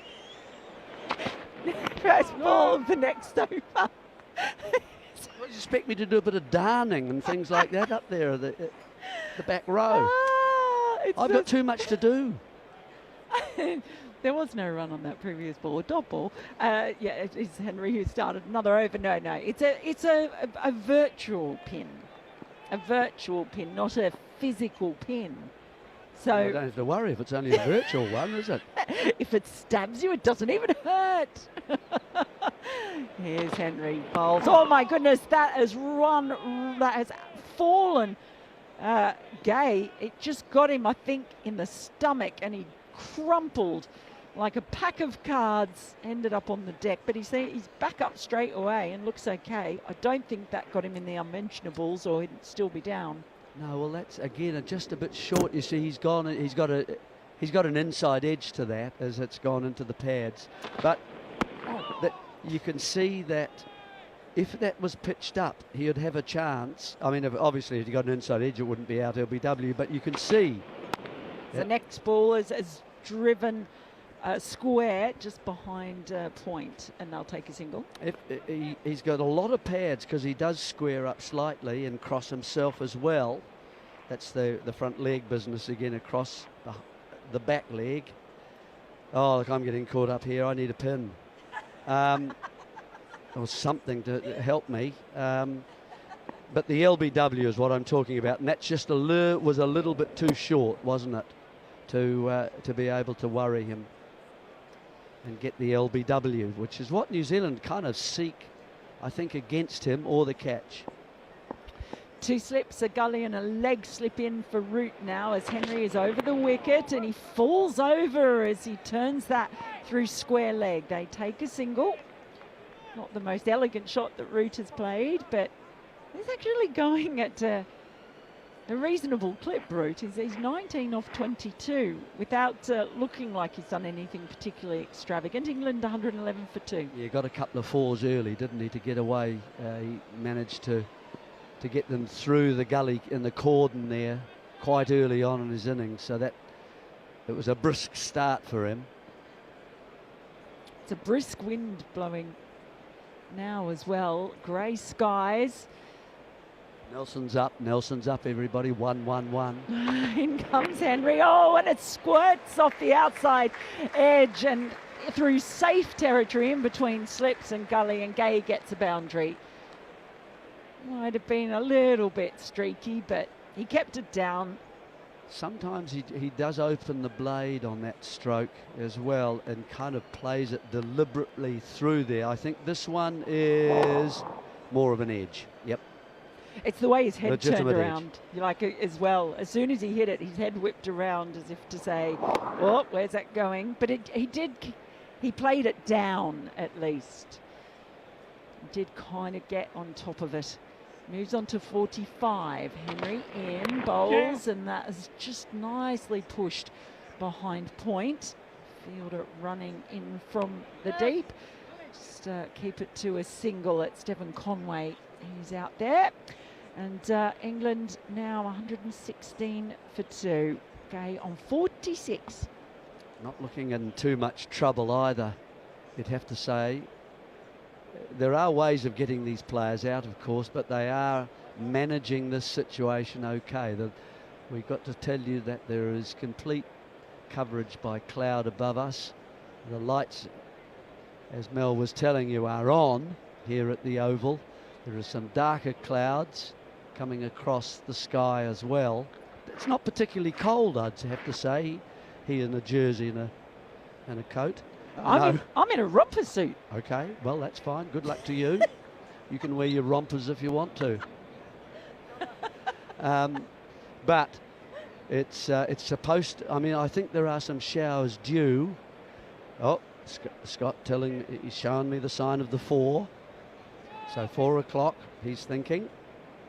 It looks like, around, it looks on my radar that I've got in front of me. Yeah, maybe in the next 15. Kyle Jamieson is in now. First ball's defended with a very high elbow and straight back by Gay. Approaching 50. If he gets there, that'd be a pretty fine effort. He scored 8 in his debut innings on that tricky Lord's pitch, and then 57 in the second innings, which 57 you might think okay, but in the context of that match and how difficult it was, I thought it was very impressive for his first match. Now he's closing in on a second 50, which really would be a fine effort. As Jamieson is in around the wicket, it's left alone, watched carefully by Gay as it passed him. New Zealand really want Jamieson to bowl well here. They've got their 4 seamers that they have used so far, and after that, really the 2 part-time spinners. And we know that Bethel got, maybe his best, for somewhere close to it, everybody, 3 wickets anyway, and New Zealand have the equivalent, don't they, with Ravindra and then of course of Phillips, so they could use those. But in these conditions here, you want your seamers bowling, and the economy rate's over 5. Jamieson in, that's flicked away nicely through mid-wicket, just timed well enough by Gay to get it in the gap, and they will come back for 2. So it takes Gay now to 48. Well, I guess the thing too is New Zealand haven't bowled any spin at all in this series so far. As we see, the partnership has just ticked over to 50 between Root and Gay. Came together when Bethel was out for 9 on 68 for 2. It's come quickly, hasn't it? 60 balls as well. So New Zealand haven't been able to stop. They should, in their defence, they've kept a lot in catching. So next ball from Jamieson, it just comes off the outside portion of the bat, and that's that squaring up that you were talking about, Jeremy Coney. It sometimes looks a bit awkward. It just went along the ground on that occasion to the covers, so safe enough. The thing that New Zealand are really lacking a little bit here is the bounce. They'd love to get some bounce as well to go with any movement they can, extract from this cloud. And the ball itself now into its 27th over. I'm just feeling a few spots of rain now as well, as Jamieson runs in, bowls to Gay, who's in behind that one, and it rolls back up, and Jamieson just gives it a little kick before making his way back. So yeah, just a few little spots of rain, nothing heavy at the moment, but we did just feel a couple of drops falling. Scott's very attentive to his equipment, and he's removed half his clothes. It's all right, everybody, it's all quite decent, but they are covering various items and a towel, probably taken from his hotel room. The ladies will be getting excited. Gay awaits as Jamieson is in, and there's a strangled, I should say, shouts as he turns that ball around the corner. It just makes his way towards leg slip. And that will be the end of Jamison's 7th over, none for 38, so he's been a bit expensive. And England now 118 for 2, with Root on 19 and Gay on 48. Had 24 overs in this session so far as the players make their way off for the tea break. And I think you would have to say England probably would be reasonably happy with that, I know that they did lose a couple of wickets in there after lunch, but they've also scored at a pretty reasonable rate, Jeremy. They have. They've gone quite nicely. New Zealand went well earlier on today as well. So both sides, as this pitch has gone into day 2, have been relatively comfortable with the bat. I think this morning New Zealand were hurriedly moving along because the English bowlers just adopted the short pitch policy, and it didn't work. Then they couldn't get the services of Jofra Archer, and so he was kept out basically and just had one over at the New Zealanders today. They lost finally their 3 wickets and got through to 391, and while they've lost 2 wickets early-ish, they've looked relatively comfortable, I think, in handling and getting their way to 118 for 2 at the moment. So we'll leave it at that at the moment, I think, Mel. Well, I will anyway, and I'll leave it up to you. And with the lights on, we've got plenty of people who have been, I'm assuming, given those jackets. You'd see them in a crowd, you'd see them in a nightclub. They would glow in front of you. And so they're all around protecting nothing, because no one's trying to advance on the pitch at all. So my word, they're hardly needed. I'd love to see you in a nightclub, Jeremy Coney. That would be a sight. Well, in a fluorescent vest. Correct. Oh, that'd be a sight to see. Yeah, well, thank you for your thoughts, Jeremy. So England, they were 15 for none at lunch, and they head to tea at 118 for 2. The 2 men out in the middle are Joe Root on 19, Emilio Gay on 48. The 2-4, Ben Duckett, he was out for 36, was run out, really barbecued, as we've said a few times, by his partner Gay. And then Bethel, he was gone, caught behind off the bowling of Smith, who was also the one who ran out Duckett with a direct throw. So I am now going to hand over to the great Sam Ellard, who is joined. I was giving it gravitas, Sam. I was going to say who's going to be joined by someone who I'd like to call Dolly with the brolly, and actually it works quite well, because I think Dolly, that is Rory Dollard, Dolly's going to need a brolly. So I'm going to hand over to Sam now, and we'll see you after tea. Thanks, Mel. Oh, there we go, and the headphones come on. I'm going to take a seat. Mel and Jeremy are gonna pop away, and well, I'm about to have Mel. I'm stuck in your thing, in your what do you call that? Your earpiece. There we go. That's not good. There we go. That's sorted, isn't it? Thank you very much, Mel. We're now going to do my favourite 15 minutes of the day, where I'm joined by one of my, you're on that one, mate. One of my very, very, say good friends. Sounding a bit like the Moose there, aren't I? One of my very, very good friends from the press pack, Rory Dollard. Hey, Rory, how are you, mate? I'm very good, Big Easy. Good to see you, man. Do you want to explain why you call me Big Easy? How did that even, I actually can't remember, how did that start, you calling me Big Easy? By the way, I should do like a proper introduction, shouldn't I? I've just gone, it's Rory. This is, I'm sure, all people watching overseas on talkSPORT's cricket YouTube channel will know who this man is. It is Rory Dollard from the Press Association. One of the great things about being from the Press Association is you can see or read Rory pretty much anywhere. Like the other day when I was on the Early Sports Breakfast on talkSPORT, my co-colleague Laura Kirk-Francis read out Rory, I think you were the back of the Express, or back of the... Basically, you can see and read you anywhere, can't you? Well, everyone in the media landscape receives my stuff, and those who like it can use it. So that depends how I work on any given day. You're Big Easy because... I'm big. Yeah, I mean, listen, it was the nickname of Ernie Els, and he's a sporting great who had a great laconic, stylish presence around the golf course, and that's how I see you in a cricket ground, Sam. Oh, that was smooth from you. Thank you. Also, you might have forgotten this, but my middle name is Ernie. Sam, that would have added to it, right? Let's say that's why it is. Okay. Well, no, Ernie Els, and then my middle name is Ernie, and that kind of makes sense. How are you? Anything on the cricket, Sam, or are we gonna? Yeah, well, we'd like to do a little bit of small talk first, don't we? Before we talk about, we've just had, on our YouTube stream, we've just had 4 hours of cricket content, haven't we? So we like to dip away from it. How have you been? How's your summer started? Yeah, it's good. We had 5 months between Test matches. I came back from Australia thoroughly sick of the cricket, like every England cricket fan, I imagine. And by the time we hit June, I quite fancied a bit of seeing this England team. Did you get time off?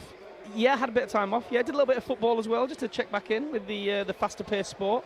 But as anyone listening to this will know, things got a bit busy with England cricket over the last 10 days or so. So it's been pretty full on, lots of talking points, and we're sort of still seeing that play out today. Really, the shadow and the long shadow of the Ben Stokes incident is in here in full effect. And in this morning's cricket, when England was slightly ragged, it was a bit loose, a bit directionless. His sort of absence felt quite big again. Some news though is that Ben Stokes is going to be playing cricket tomorrow. Not here at the Oval, but he's going to be playing for Durham.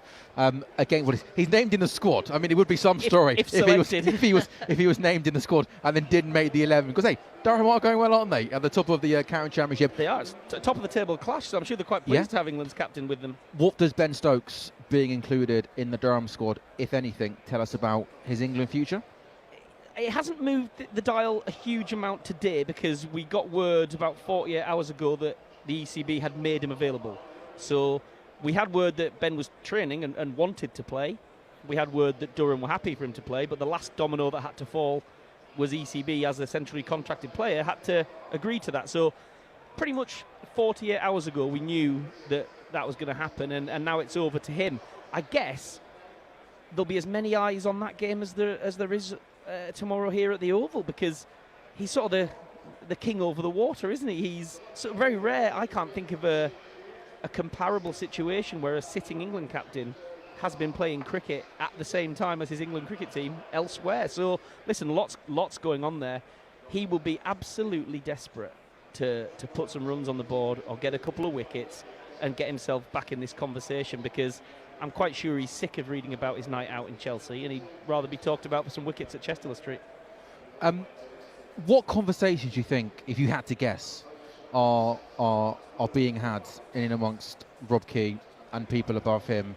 Because it's 10 days. It happened 10 days ago now, didn't it? The Monday night where Ben and Gus went out and broke that curfew, and we're 10 days down the line, and we don't really know what the ECB are thinking, or even what Ben Stokes is thinking about his international future. Yeah, there are two processes happening simultaneously. One is the cricket regulator. That's a much more laborious process. Don't expect anything anytime soon from that. Just for those that don't know, what is that, and what do they do? So that was set up a little while ago, maybe 2 years, I guess, and it's similar to the football regulator that's been. It's an independent body. It's not affiliated directly with the ECB. They have no power on that. It's an arm's length process to determine disciplinary matters, really. There was a previous body that was the Cricket Discipline Commission. It's a slight upgrade on that, I suppose, but because it takes things in a very formal manner, it takes a little while. So the last time I recall an England player being involved was Harry Brook, Jacob Bethel and Josh Tongue in Wellington, and I think they reported back 5 months later. So I don't think we're going to expect anything soon from them. So it's the internal ECB investigation that we need to find out about next. Listen, if he plays this game tomorrow, Ben, he's got Friday, Saturday, Sunday, Monday, and England will train at Trent Bridge on Tuesday. It's a pretty tight window. Yeah. It's a pretty tight turnaround. I'd say, betting man might say it's a push to think he'll be back in the team, back leading the team in time for the second of two back-to-back Test matches. It feels like that process might just have to take a little longer because these two games are squeezed in so tight. But we have got very little information from Rob Key and Brendan McCullum, the senior management, on this. And honestly, all Ben can do is go and play cricket and play it well like we know he can, and then it's balls in your court. But in your opinion, the most important thing is that Ben Stokes should be playing international cricket again for England sooner rather than later. I mean, has there been anybody in your body of work who has said that no, he should be either stripped of the captaincy or moved away from the team? Or is everyone's opinion, yes, he messed up, but that doesn't mean that Ben Stokes should not play cricket again for England or even captain England again? I think they're two separate questions. I haven't realistically come across anyone who thinks this should mark the end of Ben Stokes' career. It seems a extreme, isn't it, nuclear option, yeah. There are people who maybe think that the captaincy is a different matter and maybe not even as much of a punishment. Maybe it's a question that this incident showed that it had taken its toll on him and maybe he needed to step out from that in the same way that Joe Root did 4 years ago. Me personally, I think you have to go a long way to look at English cricket, at the type of cricketers it produces, a lot of them from the same background, the same network of private schools and well-behaved good lads, and look at someone like Ben Stokes and the way he has impacted the game for good in so many ways, and to think that you want less of that, not more of it, would surprise me entirely. Away from Ben, we are at tea on day 2 of this second test match. Emilio Gay is 2 runs away from 50. I have to just say, by the way, I do miss Zach Crawley a little bit. Like, I don't know why. Zach Crawley was, I think, the happiest cricketer I've ever seen play cricket for England. If the cameras ever panned to Zach Crawley, fielding a second slip, third slip, up at the balcony, he would never not be smiling. And that's something that I miss, by the way. I'll raise you a Sonny Baker. Okay. He has the smile has been wide across his face ever since he walked out on that pitch on Wednesday morning. So we're level pegging for the happiest cricketer ever. Emilio Gay, listen, he's interesting. Looks funny, Rory. He top scored last week at Lords on an absolute horror pitch. Like, I think if he plays 100 Test matches for England, he probably won't come across a harder wicket. Maybe an absolute. So I guess it's good that he came away from that Test match to someone who said to him, it won't get any worse than that. Exactly, yeah. And I think he had a huge amount to say for himself, really, there. And he's relaxed. He's been aiming for this. He's not someone who. I interviewed Emilio Gay at the start of last season, and he'd been left out of a Lions squad that winter. And I asked him if he was disappointed about being left out of the Lions squad. And he said, a little bit. But my ambition in life isn't to be an England Lions cricketer, it's to be an England cricketer. He was already looking 2 levels ahead of where he was. This is where he wants to be, and that 50 was a huge, relaxing moment for him. And what he's got here today, 48 not out as we speak, he ran his partner out, Ben Duckett, horrible call, terrible misjudgment because he was getting stuck a little bit with some very tight bowling, and he just wanted to get a little single off the board, and he ran out Ben Duckett, who was absolutely flying, by the way. Immediately, Jacob Bethell gets out, and suddenly there's a big ask on a person playing his second Test match to say, you've contributed to this a little bit, get us out of it. Well, he's faced 92 balls, 48 runs, taken the shine off the ball, put a few overs in the Kiwi legs. He's gone quite a long way to repaying already here.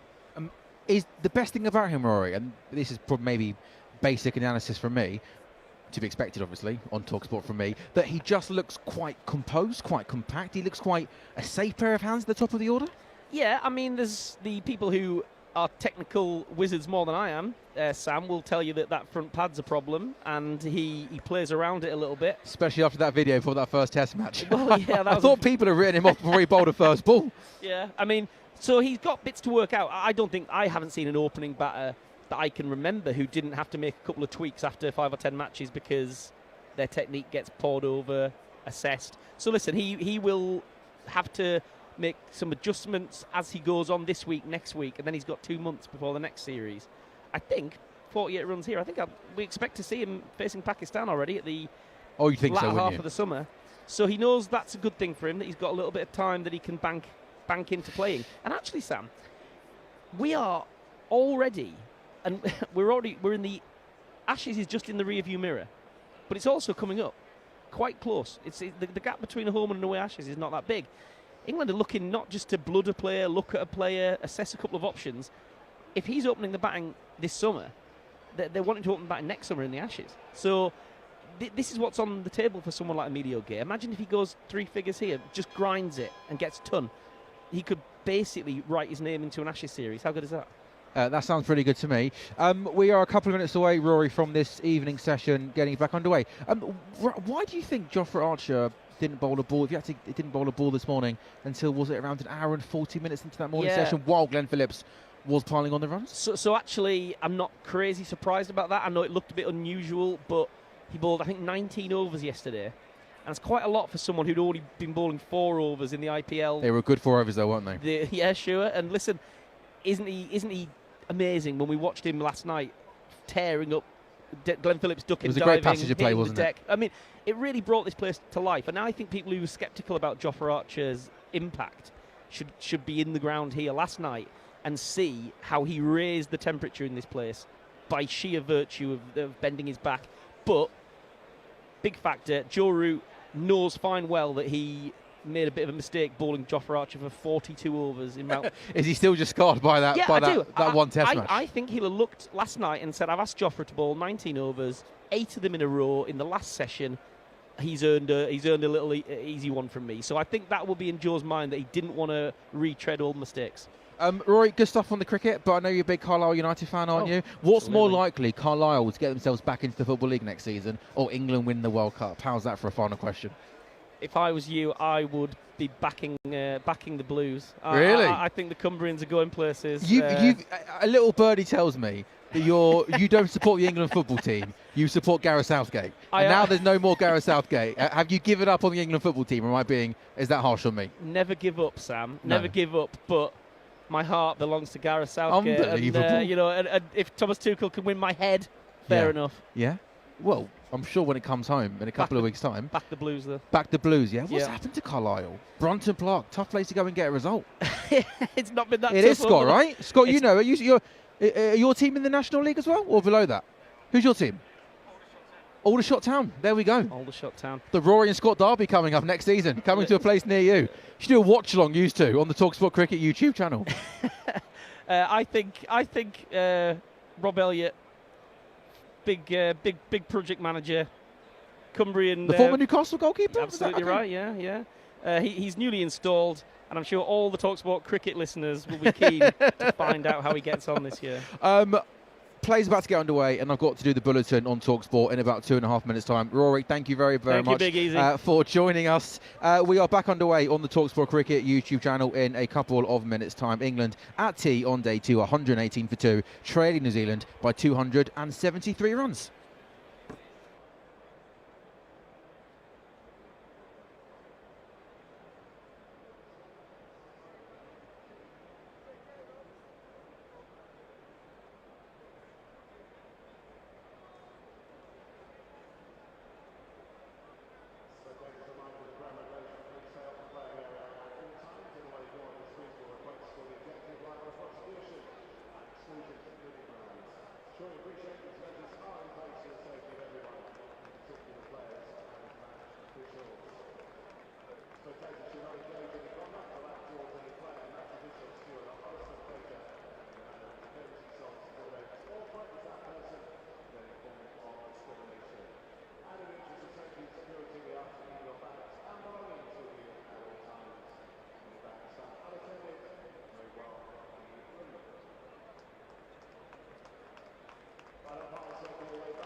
Welcome back to the Oval, the Kia Oval, where the umpires are almost out in the middle now. Gloomy grey skies, the clouds still quite high. We've only had a couple of drops, if anything, but the lights are on. Still quite warm. It's cooled off a little bit. As, the New Zealand players are huddled by the boundary rope. Joe Root is waiting as well.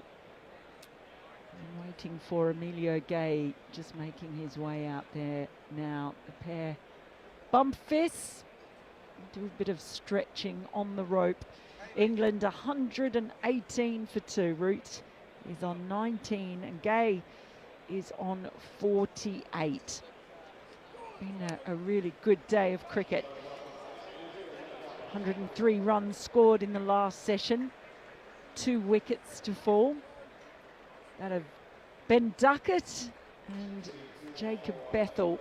Nathan Smith was involved in both of those. One with the direct hit to remove Duckett for 36. The other bowling a cracking delivery to Bethel that just caught him high on the edge of the bat and into the hands of Blundell, who completed the catch. Both of the England wickets, you might suggest, ones in which they have plenty to do with their own demise. Just felt a little drop fall onto my shoulder here. We're quite exposed outside here at the Oval, but feeling all the atmosphere around the ground and the hum of expectations as we head into the last session. The New Zealand players are out there now. And it's going to be Will O'Rourke, is none for 12 after 6 overs. He's bowled really well today. I would suggest as joined by Jared Kimber for the, well, almost the first time we've been on for a while together. It's the third time we've been on. Okay. I'm counting them down. Oh, I try to forget. Here is O'Rourke. He's in and bowls to Root, who plays with soft hands to backward point, where Devon Conway is lurking. No run. He's got a leg slip in for Root. They have, in fact, ever since he came out there, and 2 slips, a gully, the backward point. I've got a mid-off, a mid-on. I've got a short leg in for him now, man under the helmet.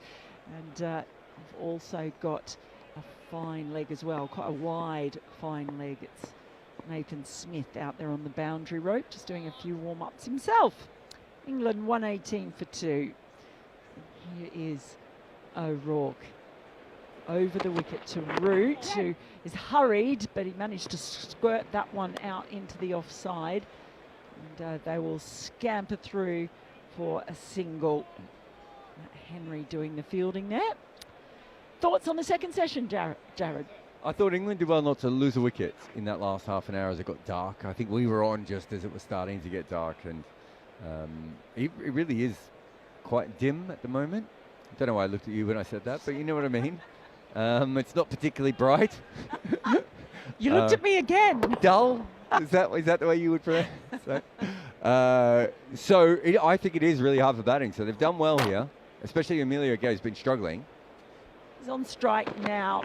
His first ball of O'Rourke's over, just passes outside the edge of the bat. So no leg slip for Gay. They've got 3 slips in for him, plus the 2 gullies and the backward point. It's just starting to rain a little bit where we are. So that tells you that the cloud is lower than it has been at any other time. I believe that's how rain works. Could be wrong. Also, I don't want to face Will O'Rourke is the person I don't want to be facing right now. Bowled a brilliant spell early on. Conditions are in his favour right at the moment, and he's fast and at you. Well, he's coming in fast now. Bowls to Gay, who ducks under a short one. He's one of those bowlers, you feel like he's going to take a wicket at any moment, and you often feel he's been a bit unlucky not to get one. And he's bowled really well. You went on before when I was saying it's felt like since the retirement of Southey and Bolt, and then Matt Henry, this sort of new phase of his career that he's taken to with relish as the leader of the attack. But I just feel that Will O'Rourke has added something very, very handy to this New Zealand attack. He runs in now past the umpire, bowls, and it's outside the off stump, left alone by Gay. Yeah, he's a big chunk of meat. To be fair, we're probably all big chunks of meat. He's a bigger chunk of meat. I mean, he's big, he's strong. He's a, we covered. Must have been the series when he went up against India. We covered that one, and I sort of compared him a lot to Steve Harmison. He's almost a combination of Steve Harmison and Morne Morkel, which are not too bad people to be compared to. And they're going to come off. I wasn't not expecting that. Is that rain or light? Because the rain stopped on us, but that could just be the angle. No, there are umbrellas going up, I can see now, and people walking back. So we're a little bit protected here. And I mean, not that protected. A minute ago, I had to move your laptop because I was afraid it was going to get wet. Yeah, but I can see stewards. Yeah, no, it's raining quite a bit. There, yeah. I can see it now. They're running out now with the covers, pulling the stumps out. We've got a helpful breeze, obviously pushing it away from us at the moment. Yeah. Otherwise, producer Scott's going to be running around, putting things up. But he's just sipping on his drink bottle at the moment, looking quite relaxed, considering there's rain about. He's an ambush predator, Scott. When he needs to, he'll just snap out of it. So it's been a very brief little interlude of play after tea, as the Hessian is being rolled out along the strip, and the bigger covers are being brought across as well. Hopefully it's just a little passing shower. I think if I'm England, I'm pretty happy with this at the moment, just because it was dark. So if it didn't rain, I think we might have continued to play. And as I said, O'Rourke in that situation was not exactly an ideal one for England to be going up against. So obviously they'll still have to face him, but they would be hoping that we'll get a little bit more light and the clouds will lift shortly. It looks bad kind of out the back of the members, which is that where the rain comes from? Do you know? Well, the wind is blowing we're looking from Right, just let me lick my finger. from right to left. There's actually not a lot of breeze at the moment, is there? Well, if you look at the flags above the pavilion, they are standing pretty stiff to attention. So it's coming from our right to left. So that's from the Archbishop Tennyson School side across to the gasometer side, if you will. So moving across that way, it does look a little bit brighter out that side, if that is indeed the way it's moving across. And I think looking at the radar, it did look like it was basically coming in from the southwest. Are we expecting a much rain? Because I remember looking at my radar this morning and it said it would, I don't live too far from here, and it said that we were expecting rain sort of in this part of the afternoon. Yeah, it looked like just some showers to me, and they looked. The radar I was looking at suggested that everything would have completely passed by 5. So it just depends how heavy it is. But they're bringing on the extra covers now for the bowlers' run-ups. So they're not expecting it. The ground staff usually know, don't they? You can usually tell from how many covers they are bringing on. So if they're covering up the run-ups at the moment, that suggests they're expecting it might be around for a little while anyway. They weren't sprinting though, so No. that's the other thing that you're looking for. If you see them start the sprint, they're afraid there's about to be a deluge. They just brought it out, quite comfortably. I'd say a light jog, maybe somewhere between jog and gallop. And they're just pegging them into Jallop. place at the moment. A jallop or a yog. Trot, a jog, yeah, a gentle trot. But yeah, they're also looking to see if they worry about all the other practice wickets. Yeah. Which at the moment they don't seem to be all that interested in. So again, there's some good signs. The problem might be that unless the cloud lifts, forget the rain for a moment, it's also really dark. And I'm not sure the umpires would like to restart with the light as it currently is. I didn't see them take a reading off the light meter before going off. So what we may find is that before they decide to come back on, maybe the umpires might do that and actually check the light meter. Is it just my eyes, or does it feel like it just brightened up ever so slightly in the past few seconds?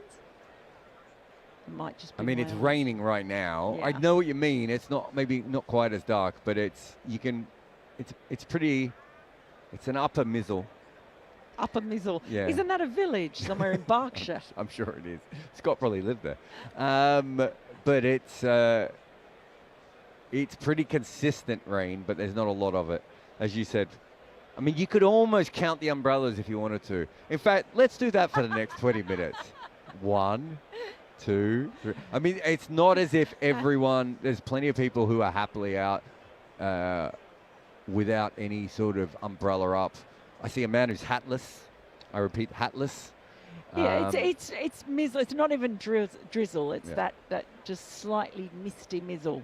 Is that what mizzle stands for? It's a cross between mist and drizzle. I don't know. I think we've gone beyond our skills here. I only did 3 years of meteorology, and I pulled out at the last minute. Well, you should have done more, because you report on cricket, and that's all anyone ever wants to know about. So the stewards are all out in the middle in their fluorescent vests, and some of them have got their rain ponchos on as well. So I've got some good stories about. So there's a lot of people who've made a lot of money betting on weather in cricket. So one of the big markets that you can get in cricket is betting on whether a T20 game will be finished, and obviously one of the other big markets is the results in Test matches, and both of those weather plays a big part. And so some of these companies, of course, now are multi hundreds of $1 million betting syndicates, up to $1 billion in some cases. And they will do things like they rented buildings all around grounds in Sri Lanka and put up their own weather radar centers and everything. And it's really moved on quite a bit from, is it raining? Or what does the app that I happen to have in front of me say? Like, these people are now investing a lot of money, and a lot of people who work in weather industries, especially when it comes to rain and everything else, are quite often hired by these betting syndicates now, because it's such an important part of betting on cricket, which is probably anywhere between $20 and $25 billion industry a year. It's much bigger than cricket itself. Which is absolutely insane to me. Can't quite hear what the announcement being made is, but at the moment, the umpires are. It might be the match referee just out in the middle with an umbrella, just having a little feel of the ground. I But think it's just the fourth umpire out there. fourth umpire Yeah. it is. So It's certainly not Rod Tucker, is it? And it's he's definitely not. too nicely dressed to be a match referee. No, the match referee is Andy Pycroft. That is not him either. So at the moment, it's very much a wait and see. There are still umbrellas up, so there is some rain, but it's not heavy. It does look like it's brightened up a little bit, but we're in a bit of a holding pattern here because they won't decide anything until we actually It stops have raining? no rain. Exactly. So we might take a little break here on talkSPORT, but don't go far away. Be on standby, because the moment we have any movement, any news, we will snap back to attention to let you know what is happening.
Welcome back to the Kia Oval in South London. We've had a brief shower which is now passed over the ground, and I'm glad to say that play is moments away from resumption with Emilio Gay on strike and England 119 for 2.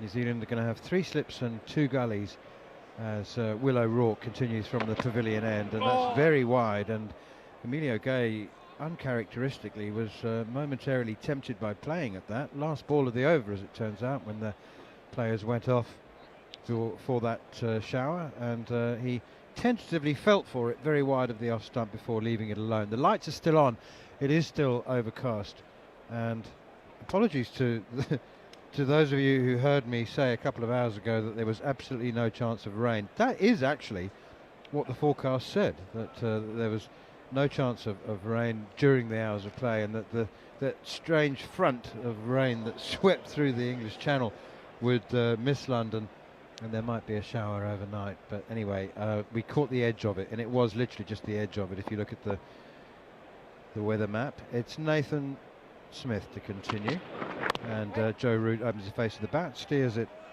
into the gully where Glenn Phillips fields. Matt Pryor's alongside me, and I wanted to ask you, Matt, we have an even more enhanced view of it from when the bowling is from the far end and the slips are standing at our end, particularly when there's 3 of them.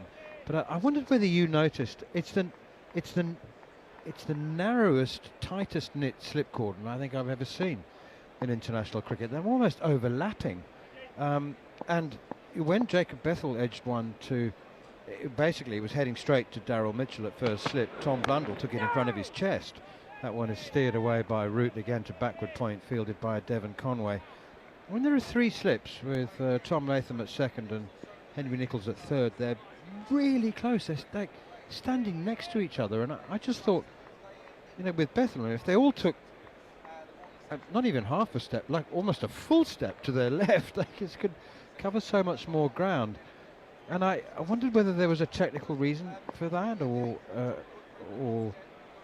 I don't know. I mean, how did you had first, second and third slip, they were fairly regular partners, so you kind of knew each other and knew how much ground you could cover. That's full and straight and driven by Root for 4. Past Kyle Jameson at mid-off. It was a little bit of a lethargic effort from Jameson, to be honest. He looked like a tall pine tree that had been felled, and he was just, it was not much of a dive, just more of a collapse towards the ball. Anyway, 4 runs to Root, 123 for 2. Good afternoon, Manners. Afternoon, everyone. I think that's a pretty good observation. I think where the slips stand is dictated firstly by the wicketkeeper, but also by the wicket itself. Here's Smith again. Joe Root plays defensively, pushing to cover. No run. This is quite a slow wicket now. It's getting slower. The keeper's quite close, therefore the slip fielders have to come closer as well. So when the edge comes, it's going to come very quickly, because remember, the bowlers aren't bowling any slower. You're just a lot closer. So because of that, your margin for error gets smaller, and the slip fielders will probably feel like they need to come a bit tighter, because what you don't want is for the ball to go in between your first, second or third slip. Here's Smith once again. Root opens the face of the bat, guides it to backward point. Conway fields. Now, having said that, they are very, very narrow. The way it would normally work is your wicketkeeper takes his spot. He'll make his mark and where he's going to stand or where he's going to finish up. He would then tell first slip. And I would actually, because Alistair Cook used to just roam around wherever he wanted, so I would actually go and make a mark in the ground and say, you put your left foot on that mark and don't move. He would then tell second slip, and second slip would tell third slip. Pushed away by Root again to backward point, no run. End of the over, 123 for 2 England. Places like Australia, Perth, lots of carry. We would really try and push first, second, third slip as wide as possible because you can almost gain a fielder. If you think about if your 3 slips can cover that distance, you've actually got 4 slips in place almost because of the distance back you are. Somewhere like India, for instance, not that you've really had slips for too often, certainly not to the seamers, but if you did, you'd be very, very close because of the slowness and the lowness of the wickets. Therefore, your slip fielders would have to be a bit tighter together, a bit narrower. Okay, it's a new over now. Will O'Rourke's from the pavilion end once again to the left-handed Emilio Gay. Hits him on the pads and it's ricocheted out towards square leg. I think it's a leg by. But again, if we see this illustration of the way they're standing much closer to us now, they are right next to each other. And I'm not exaggerating to say that I've seen, take for example, who's a long-standing first and second slip combination? Graham Smith and Jacques Kallis. They did it for 75 test matches. I would see them covering exactly the distance of those 3 slips, with Smith at first and Kallis at second. Obviously they were outstanding catchers, but I reckon, as you say, you're freeing up a fielder for somewhere else if you've got 2 slips that can cover that space, that distance. Rourke in again, O'Rourke, and Joe Root cuts bottom edge down to backward point. There's a lot of training done pre-match. The slip cordon would normally go off sometimes with the wicketkeeper. I didn't really like to join in as an actual training session. For me, going, and you'll see anyone that comes and watches the cricket in the mornings, if you get here early, you'll see the slip cordon going off with a coach and someone throwing the ball, and they sort of ricochet it off the face of the bat to emulate the edge. And you'll spend hours, the keeper, slip cordon, spend hours standing next to each other, making sure that your distances are exactly right. Short and wide, not very short, not very wide, but enough of both for Joe Root to play a late cut past backward point to the boundary for 4. Beautiful shot from Joe Root, just so much balance, control. He again seems to have more time than other players. I think the final point on this sort of slip cordon episode is that a lot of it is down to trust. So you mentioned Smith and Kallis, 2 of the finest slip catchers probably ever played the game, but the trust they would have had with each other as a partnership would have been immense. So you've got to build that trust over time as well. O'Rourke again to Root, nips it back, and he plays it hurriedly in front of the front pad defensively to cover. Who are the best slippers you stood alongside? Graham Swan. Graham Swan was outstanding. And I bet he wouldn't be on many people's list, but he was a second slip for a very successful period, and he didn't drop many, I have to say. He, mind you, the rollicking he gave anyone who dropped to catch off his bowling, he wasn't allowed to drop any himself. He had to make sure he caught all of them, but he was an outstanding slip catcher. Short, pulled away out towards deep mid-wicket. Fine shot from Joe Root, picked up another boundary. And again, I think there's an element of Joe Root reading the bowler here. I mean, I could be imagining it, probably am, but he was just maybe not waiting for the short ball, but certainly it was in the back of his mind. He was very quickly into position. Well, I mean, it's a feature of Joe Root's batting, isn't it? He's seen it, he's been there, he's done it, he's seen it all before. O'Rourke just dropping short. That middle ground we always talk about. If you're going to bowl a bouncer, you've got to get it above shoulder height. That's when it becomes a dangerous shot. O'Rourke just sort of more of a drag down, and Root jumping on it straight away. Joe Root's up to 32 already. Steered away, enough the outside edge, outside half of the bat. It wasn't an edge, all the way along the ground, past second slip. No third slip. That third slip is at leg slip. So just a delayed guide from Joe Root and another boundary. And there are lots of signs of a class player, but one of my favourite is the guy that you look up at the scoreboard and you go, He's got 36. How did he get there? It's always been a feature of Joe's batting, hasn't it? He sort of doesn't seem to play a shot, and yet he's already on a score. He gets in very, very well. In fact, it was a stat that I lived by. We did a bit of research at Loughborough when I was with the England Lions. Nathan Smith continues, right arm over the wicket to Emilio Gay, round the wicket rather, and steered to backward point, no run, 136 for 2. And it was when sort of data and analysis first started coming into the game, and Peter Moores was the head of the academy, ECB Academy at that time, and he came to all of us and he said, right, list your 5 top players, 5 players that you want to emulate. So I think as a batsman I had at the time, it was Ponting, Hayden, Gilchrist, of course, Sangakkara, and maybe Brian Lara.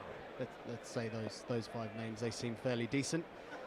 And the stat man went off and found all the data and analysis and stats he could for those 5. Smith in, Gay opens face to the bat, looks for a run down to cover, doesn't get it.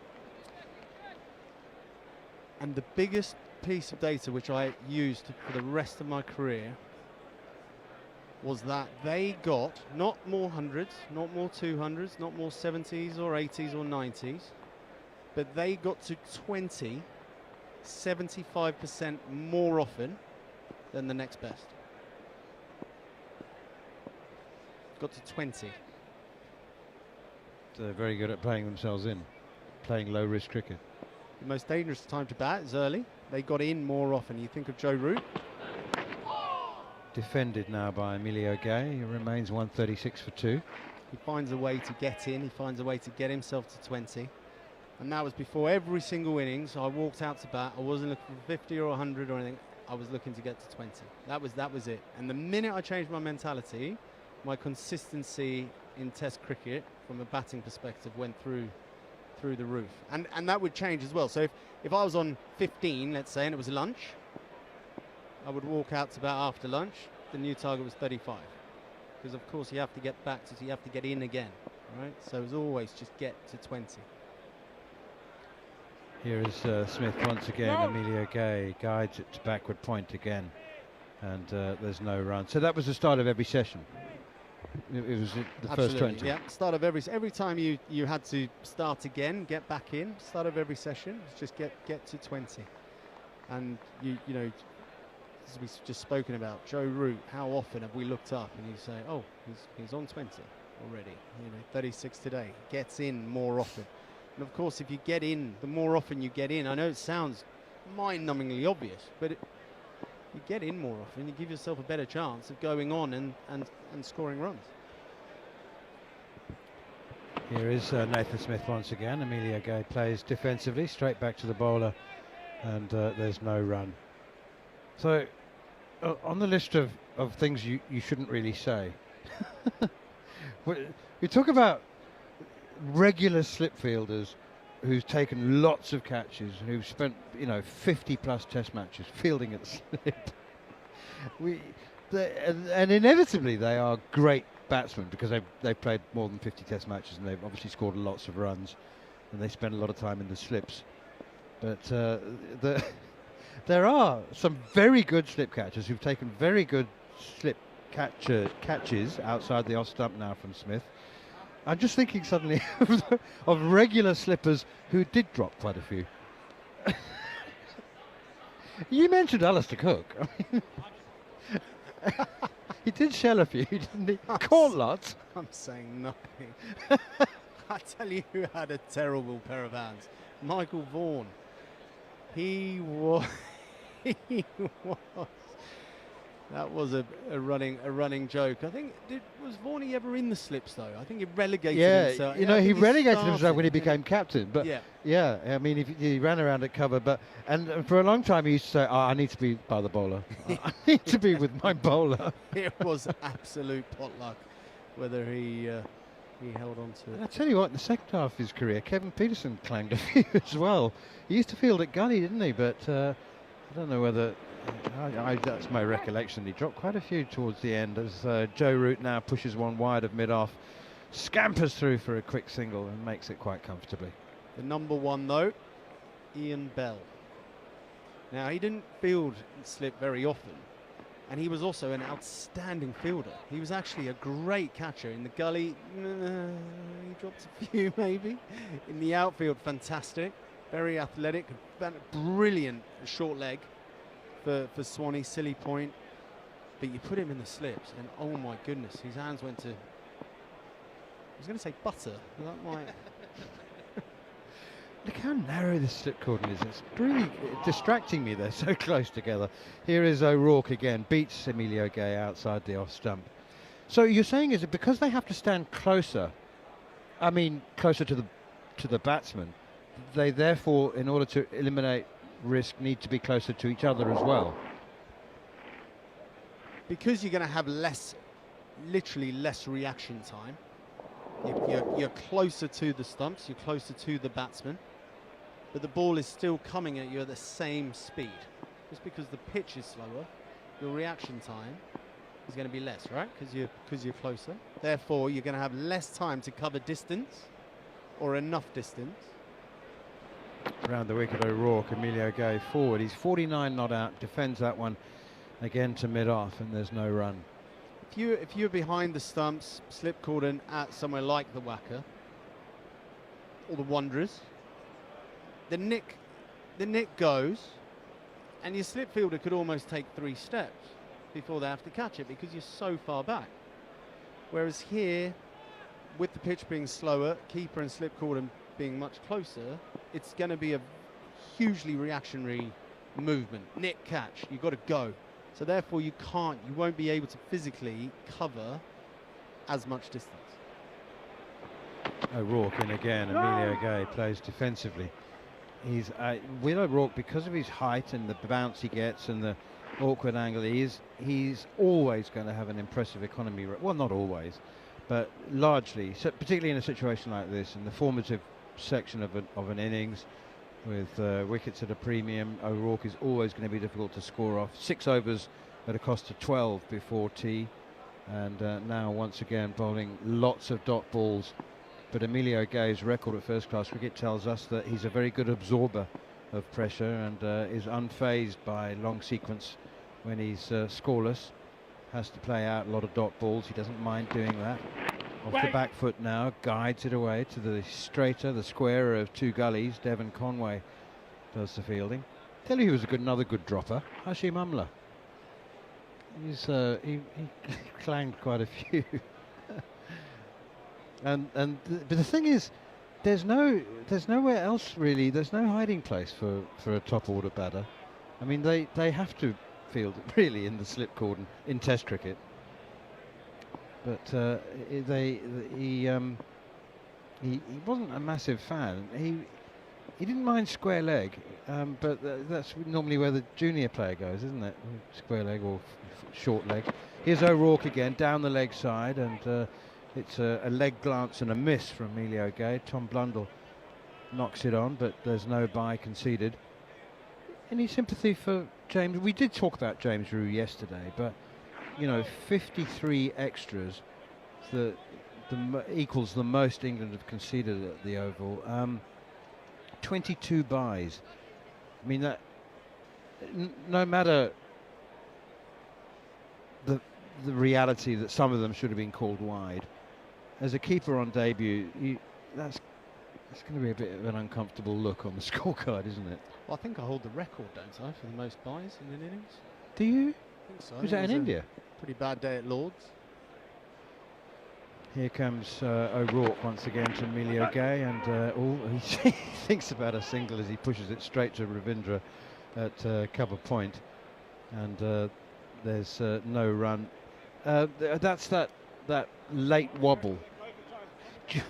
I don't know where you were in 1998. Mark Boucher came to England for the first time, and I mean, I think he gave away about 100 byes in the series. He'd never seen the ball move like that. It was something myself and Bruce French, my wicket-keeping coach, will spend hours and hours and hours on the training ground with.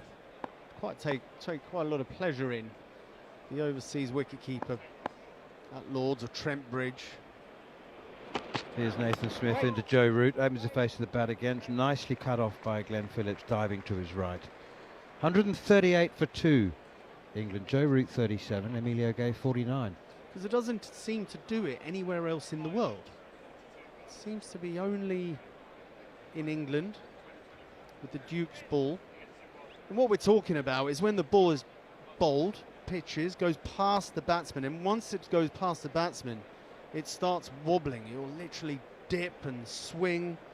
James Root yesterday in number went down the leg side and just carried on swinging.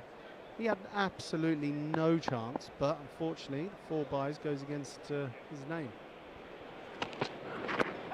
And it's pushed away, or attempted to push away on the onside by Joe Root, who obligingly does the fielding himself for the bowler. He did ask permission, which is an important thing to do. The Australians used to jump all over you if you dared to touch the ball. But Joe Root there said, "Can I pick it up?" And Nathan Smith said, "Thank you very much." Yeah, tossed it back to him. Joe Root going beautifully on 37. Emilio Gay 49. England 138 for 2.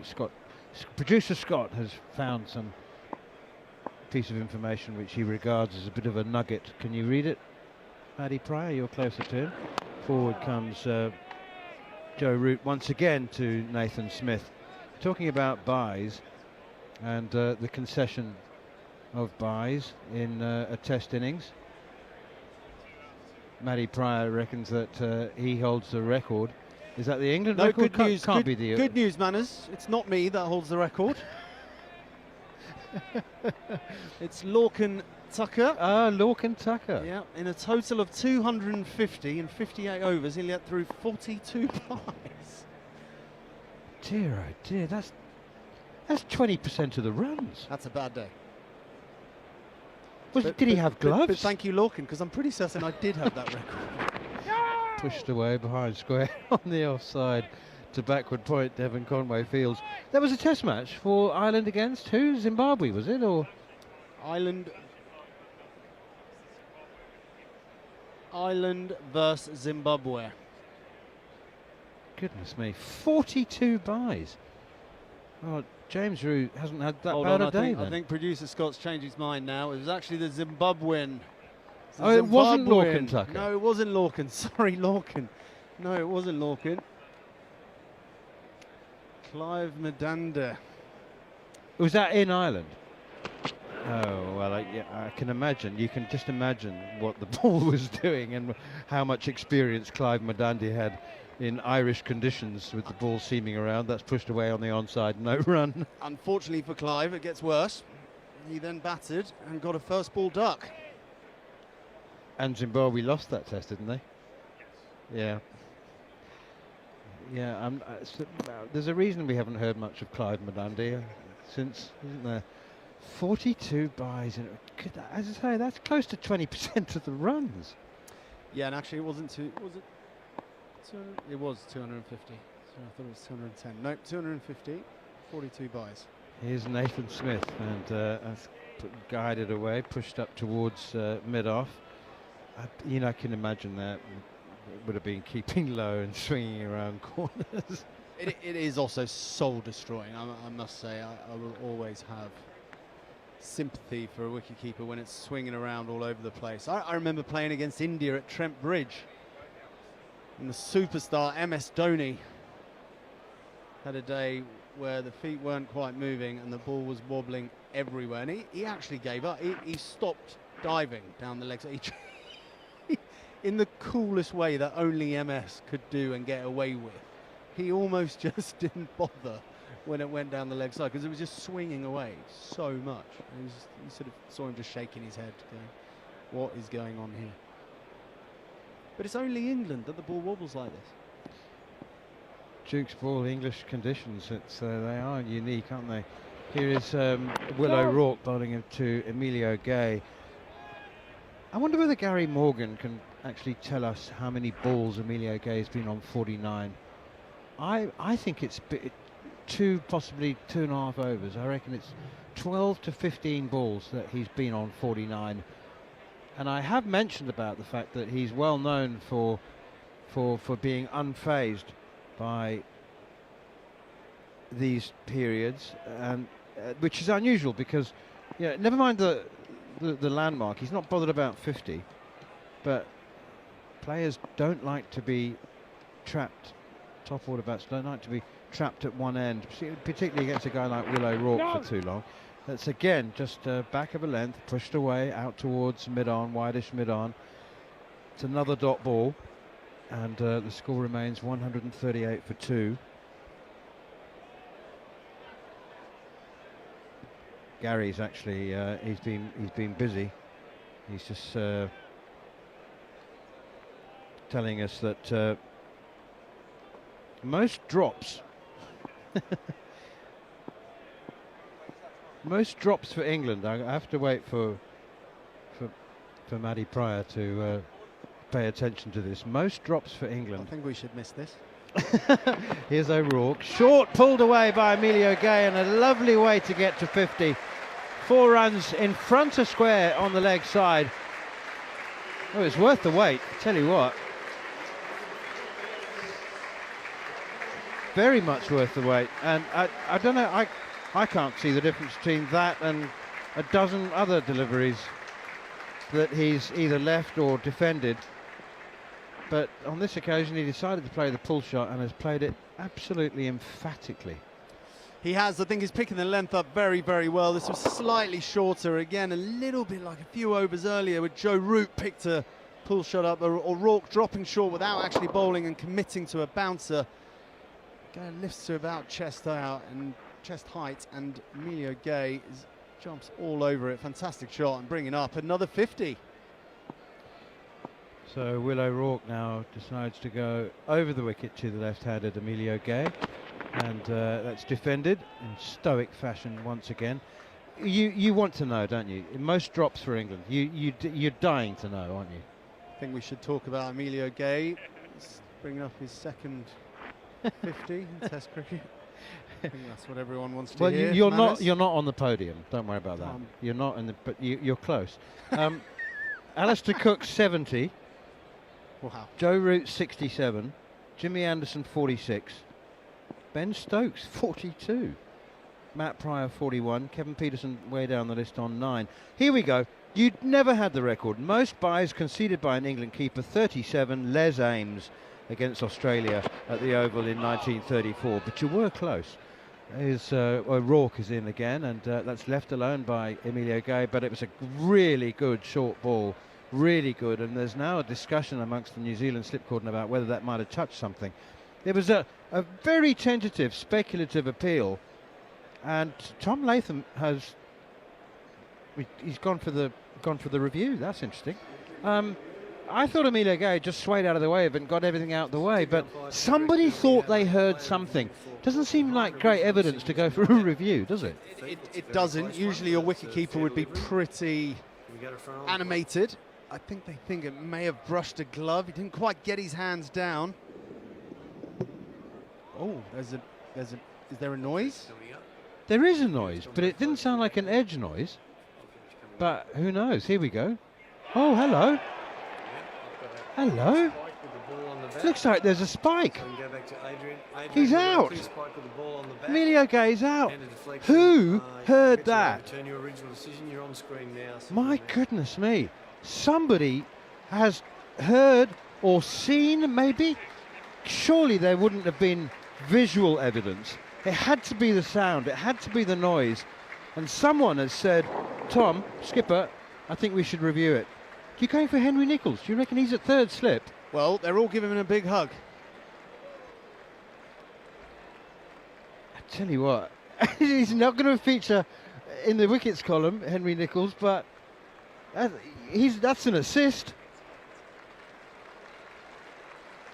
It's definitely Henry Nicholls, number 86. 88, oh, Devon Conway. Devon Conway, he was at point. Sorry, my eyes are letting me down. He was at point though, backward point. They ran up when the decision was given. They ran up to Conway and all jumped on him. Really? So I wonder if he said, "I heard a noise," because there was no deflection. That's absolutely brilliant. I love bringing up at every opportunity the fact that you and your era were the most success. You were pioneers in the review. You had the highest percentage, which has never been overtaken, by the way. Your success rate in reviews was 86%, which is unsurpassed. So did you ever have a moment like that? So somebody randomly go, nobody's really appealing, and someone goes, review it. Who were the magicians? Well, we had many people running at us going, review it. Collingwood was a nightmare at backward. Certainly on LBW, it was like, Collie, it's nowhere near. It's 2 foot outside the line. Yeah, but the height was good, he would say.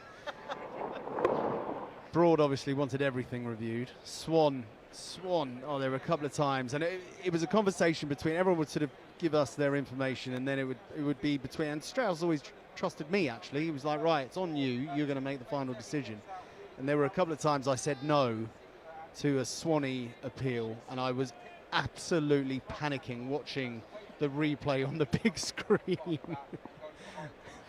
hoping that it wasn't actually out.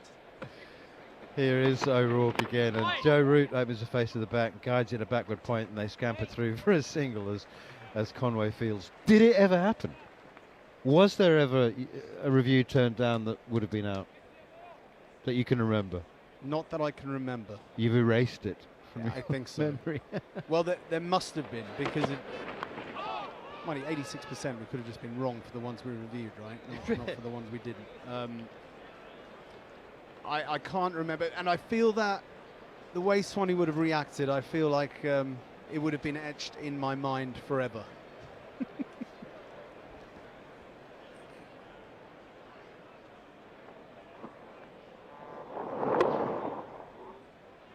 Here we are, England 143 for 3.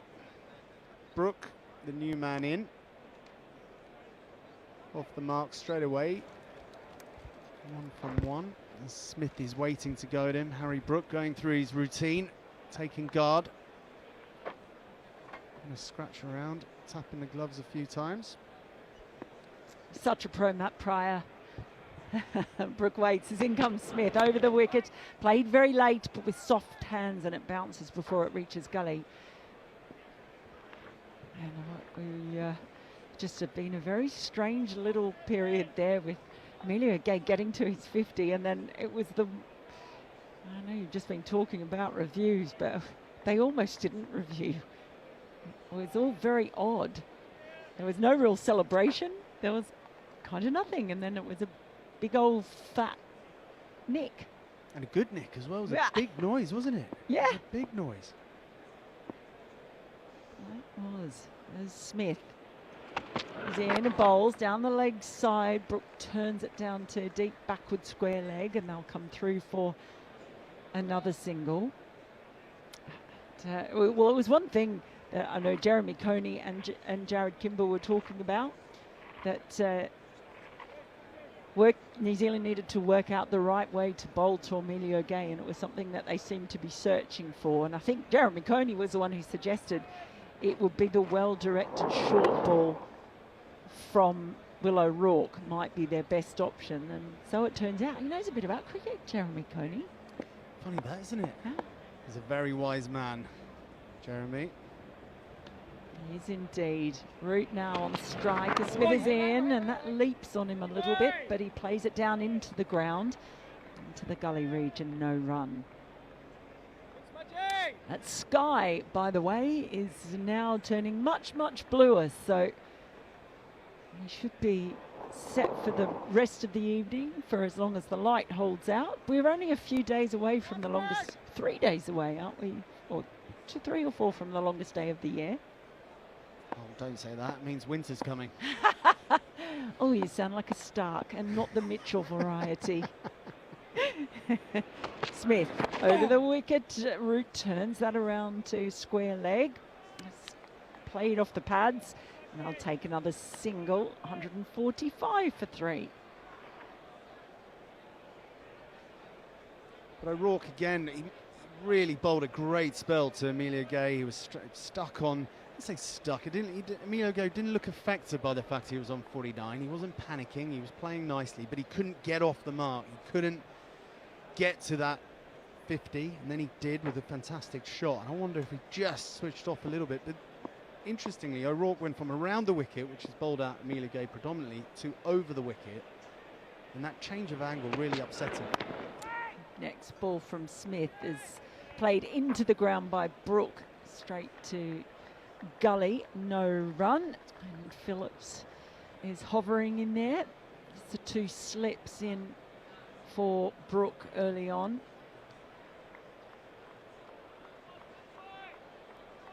Still a long way off, of course, England from that first innings total of 391 from New Zealand, but it just feels like this is a good setup for a real contest, this test. And Smith is in, bowls, it's driven into the covers, but there's no way through the circle. It's the end of the over, 145 for 3 now, England. Thanks, Matt Pryor. He's going to take a break now with Root on 38. A pretty quick scoring one as well. He's faced 44 deliveries. And Brooke on 2, the new batter out there, as Jared Kimber makes his way into position to take Matt Pryor's place. And even during that over, the blue in the sky has spread even further, moving from our right as I look over to the Archbishop Tennyson School. And it's pretty much all blue there, so it really should brighten up. New over, and first ball from O'Rourke is clipped down to square leg. I'll come through for a single. So Rachel Ravindra fielding out in the deep there. Good afternoon, good evening, Jared. Good afternoon, good evening, everyone. And good night. It was almost good night for New Zealand if they hadn't appealed for that.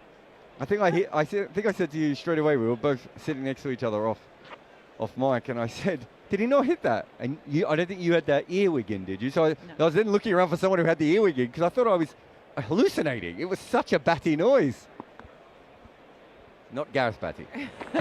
Brooke backs away to the next delivery and smears it down to the backward point boundary. Over the top as well. And that is 6. Goodness gracious me, what a shot that was. Yeah, schmears is the correct term, I believe, for that particular shot. He just decided he wanted to hit it hard. And him and Rishabh Pant, they do count balls a little bit. It's a terrible idea, that shot. He's on the front foot. He decided to play a West Indian, Caribbean uppercut from a full ball over backward point for 6. But he's hit it off the middle of the bat, and it's still going.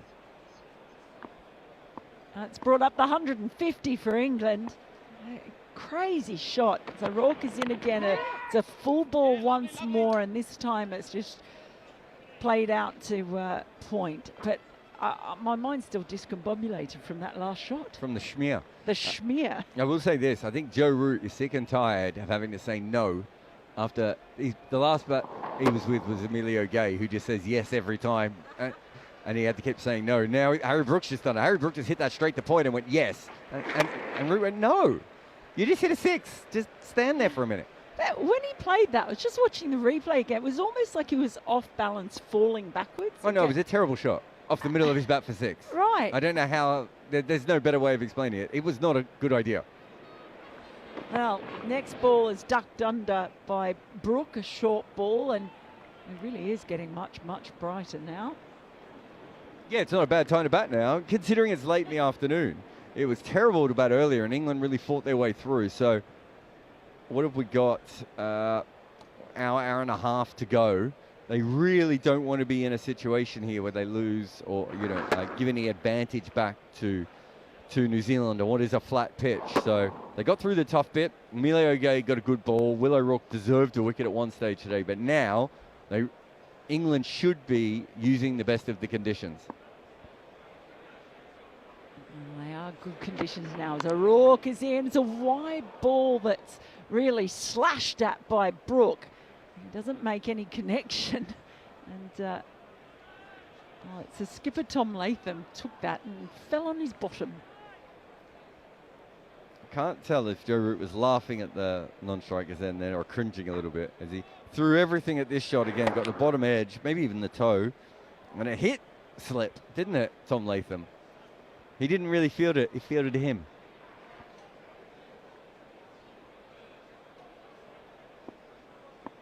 You okay, Mel? The ball fielded him, I said. It's Will O'Rourke. It is Will O'Rourke bowling, and that's driven uppishly, but it gets through the diving fielder at extra cover and goes all the way for 4.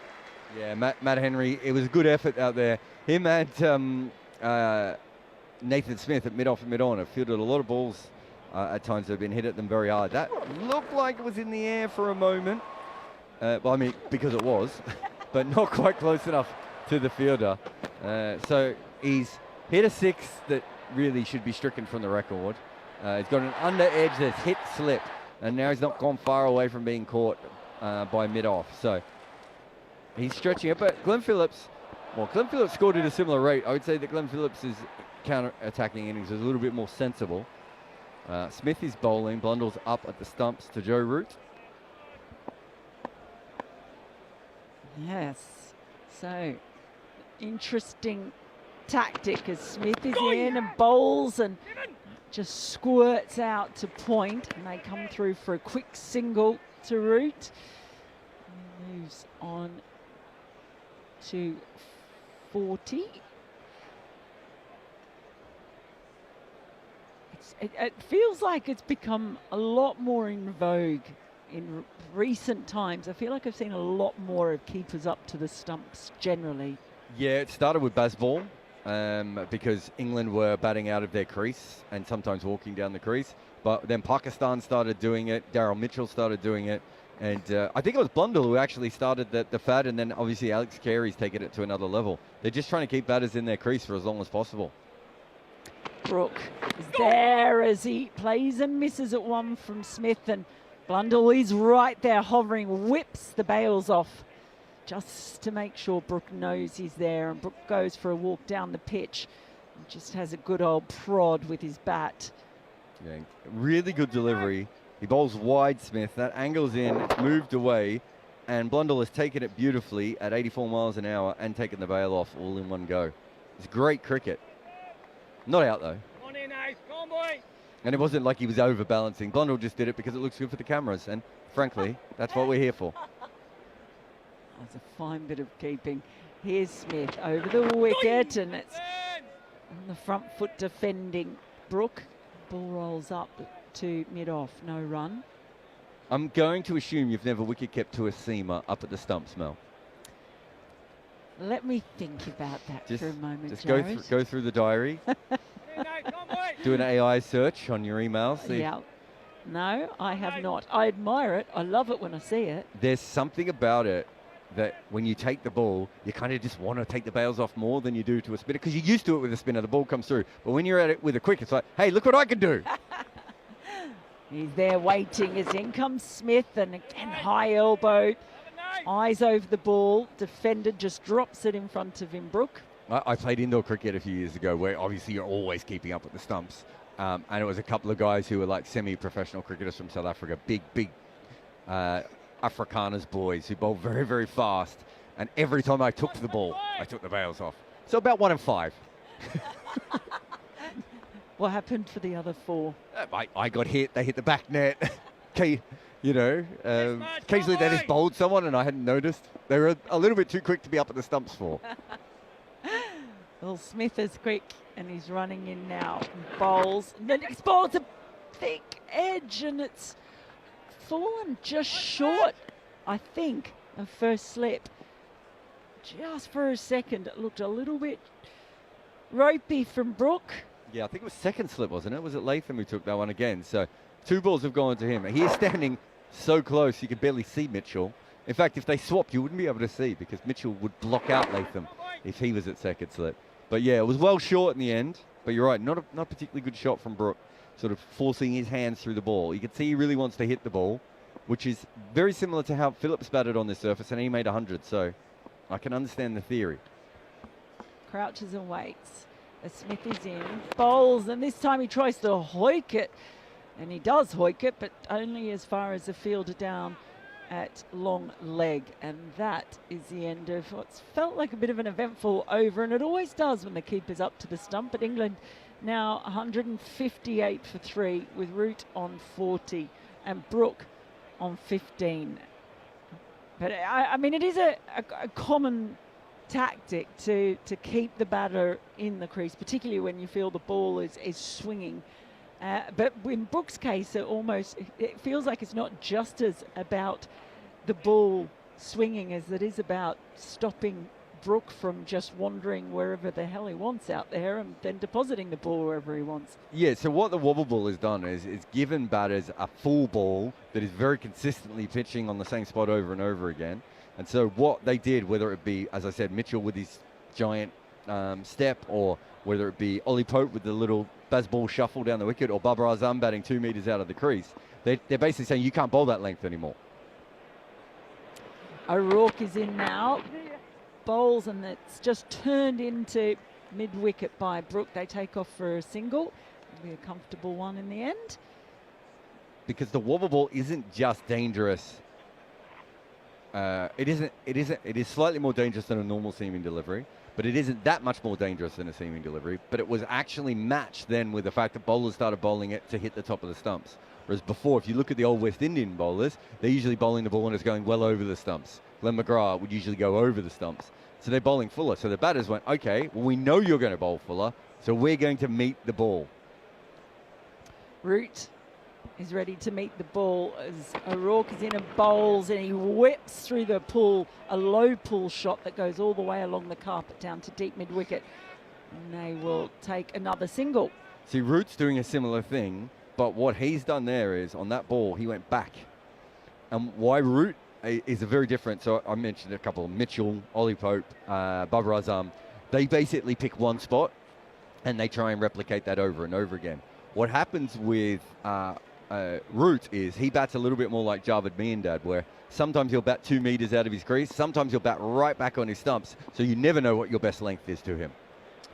2 slips and a leg slip in as Root pushes the next ball out into the covers, and it's just another single. These two pretty happy just to keep turning over the strike at the moment. They've had that leg slip in for Root all the way through New Zealand. Well, they? I noticed in the last over they didn't have it, so yeah, other than that, it's been pretty consistent. So maybe they were trying to bowl a little bit more outside off stump with Smith bowling, but yeah, I can't think of too many times he's gone out there. It might just be something to do with this wicket, because both teams have used it a lot. Well, it's Henry Nicholls in at leg slip. 2 slips and a gully as well, as O'Rourke is in, and that one's left outside the off stump comfortably by Root.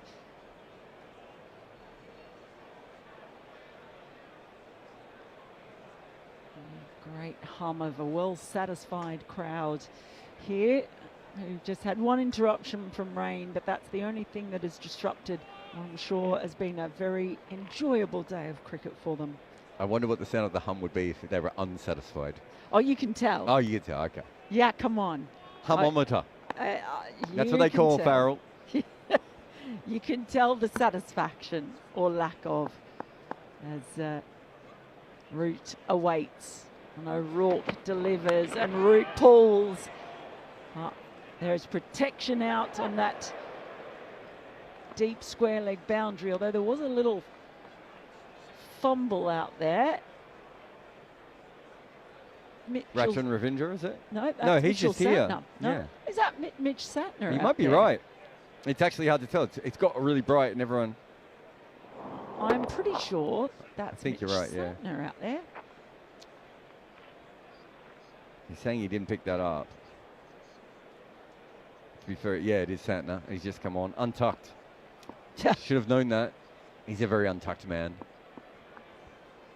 I hope we get to see him bowl at some point in this series as O'Rourke is in. Oh, and that's a well-directed bouncer.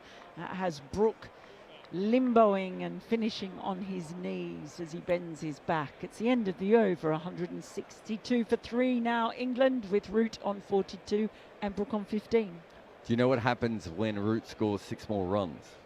I just found out from producer Scott. So this isn't a test. I mean, it is a test, apparently. He will be on 48. He will be on 48. That is one part of the test completed. He will also have 14,000 test runs. 1-4, not 40,000. 14,000. Keeps ticking off those milestones, doesn't he? And he's all class. That when they came back out here and he faced that over from O'Rourke and the boundaries he was hitting, I was purring like a little kitten. Just so wonderful. Feels so privileged to watch him bat. He's on strike now.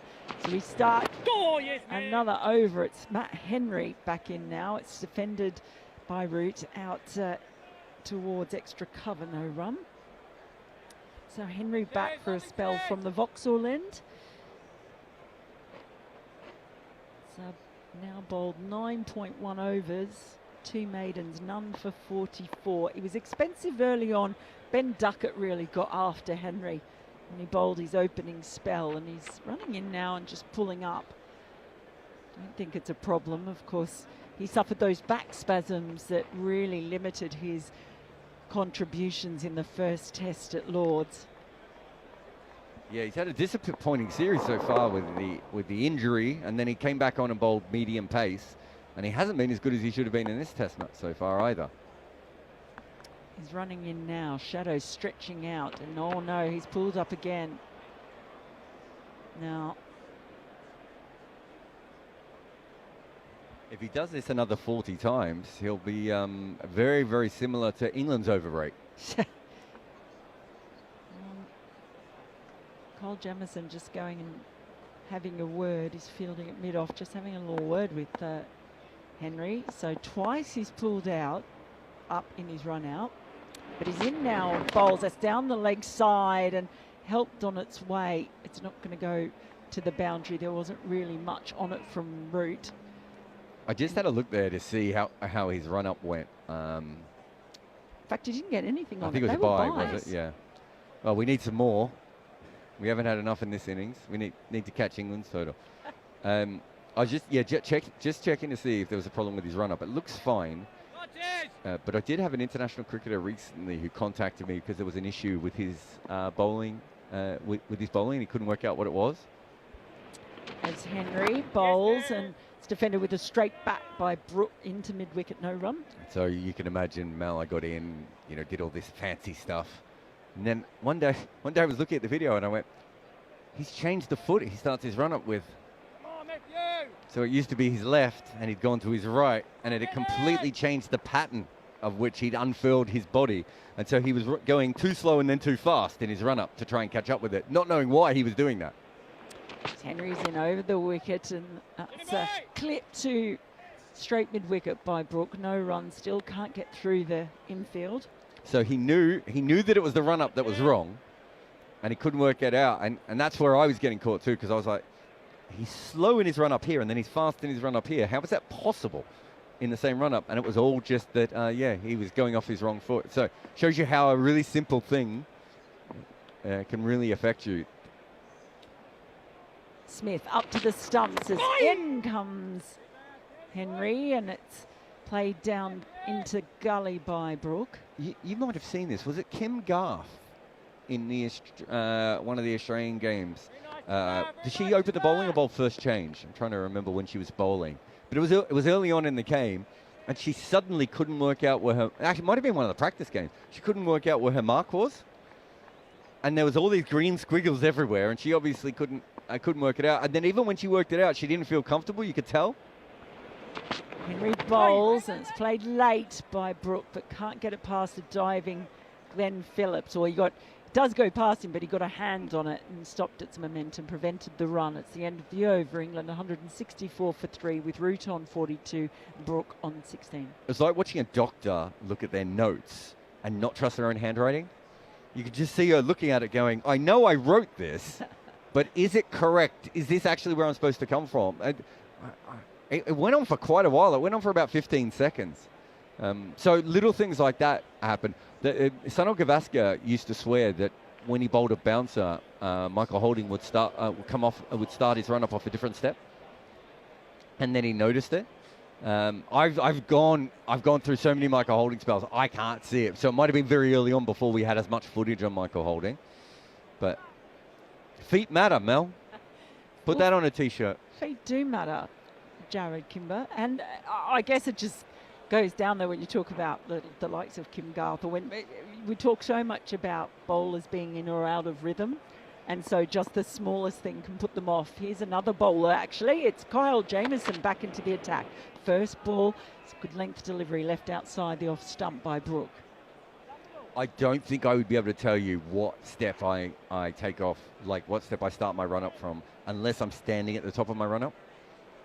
I think if I was standing there and you asked, I'd be like, I'm 70% sure it's left. But right here at the moment, I'm about 52% sure it's left.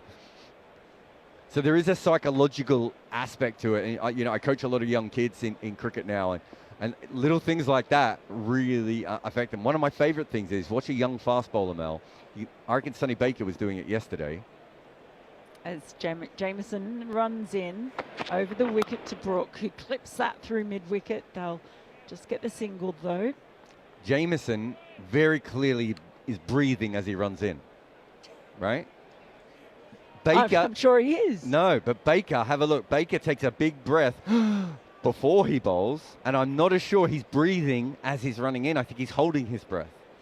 And young fast bowlers do this a lot, and it's the first thing I teach young fast bowlers is, just so that you're aware, if you're going to run in for 20 steps, you're going to have to take a breath.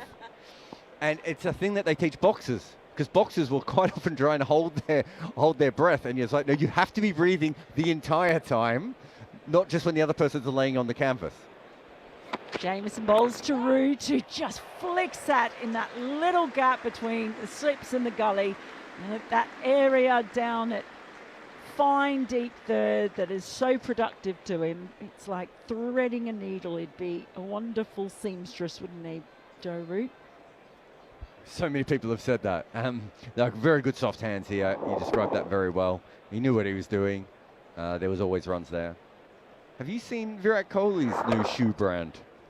I have not seen Virat Kohli's new shoe brand. So he's got obviously cricket shoes, which were used in the IPL, but he also has shoes that are inspired by cricket balls. I'm going to get a picture, and you can live critique them. I don't think Virat's listening, but you never know with him. Next ball from Jamieson is just chipped along the ground by Root up to mid-on. No run. Okay, I'm a bit nervous. Root now on 46 of 53 deliveries. He's been as beautiful to watch as ever. Certainly taking on the captaincy again. I know a few people made a bit about the fact that his average as captain is a little less than his average when he's not captain, but I think that has a fair bit to do with when he was captain. He waits now as Jamieson is in, and it's driven gently in front of point, no run. Just going to hold them up here. It's not a good opening face that you've made, Mel, to Virat's designs. Oh, no, she's coming around, the eyebrows. The eyebrows have it. They look a little bit like bowling shoes. They do look a little bit like bowling shoes. So just to tell me if I've got this on camera, Scott. So they are clearly inspired by a cricket ball, and you can see they've taken the seam quite heavily, quite literally, I would say at times, in the design. I've heard very mixed reviews. Rory Dollard from the PA, is he PA? Yeah. As Jamieson bowls, and that one shoots through a little bit low, and Root watches it carefully as that scoots past his knees. Yeah, Rory Dollard quite liked them. One former cricketer I showed them to called them several things I can't say on air. So I'd say that was a negative review. Would you wear them, Mel? I wouldn't wear them, but I like them. Okay. Just, by the way, it's 169 for 3 at the end of that over. I like a gum sole. They've got a gum sole. I'm a big gum sole sole guy. No? You're not a gum sole person? No, I like a gum sole. I've got gum soles on today. So, yeah, no, I like them, but I'm a bit of a white trainer girl. Oh, hang on, the if white one. only there them. was a white one. Okay, I'd wear that one, definitely. I don't know if Virat's team wants to send us some free shoes. But if they do, we will accept all free shoes. And gum boots, Uggs. I thought you were going to say gum soles. Oh, definitely gum soles. All right. Time for a new over from Matt Henry. Ooh. First ball. That's come off the inside edge of Brooks' bat and just got a little bit big on him as well. Yeah, that really got up that one, didn't it? Yeah, it did. Again, the inconsistent bounce. He just comes down to tap the pitch. What I love about that, Mel, is he tapped the pitch 2 meters from where it bounced. He's the inconstant gardener, isn't that the name of the film? The Constant Gardener? He's the inconstant gardener. But Blundell is up to the stumps again as Henry is over the wicket, and that's clipped into square leg by Brook. No run. Certainly since Blundell has come up and got right in Brooks' sort of ear, if you like, in his personal space, it's definitely had an effect. Get out of my that personal had an effect space. on you. Exactly. And, you know, I can understand it. 2 slips in a gully there too as in comes. Oh. Well, Henry gets the inside edge, runs down to long leg in the end. Yeah, that's good bowling. A couple of good balls in this over. I think there are certain batters who don't like the wicketkeeper being up, and there are certain batters who don't notice it. It's happened a lot to Brooks, so I would think it's not concerning him. I think what's concerning him more is that Henry's bowling really well at the moment. That was the wobble ball. Again, nipped back a little bit. The other one bounced a bit more on him. So I think at the moment the thing that is bothering him is just that Henry has finally found his rhythm. That's what we spoke about, rhythm, and it's Henry is in once more, a full delivery that's punched up to wide, mid-off, no run. Yeah, just another good delivery there on the spot. And Root dead bats that. You know, Root is probably one of the best batters I've ever seen at the ability to block, and those 2 planes went really close. And I'm not the only person who noticed it. You would have heard that on the effects mic, that everyone suddenly looked up and it looked like 2 planes were about to crash right above us. Thankfully that didn't happen, but yeah. I only looked up because I heard the crowd start to make a noise. Well, I think they were at different heights. I'm sure they were, but that's not how the crowd felt, was it? Oh, strange. Henry in. Oh, there's a shout for that one. Oh, finger goes up. Can you believe it? Root is gone on 46. And Henry, well, he's toiled hard. He's toiled long. And he finally has a wicket in this test, and it's that of Joe Root, but he has reviewed. So we'll take a moment now to have a look at this. Rod Tucker, the TV umpire. It was above the knee roll. I don't think it's bouncing over though, but there has been a little bit of extra bounce at times this over. It was a really good delivery. You could see it's the wobble ball. It's nipped back. There might be a conversation here of whether Root played a shot, by the way, but it has hit him very high. Does that hit the gloves on the way up? I don't think it did. I'm not sure. They might have to check everything. I mean, check everything. Check everything. It was a terrific ball. Just nipped back enough. Could be an. And it's out. It's umpire's call on impact, which was the tricky one. I wondered if Rod Tucker was going to say that there was no shot played there, because it's kind of a half late shot played. But in the end, he decided it was a shot that was played, but it was just enough impact inside for the umpire's call.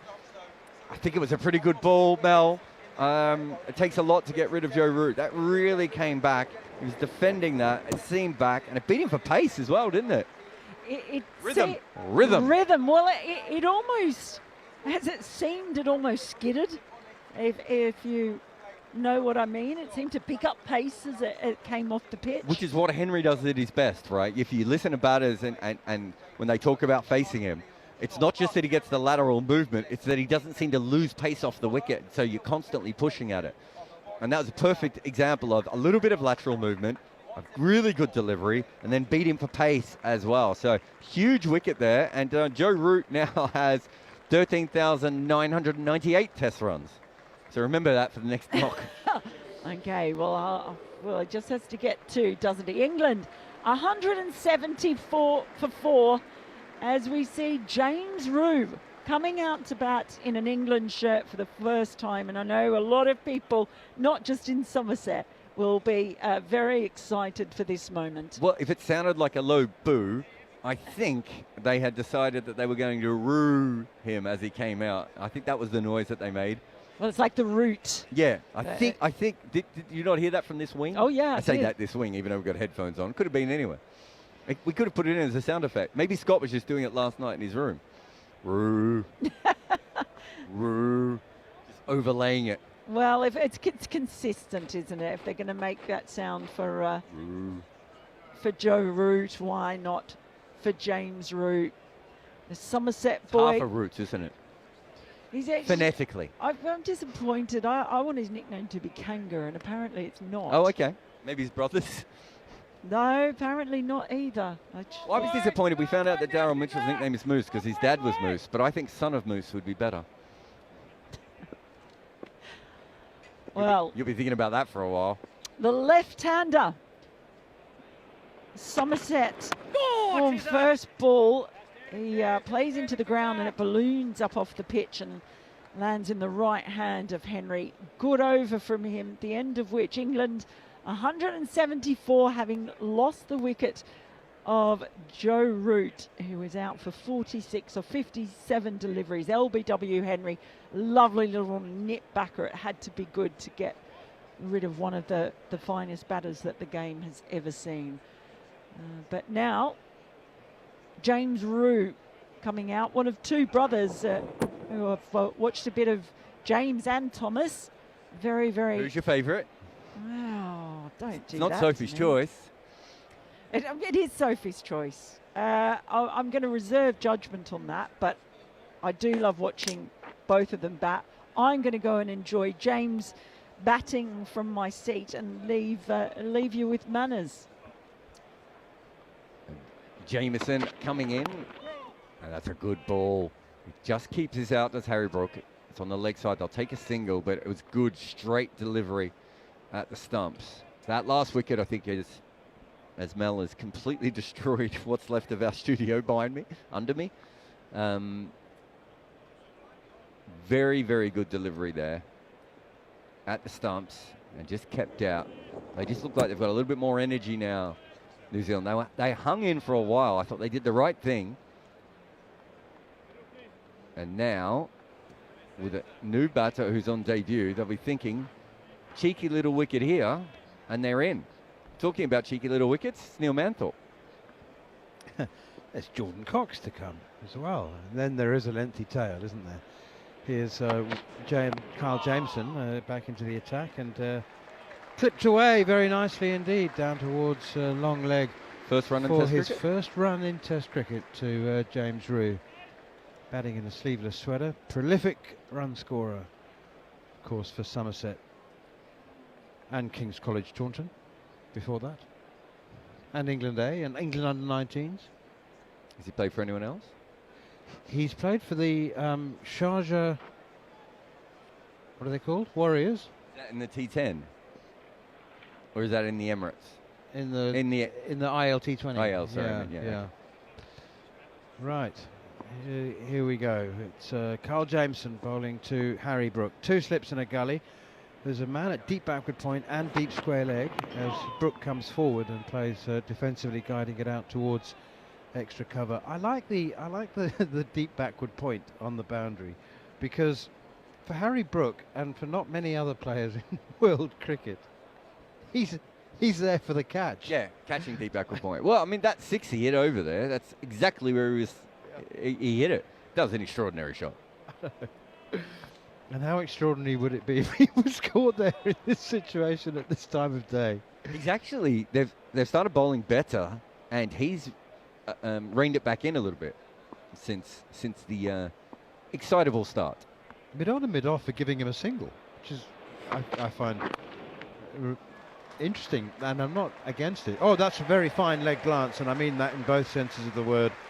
Full and straight from Jameson, and Harry Brook has given it the gentlest of tickles down to fine leg. Rachin Ravindra wasn't able to cut it off, and he is quite square at long leg, right? He's not fine leg, But nonetheless, he didn't have a great deal of distance to cover, and he wasn't able to get there. So beautifully timed from Harry Brook, who moves on to 23. England 176 for 4 in reply to New Zealand's 391. So still some distance in arrears. Been another good day for the Black Caps. So they're 4 wickets today as Jameson is in once more. Brook pushes it to backward point, sets off for a single. Phillips picks up, has a shy at the stumps. Oohs and ahs from the New Zealanders. That wasn't too far away. Quick single. Not entirely sure what the reason for that was. It didn't. Well, he just felt there was a single, I suppose, and it was a sharp one. And there's nothing that says you shouldn't take sharp singles at any stage of a Test innings. He was in, so I suppose from that angle you could say it wasn't the worst thing, but it was a risky one, and I don't think he realised it was Glenn Phillips out there. I don't think you take that single if you know that Phillips is in the ring. I'm taking on Conway rather than Phillips. 2 slips in a gully for James Roux as Jameson is in once again, and forward comes the Somerset left-handed wicket-keeper, pushing it out towards cover. It is fielded by Conway, and there's no run. 177 for 4. James Roux has 1. Harry Brook has 24.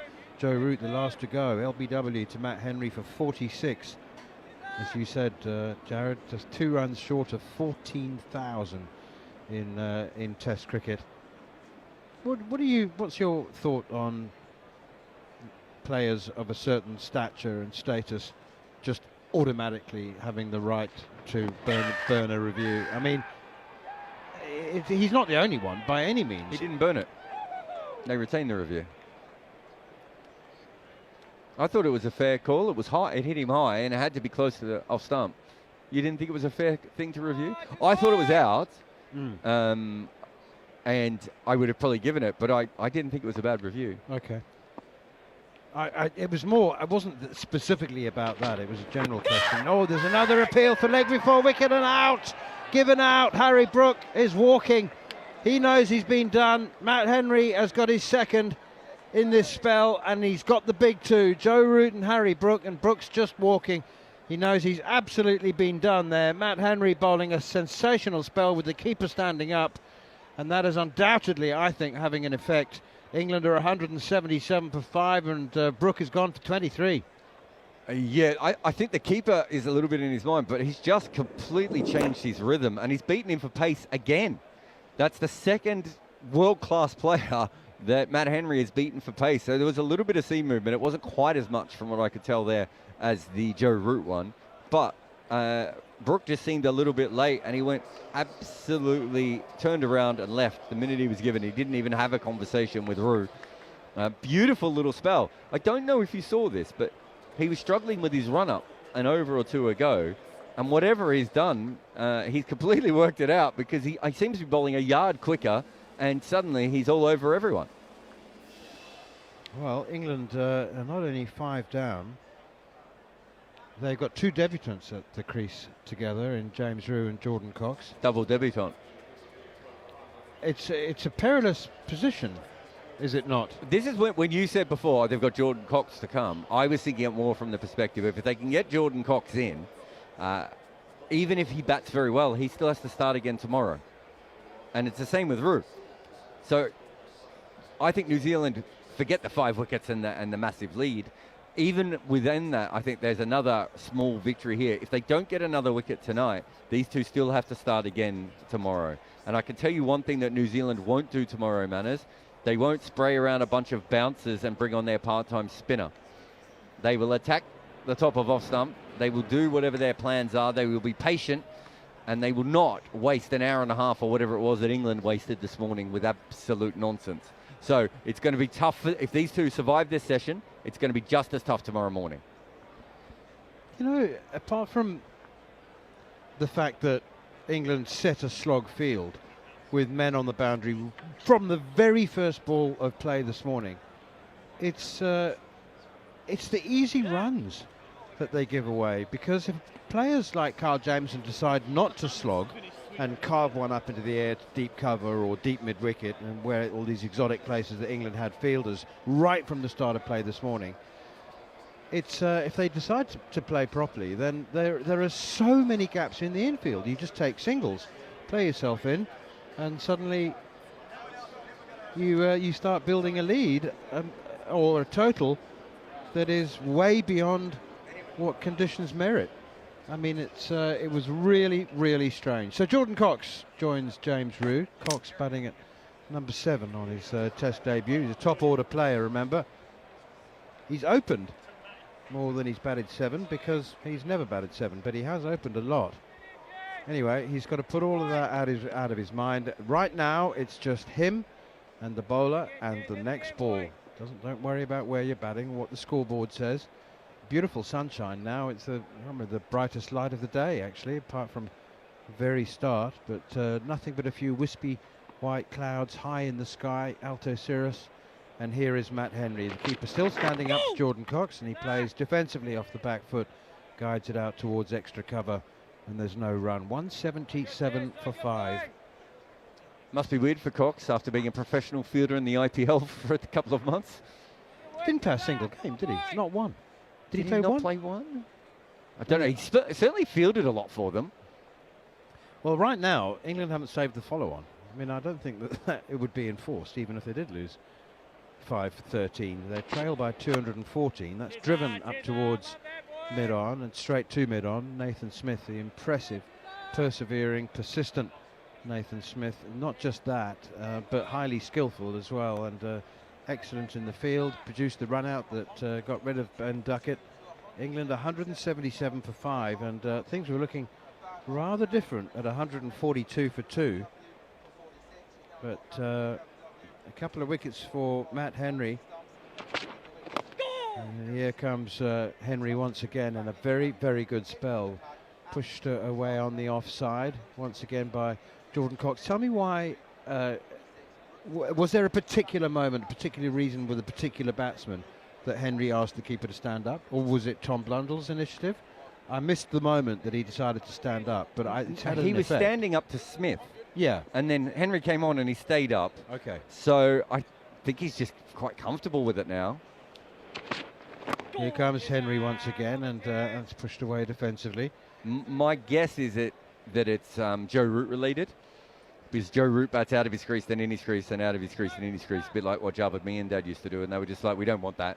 And then once he was up at the crease, he obviously did it for both players. And when Harry Brook came in, there's no reason not to be at the stumps at that point, because we've seen Alex Carey and Rishabh Pant be up at the stumps to him as well. Here's Matt Henry once again running away from us from the Vauxhall end. That's left alone outside the off stump by Jordan Cox. And there's no run. The over comes to an end, 177 for 5. So I said I'm sure it's had an effect, the standing up. And I'm just putting 2 and 2 together and reaching a conclusion which may or may not be accurate. But both wickets, Root and Brook, were LBW. And you sort of reach the conclusion, don't you, perhaps, that they're trapped in their crease and that they're deep because the keeper is standing up, and therefore that's contributed towards them being trapped LBW. I mean, and you know what? If I was the captain and I was the bowler and I was the keeper, I'd say that's exactly why it worked. Yeah, I think the other thing that they're doing is basically Henry's at his best when he can just bowl every ball hitting the top of the stumps. You can't do that if the batter's moving around the crease or using their feet to you or anything. So he can bowl his best ball, and as you say, I do think Jameson into the left-handed James Root, clips it off his toes nicely to mid-wicket, but can't beat the field. I do think that there is, maybe it doesn't always happen, but there are certain times when the wicketkeeper comes up when you're facing a seam bowler where you do feel a little bit more cramped. You don't have your room. I think Mel was talking about it, of like they're in your space in a way that they wouldn't be when you're normally facing fast bowling. And so there's a slight psychological thing. There's keeping you in your crease, and there's specifically allowing you to bowl your best ball over and over again. So yeah, I think that if you can do it, you should do it. Blundell's really the person who started this trend against England a couple of years ago. Here's Jameson running towards us, more importantly towards James Root, leaves it alone outside the off stump, and there is genuine aghast shock and horror from Jameson and from keeper Tom Blundell, because that was angled in and it was getting closer and closer to the off stump when James Root left it alone. I didn't realise that Carl Jameson was quite so spiky as a cricketer. I remember when he made his debut, he wasn't,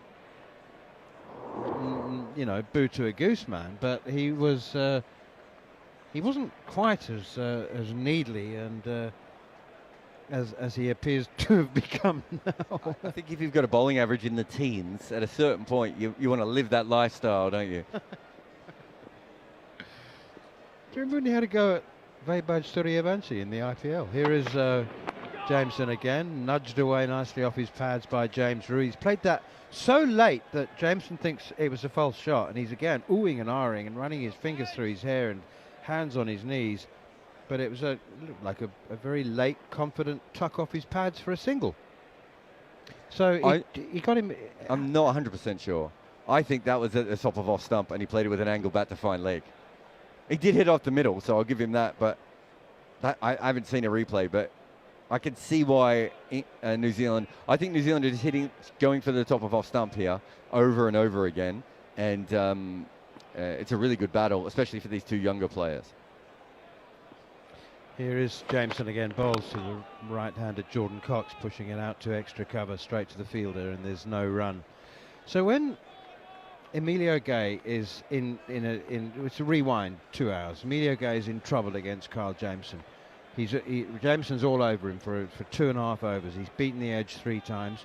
He's had him hopping around with the short ball, and Jameson and the New Zealanders, they need to read the moment. They need to, like, how can we get this guy? What's he going to try and do? He's in trouble. He knows it. What's he going to do? One thing he might do is take a quick single. Nathan Smith moves 5 yards closer at mid-off. He pushes it there, thinks he's got a single, is run out by Smith. And then Jameson, it's played off an inside edge. It bounces over the top of off stump, I reckon. He's trying to run that down. He was a caught in 2 minds shot from Jordan Cox, very indeterminate, and he gets an inside edge and it literally bounces down, I think, over the top of off stump. Anyway, Jameson, you spotted it immediately, turns to Emilio Gay, who's now at the safety, the non-striker's end, and he lavishes him with a sarcastic round of applause. And then you speak to the... I popped into the television production van and said, so what was the noise like? He said it was absolutely incessant for half an hour. The comments aimed at Emilio Gay. He is over-pitched, half-volley, through the offside, 4 runs, beautiful shot, cover drive from the textbook. Oh, that had hundreds and thousands on it. That was decorated like a birthday cake. Beautiful shot from Jordan Cox for 4. Okay, if there's anything we could say about these two young men, Jordan Cox has scored in Test cricket in a much more glamorous way than James Rew did. He squidged his around the corner for a single, whereas this is a full flay cover drive, almost a square drive in the end. It was a bad ball from Jameson, who's been bowling really well for the last couple of overs, and he's disappointed in that, but a beautiful shot by Cox, sorry. So Emilio Gay, and the stump mics pick up absolutely no response at all for 40 minutes from Emilio Gay, and it's legitimised bullying is what it is in Test cricket, because that's why we love this game. Steered away by the left-handed James Rew, giving him 100% credit for that. 2 slips and a gully in, and he's played that all the way along the ground between the second slip and the gully down to the unguarded third boundary. It might have been a fat edge, but it didn't look like it. It looked like he knew what he was doing there, James Rew. He picks up 4 runs, 186 for 5. And, you know, that's what you do as in Test cricket. You hunt as a pack. There's only 2 batsmen out there. The other one was Jacob Bethel. So he wasn't, you know, he's not the big burly guy who's going to stand up for his partner. Emilio Gay was isolated, left alone outside the off stump by Rew now. And he withstood it. You know, he was the lone wounded springbok or whatever. Was surrounded by a pack of hyenas who were circling him, and he withstood it. And he moved from, I think he had 18 at the time, to he completed his half century. But Jameson was absolutely at the forefront of this pack behaviour. pushed away up towards mid-on, straight to the fielder. I think he's a bit frustrated with his bowling. It hasn't been exactly how he would have wanted it the whole way through. So I think there is an element of that. And probably, you know, it was also the fact that he thought he was a big chance of getting Emilio Gay anyway because of how he was bowling. But yeah, no, I've seen Jamieson do that quite a bit. He doesn't mind a word or a clap. Outside the off stump, left alone by the left-handed James Rue. Emilio Gay is a dual international, cricket dual international. I've got a question for you. It could have been a try international. That's right. Could play for the West Indies. But I've got a question for you, and you might know. You probably do know the answer, but a lot of our listeners and viewers won't know the answer, and they'll be shocked by the answer. I think I was. Here is Matt Henry. It's down the leg side and not taken cleanly, but that's not easy for Tom Blundell. He's done really well just to get gloves on that. There's a foot and a half down the leg side.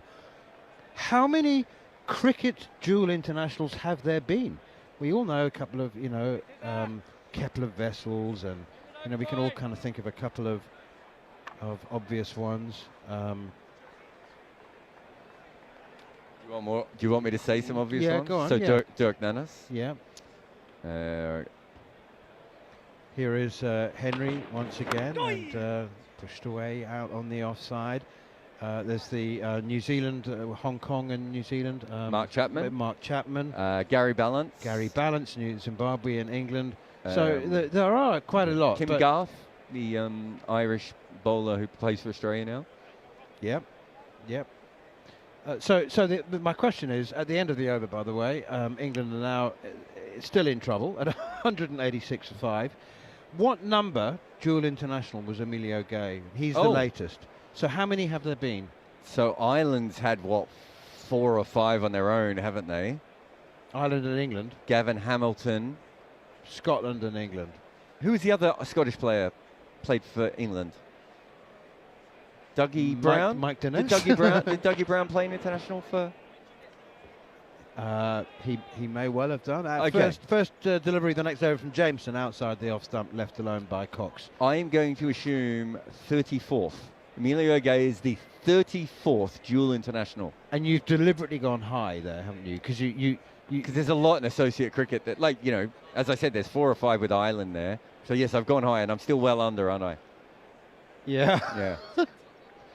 He's the 53rd dual international. I don't think I would have gone much more than 42. 42 might have been my top. Well, I'm writing a column about it. You'll be able to read about it overnight. Here is Jameson again, and that one is clipped handsomely off his toes by Jordan Cox. Where do you write your columns? On Substack. Oh, is it? Same place you do. What's it called? Manners on Cricket. Manners on Cricket, is it? Oh, okay. Mine's called Good Areas. Goodareas.co. 53rd. Several, Jared, you'd be not surprised to know that not many people would have known about. There's one chap who's played for Ghana and Nigeria. Okay. Yeah, I could see that.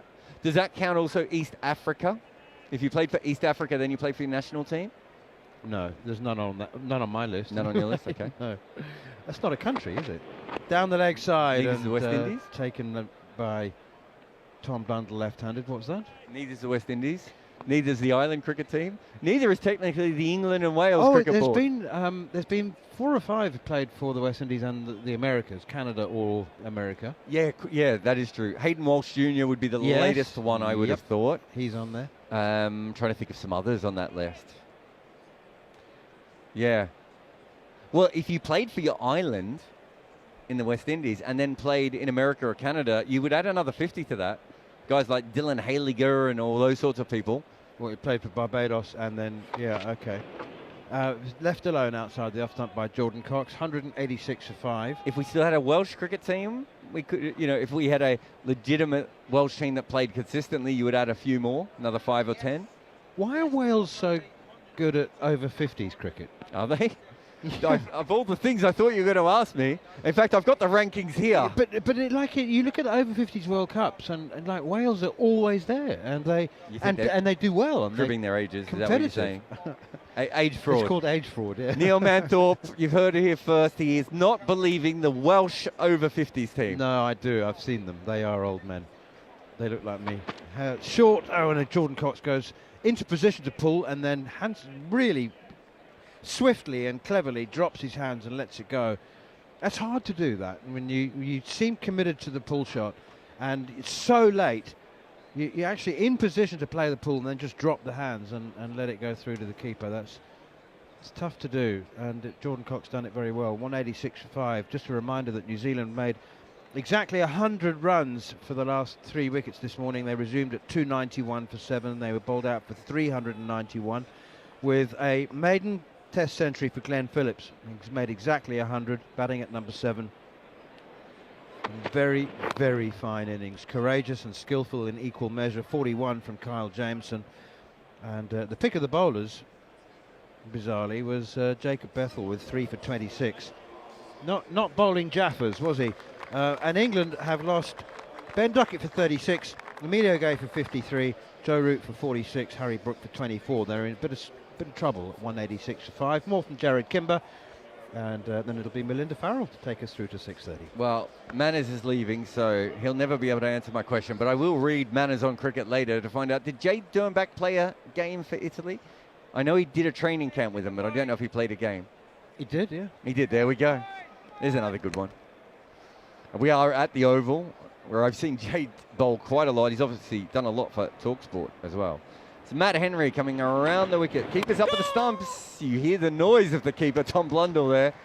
I think we're going to hear that noise a lot in James Rew's career. He's going to get 3 out on the leg side. As he flicked this across the line, he comes back for the 3rd. And he does play across his front pad quite a bit.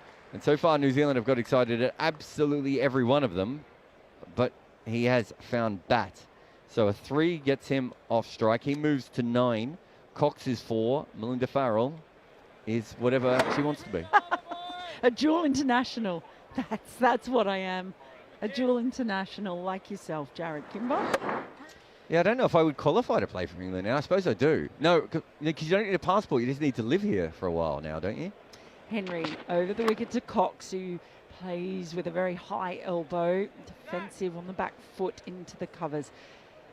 And I mean, what a scene that we have set here now, though. We've got England in a wee bit of trouble with 2 debutants out in the middle together, and New Zealand and Matt Henry on fire as Henry is in, bowls to Cox, who clips this nicely, just square of mid-wicket. Come back, or they'll just get the one. Trim Ravindra in there doing the clean-up. And it is amazing how Henry just found his mojo somewhere. Not sure where, but he got it. Found his rhythm, found his mojo. Picked up the wickets of Root and Brook with similar balls. Where do you look for your mojo, Mel? Now, I lost mine a long time ago, and I've been looking for it ever since. Now, Rue on strike as Henry is around the wicket. That leaps up, and Blundell does a good job to take that one. He's lurking behind those stumps again. The tactic of having the keeper up has done wonders for Henry in particular. Yeah, just look at the Harry Brook one again. He really misjudged the length, which he did earlier in the day, and he hit it for 6. And this time he misjudged the length and was just out plumb LBW. As Henry is in, bowls to Rue. It's down the leg side, and he gets enough on it to send it down to long leg moving finer. And, moves England on to 191 for 5, and Rue is in double figures. He's just got on to 10.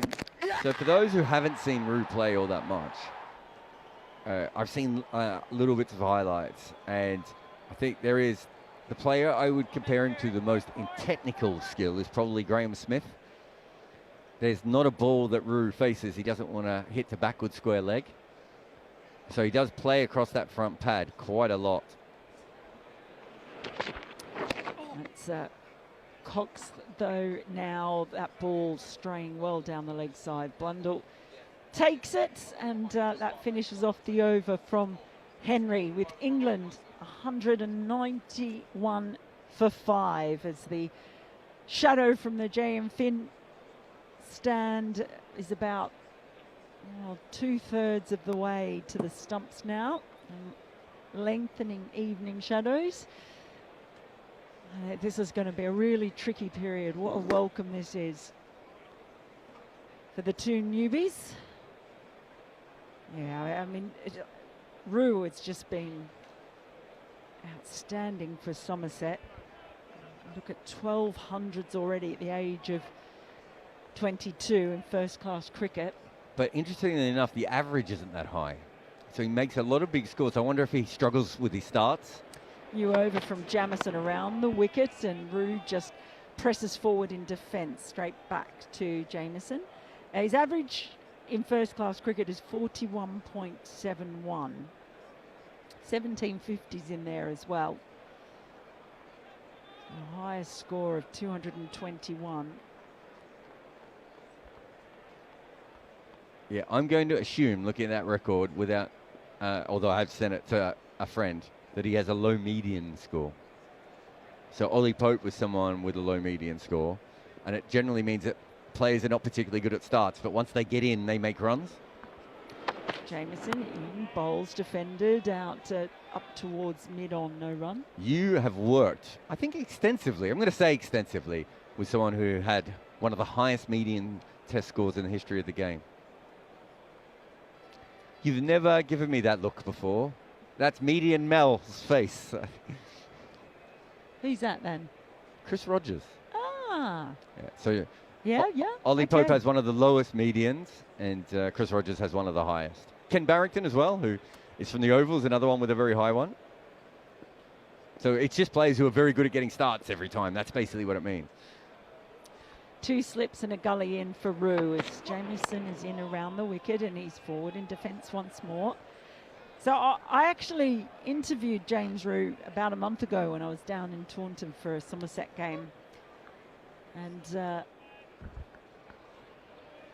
as Jared just almost yanked the microphone out of my hand with his foot, and Matt Pryor is back in and just saying, Matt, I spoke to James Rue about a month ago down in Taunton and talked to him a bit about his style of play. He's not the quickest scorer as Jamison is in and bowls, and that's a lovely drive straight through the covers. He had a bit of width to work with, Rue. And that is 4 runs, another boundary. He moves on to 14. The ball was there for him to put away, and he did it very nicely. He did. Fantastic balance at the crease. I think if we look at this situation for these 2 young men coming in, England up against it. Debutants. This is going to be as much about character as it is about technique. But from a technical perspective, that last shot was as good as it gets. A bit full, granted, but it still has to be put away, and it was put away very well. Rue waits again as in comes Jamison around the wicket. This time he strays down the leg side, and a dive from Blundell prevents it leaking any buys. Well, so I was speaking to James Rue about it. So his strike rate in first-class cricket is about 55, and he's an occupier of the crease, isn't he? Once he gets in, he stays in for long periods of time, hence those 1200s. And he said he kind of was quite comfortable in the fact that he perhaps wasn't the kind of batter who might have been seen as a popular addition to the way England have played in the past couple of years. As Jamison is in and bowls, that's full and clipped beautifully straight at mid-wicket, and that is another 4 for Rue, who has been awarded the same chance or moan by the crowd as Joe Root, and takes England to 199. Yeah, so he was quite comfortable in the fact that he probably scores a bit more at a more sedate pace than a lot of the in vogue batters. but he kind of said, that's fine. I know I'm not exactly what they've been looking for in the past, but if I get in, I'm going to play my way, which is, I think, exactly the right approach. It is. As a batsman, your currency is runs. Doesn't matter how you get them. It's down on your head.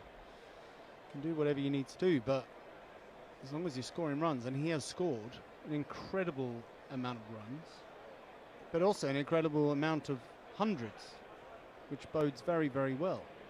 Nathan Smith in first ball has just punched in a gap between backward point and cover by Cox. So he's getting in on the boundary act now, because that's another 4. Just picked out the gap, timed really well. Yep, another beautiful shot. And this wicket's still playing very, very well. Didn't have to do a great deal there, just sort of length on the ball. Not a bad ball, decent length, but Cox has sort of stood up, got on top of the bounce and just punched it through. Square cover. The keeper is still up, by the way, as Smith is in and bowls, and that's down the leg side, and it's just squirted down to deep backward square leg. They'll take a single. 200 has come up for England in this over. Halfway there is the is the song being belted out in the stands at the moment as England cross the 200. New Zealand making 391 in their first dig. Still a long way to go. And they've lost half their wickets as well, England. Halfway there, and more than halfway in terms of runs, but they've lost half their wickets along the way. Rue on strike as Smith is around the wicket and it's left alone, and Blundell takes it right up to the stumps. I wanted to ask you, Matt Pryor, about Brooke, and we saw him play that outrageous 6 where he backed away, he's moving around the crease, playing with abandon as he flayed that ball, and then Blundell came up to the stumps, and all of a sudden everything changed, and he was really constricted, and then came the wicket. It's something that Australia did to Brooke during the Ashes very successfully with Alex Carey. As Smith is into Rue, who defends the ball straight down, and it rolls harmlessly past the outside of the stumps. So as a member of the Keepers Union, I'm sure you love seeing the keeper up to the stumps. But from an England perspective, it does cause some problems for Brooke. Yeah, it seems to. I don't really understand why, because yes, you can't move around the crease as much. Yes, he might want to be batting outside of his crease to Smith right now. But when the keeper's up, okay, you go back in your crease and you play. I mean, Harry Brooke got sort of stuck playing backwards. Next ball from Smith is just turned by Rue into mid-wicket, no run. Well, he didn't really move his feet to a ball that was a good length ball. That was just a sort of regulation, get forward, front foot defence. And I just wonder what was going on in Brooks' head. You know, was he thinking clearly about the situation? Was he thinking, okay, keeper's up, I'm just going to sit in here and play each ball on its merit, and I know I'll get a bad ball and I'll put that away. It's a good wicket, it's a fast outfield. Or was he thinking, right, what's my next move? As Smith is in around the wicket to Rue, who is forward in defence once more. The ball bounces and pops up in the air, and a little bit of excitement, but he's unscathed, and that's the end of Smith's over. England 204 for 5 with Rue on 18 and Cox on 10. Yeah, as I was saying, you know, was he clear in his thought before that ball was bowled? Was he trying to preempt something and thinking, right, am I going to have to chip him over the top or make space and carve it through cover? Because when you start preempting and you start thinking about what you want to do to a ball before it's even been delivered, you get yourself in trouble, and suddenly you don't move at all like Brooke did. The ball jags back and you're out LBW. So it's that clarity of thought. I just wonder what was going on in his head, because just with the keeper being up, yes, it's a different dynamic. Yes, it creates the pressure, but it's certainly something that he'll need to work out.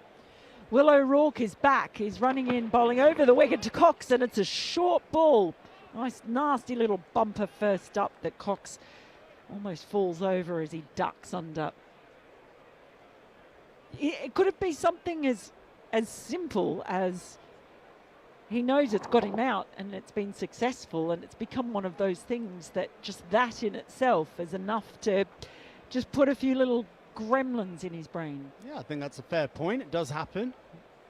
Kind of almost fight yourself a little bit. Oh no, the keeper's up. I've got out like that in Australia. Can't do it again, and you play differently. Legs slip in now for Cox, as well as 2 regulations. In comes O'Rourke. It's a full ball, and it's just dropped into the offside. They'll come through for a comfortable single. And that's the challenge of batting, and batting long, is making sure that you're always clear of thought and you don't let sort of demons come into your thinking. But also the skill of that's exactly what you're wanting to do from a bowling side and a fielding side, is actually make the batsmen doubt themselves, lose clarity of thought. And the keeper coming up is a very simple way of doing that, saying, right, okay, you've got to stay in your crease now, you can't move around, what are you going to do? It's that cat and mouse game of the pressure ebbing and flowing between the bowler and the batsman. So no leg slip for Roux, just 3 slips and a gully as O'Rourke is bowling outside the off stump, and Blundell ends up in front of Tom Latham at second slip. He had to dive so far. Ball moving away. So you see bright sunshine, hardly any clouds in the sky. It's strange to think that we were off for rain not that long ago. But we talk about England being in trouble with 2 debutants at the crease. What an opportunity this is for these 2 young men. Amazing opportunity. Really, really. I was kind of thinking, you know, I nearly said, oh, they wouldn't want to be in this position. Well, of course, from a team perspective, they wouldn't. But for these 2 young men. As the next ball from O'Rourke passes harmlessly away from Roux's outside edge. It is a huge opportunity to sort of stamp your mark on international cricket in your first game, your first innings. And if they weren't up for it before they walked out to bat, when they came to the crease, England in quite a bit of trouble. 177 for 5. They certainly would have known they have a big job to do, and they've started well, but there's still a lot more work to go. Roux stock still as in comes O'Rourke. It's a short ball, has no problem ducking under it. I suppose they've both had to wait for this opportunity, but in very different ways. Roux still, he's only 22, but it feels like he's been knocking on the door and being spoken about for quite a long time. And then you've got Cox, who should have already by rights played a test for England by now, but he's been so unlucky with injuries and the way things unfolded when he went to New Zealand and then didn't get the opportunity because of injury. Jamie Smith got in ahead of him. And now O'Rourke around the wicket to Roux, who shoulders arms, and it passes harmlessly by to finish off the over. England 205 for 5, Roux on 18, and Cox on 11. So they've sort of, even though they're debutants coming in and they've been spoken about for a long time, they're I guess a rival has come in such a different way.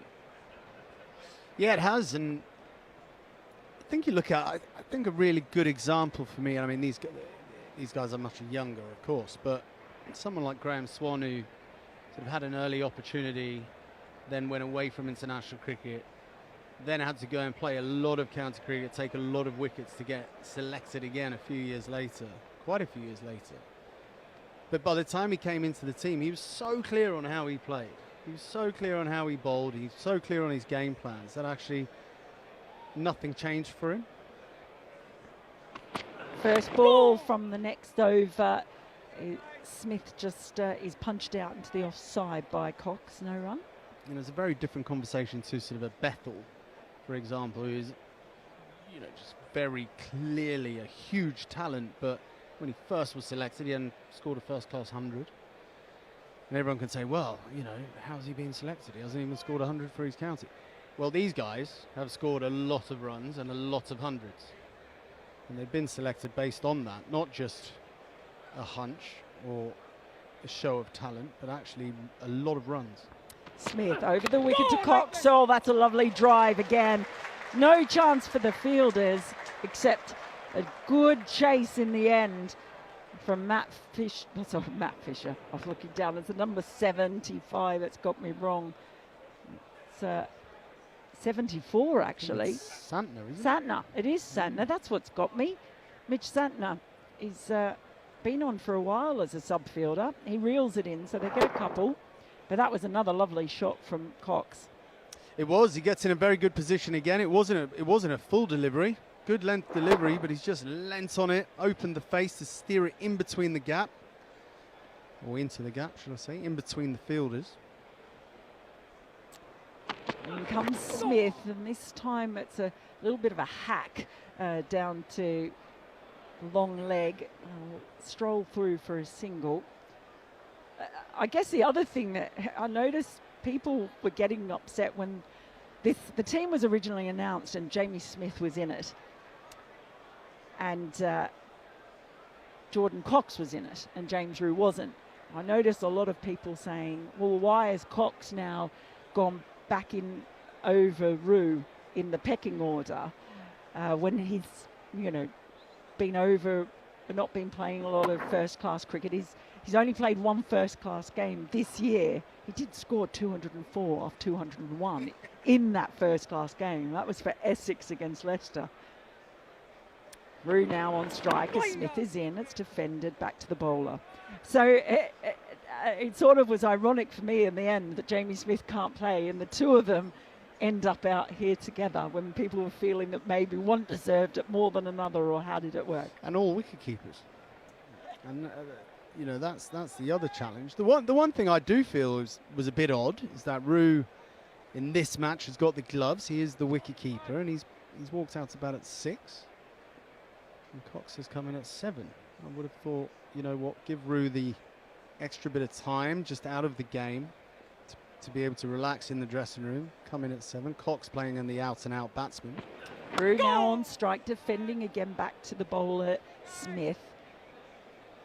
What have you made of Rew's keeping and comparing the two together? How do you see their skills with the gloves? Being honest, right now, I mean, they're both young men. They both will get better with it. It's a bit like spin bowling, wicket keeping. You definitely get better as you get older. You game more, you get technically more efficient. And also just the physicality and mental strain of playing Test cricket and keeping wicket for a day in Test cricket is a huge challenge. I liked Rew. I think he had a tough time of it because the ball was swinging around and a few byes went through, and that mentally can be a big challenge, but he stuck to the task. He's there now, Rew, as Smith is in around the wicket, and he just twists the bat in his hands and guides it down through the gully, but not enough, just enough to get a single. But I liked his presence as well. I liked how he was in the field and running around, shuttling between the overs. He's certainly got something about him. So it will be very interesting if he does go on, and fingers crossed he does. I don't want to put the mockers on him, but if he goes on and gets a big score in this game, what happens at the next Test match? Does Jamie Smith just walk straight back in, or? Yeah, they're spoiled for options, aren't they? As when it comes to keeper batters. End of that over, 208 for 5. Rew is now on 18 and Cox on 14. Well, you would imagine Smith would come back in as, wouldn't you? I guess as new over begins, and it's straight down the leg side for O'Rourke. They've got that leg slip back in for Cox. Yeah, it is a funny one because you've got 3 keepers.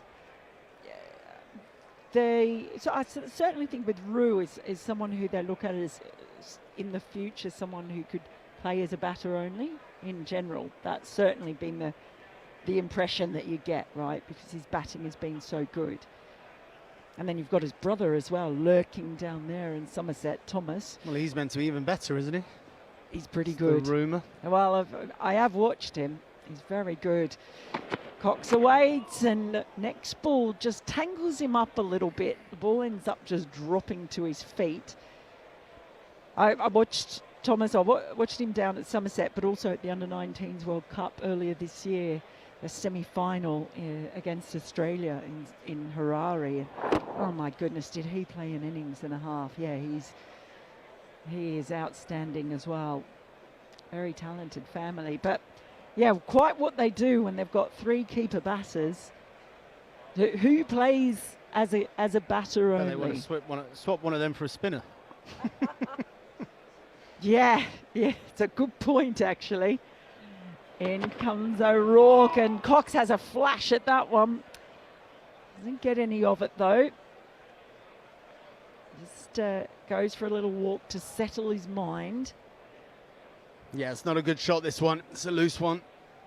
O'Rourke bowling just wide of off stump, good length, and Cox sort of doesn't really move his feet. He tries to just glide. He tries to get his bat on it and glide it down through backward point, but misses it. Well, it was almost like a wristy swat.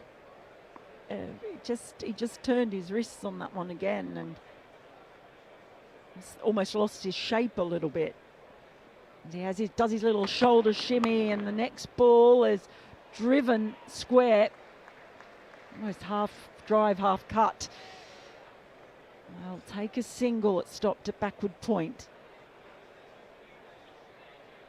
Good little partnership forming though between these two on 18 and 15, so early days, but the end of the over, England 209 for 5. Well, it's not often that you see 2 debutants out there batting together, is it? Come to think of it. No, it isn't. It isn't, absolutely, particularly in this situation as well. Pressure on them. O'Rourke is around the wicket to Rue, who pulls that firmly, and that has gone for a boundary. 4 runs to Rue. He just sat up for him nicely. He was quick to whip his hands through the shot. Yeah, he was. He was very quick onto it. O'Rourke, he's done this a couple of times today. He's bowled well, he's run in hard, but just a couple of times he's gone for the short delivery and not quite got it right. He hasn't got it above shoulder height as a genuine bouncer, but my goodness, Rue was all over it in a flash. Swivels on the ball, hits it straight in the middle, and away it goes to deep square leg boundary.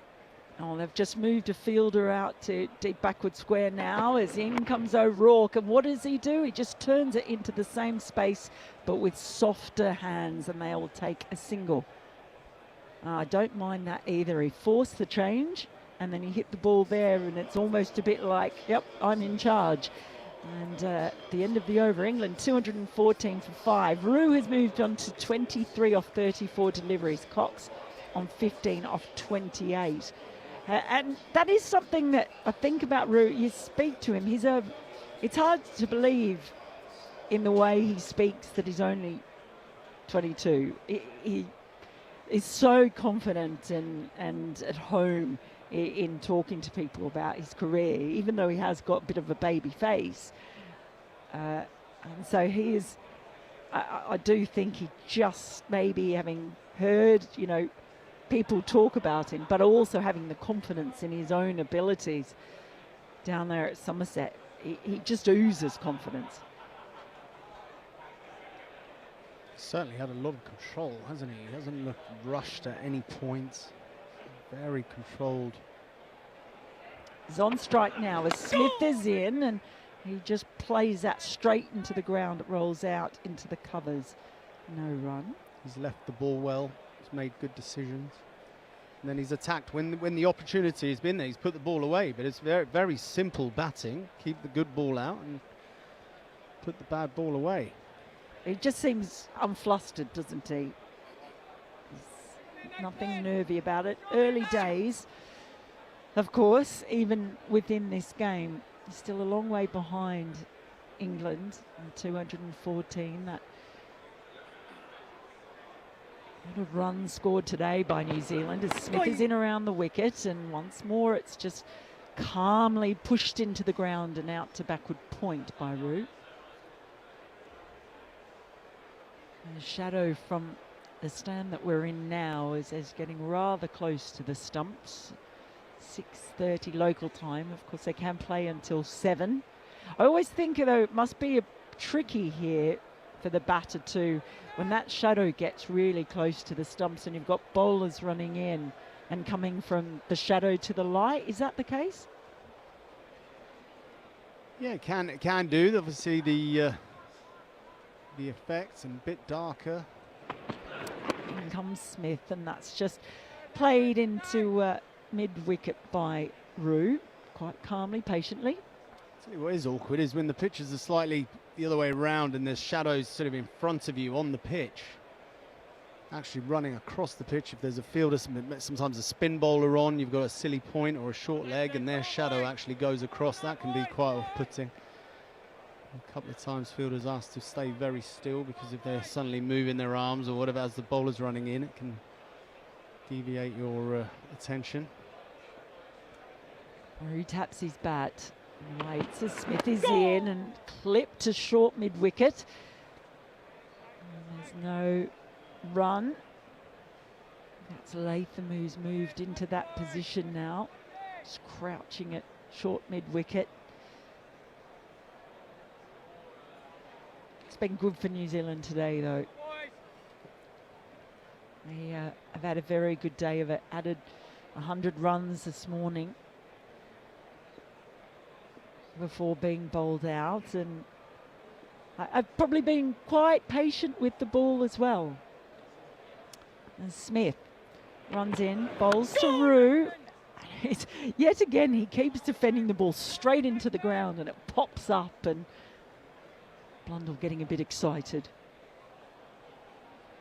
I think they've had a very good day, New Zealand. Coming in here with 7 down. England would have wanted or expected to take 3 quick wickets, probably wanted more than expected. New Zealand batted well. Glenn Phillips, I thought it was a fantastic 100. I thought he really did bat well, deserved 100. England would have been frustrated. They got their tactics horribly wrong, England, this morning, I feel. In comes Smith to Rue, who shoulders arms. Blundell is up to the stumps again, but it doesn't seem to fluster Rue at all. At the end of the over, 214 for 5. Well, yeah, so just as a reminder, England New Zealand, I should say, came in at 291 for 7 this morning. So, gosh, how much things have changed over the course of this day. It's been fascinating Test cricket. Wonderful to watch, to see that maiden century from Glenn Phillips. What a moment that was.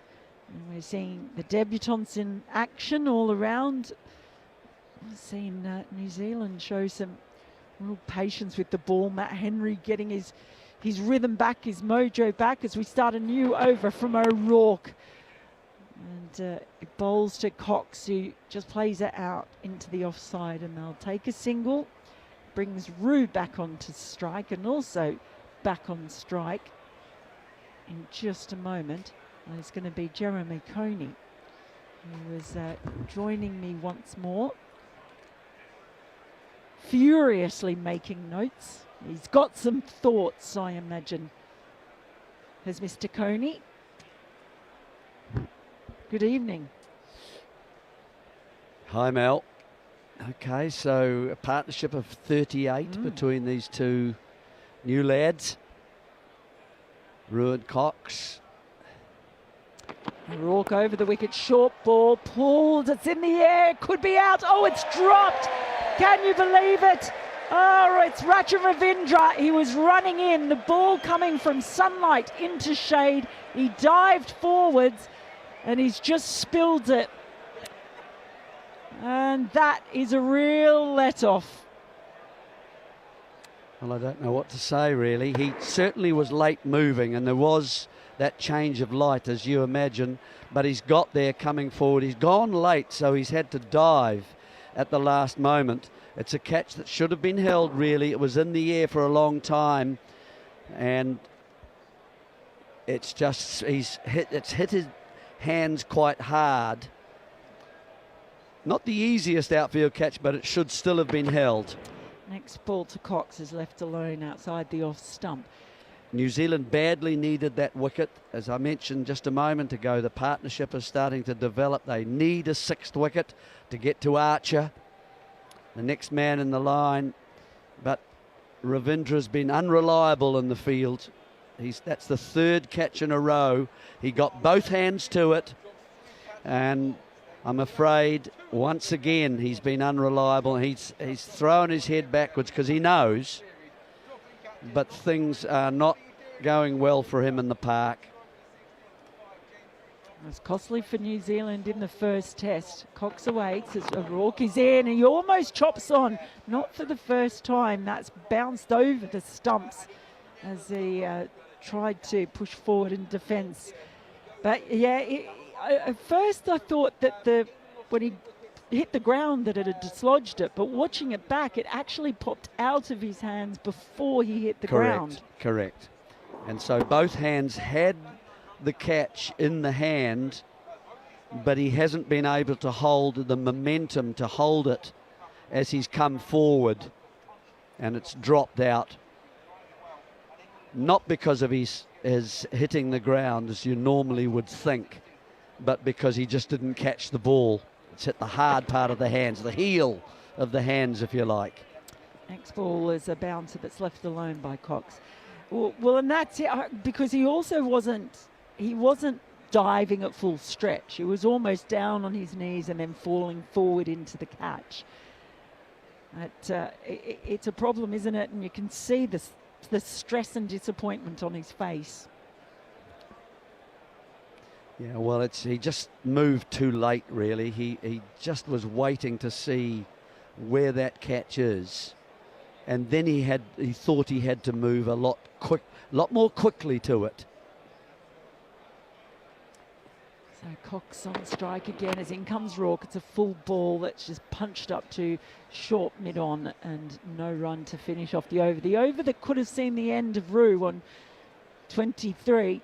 England now 216 for 5, could have easily been for 6, should have been for 6, but the dropped catch by Ravindra. And Roo, well, he pulled, but he didn't have all of that ball at all. Just lobbed in the air, and Ravindra coming in from fine leg just couldn't quite nail the catch. How significant will that be? But it's unusual to see a New Zealand side struggling with catches, Jeremy. It's not what we're used to. Smith begins a new over, bowling to Roo, left alone outside of stump. Yeah, they have. And it's been very costly. It cost them the game virtually. Well, not virtually, it did. At Lord's, don't know how much it's going to cost them, but you've got to hold every catch in these matches that are tight. This surface is getting much easier to bat on, and while they have a lead at the moment, while these two are at the crease, whether they're starting or not, they're batsmen obviously who have scored runs recently. Smith to Roo, high elbow defence, up to mid-off, no run. And I'm afraid it's just the recurring name of Ravindra. Conway is another one who has been unreliable. Conway was the first man to go and see him after he dropped it. But goodness, he really should be doing better. No reason why he should be dropping those. Catching is just a habit and judgment of catching. Smith into Roo, who's on the back foot, transferring weight forward as he defends into the offside, no run. It's been interesting because he's never really put himself in the position where you would expect a player of his age, a younger man, and who bats and has therefore the ability to concentrate, has learned to do that because of his batting, hasn't perhaps applied it to the same level of concentration that he does when he bats. I can't understand that. You know, you're letting the side at that point. That's where you come out as a team and you work together with your bowlers to try and dismiss the opposition. And when they hit the ball in the air and you happen to be near it, there's your chance. Smith around the wicket to Roo again, defended into the offside, no run. And also, you have seen that catch. That shouldn't surprise you. That catch should never surprise you, because you see the catch and you imagine it coming to you, the different ones, the high one that you have to run to. He'll know if he's concentrating, it's going to come from out of the light where the batsman is batting into the darkness where he is, or darker. And so he's got to imagine what that looks like. It's the same fielding in the slips. You imagine the catch coming to you time and time again. Smith into Roo once more, defended up to mid-on, no run. You hear it going through to the keeper. You hear the ball going into the keeper's gloves. That's how long it takes. That's the time. And you're looking at the batsman and you're thinking, okay, what sort of player is this guy? He's a guy who attacks more. He's going to play attacking shots, like Cox will more than Roo. So for Cox, I'm half a pace slightly deeper because it's going to come harder. It's going to come further. Whereas for Roo, I'm going up half a pace. You know, you're always anticipating and seeing the catch. Which side of it is it going to go of you? You know, to the left, to the right, and so on. And you're talking to the people beside you. It's part of your job in the team to do that. So you get your percentage of catches up. Final ball of the over is defended by Roo out to point. No run. And at the end of that over, England now 216 for 5, with Roo on 24, Cox on 16.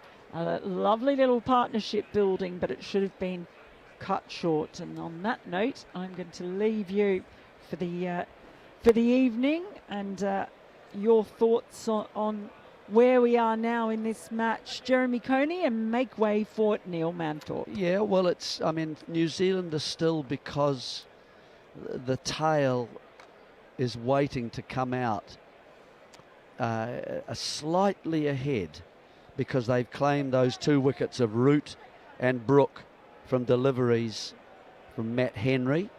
Here comes O'Rourke again, the ball just on the off stump, and it's pushed into the offside. In comes Henry, can't stop the single. 217 for 5. So yes, it's a really interesting one, that holding catches, because it is a flat pitch now, and the faster bowlers are having to work very hard to try and get wickets here. There's not a lot of bounce, there's not a lot of seam, the ball is getting older, so catches become pretty important. Is there a time when they're not? No, they're always important. Never a time when they're... It wasn't a facetious question at all. I mean, I suppose there are times when it doesn't matter, and, you know, if a team is out of reach and they're just playing time, but very, very rarely.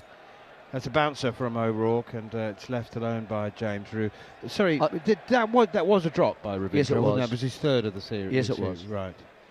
Yeah. But this is, I'm just saying, in the circumstances where a pitch has become placid, and bowlers are having to work hard. It's come to the end of the day, and you're still using your 4 quicks. A couple of them have been quite expensive during the day, particularly Jamieson, who has been too full. Here is O'Rourke, who's certainly not been too full. Oh, that's a short one. That's a hook shot from James Roo, and he's very, very close to it. It's gone through to keeper Tom Blundell, but boy, he's taking it on, James Roo. That was a little too high for the shot, really, wasn't it? That says to me, if he's still going to take it on after being dropped, boy, I'm going to keep feeding him that, and I might put an extra man down there. You know, I'd be letting that go. That was a bit high, as you say. That was very hard to get round. It was outside the off stump, hard to get round to leg side. Could go straight in the air. There are 2 men down there already. Yeah, there are. He's one deep backward square and a long leg as well. So O'Rourke set the field for it, and that's right up in the block hole, full and straight, and James Roux pushes it out towards mid-on. What have you made of Jordan Cox and James Roux? I don't suppose you've seen a great deal of them. No, I haven't. Both on debut. No, I haven't. I saw a little bit of Roux in the Under-19 World Cup in South Africa. I haven't seen anything of Cox, I've got to say. I've heard, the big raps that you always hear about young players and scoring lots of runs, and he just got a 200 the other day, and when he's come back from the IPL. He didn't play a game, did he? No. For Bangalore. No. Bengaluru, sorry. Here's O'Rourke again, bowls another short one, and Roux's gone for this one as well, and he's hedged it, and he's caught a first slip by Daryl Mitchell. James Roux couldn't help it. You have to draw the conclusion, and I haven't seen enough of him live either, that he's a compulsive hooker, and Will O'Rourke's not the guy to be taking on, really. And he's just gloved that straight up in the air, and Daryl Mitchell had to take, half a dozen steps backwards, a little bit deeper. Didn't have to turn and chase. It was a straightforward dolly catch in the end, and James Roux has gone. Well, he backs himself. He's clearly not short of confidence, but he's on his way, and Will O'Rourke is absolutely full of fire, and he's deserved that wicket, and so have New Zealand. And England now have fallen deeper into a hole at 217 for 6, with Roux going for 24 from 51 balls. People will say, what an inappropriate shot with 10 minutes to go in the day, but that's an old school mode of thought as far as Bazball is concerned, if Bazball is still a thing, because you back yourself, you play your shots. If you're a hooker, you hook, no matter what time of day it is. All fair comments, well played, young man, for a while, but I'm afraid the short ball has exposed an inclination to not select the height and perhaps the line of the ball that you need to before you go into the stroke. And he had a slice of luck, a big slice of luck, being put down and over a go. Well done, O'Rourke, to be able to keep coming in and keep hammering this into this, as I say, a placid pitch now with an older ball, and getting the lift that he was able to do, and the line that was awkward if you wanted to be able to play that pull shot. So he's hit the glove, and a comfortable catch from Mitchell, just taking a couple of paces, 2 or 3 paces back behind him, able to see it quite comfortably.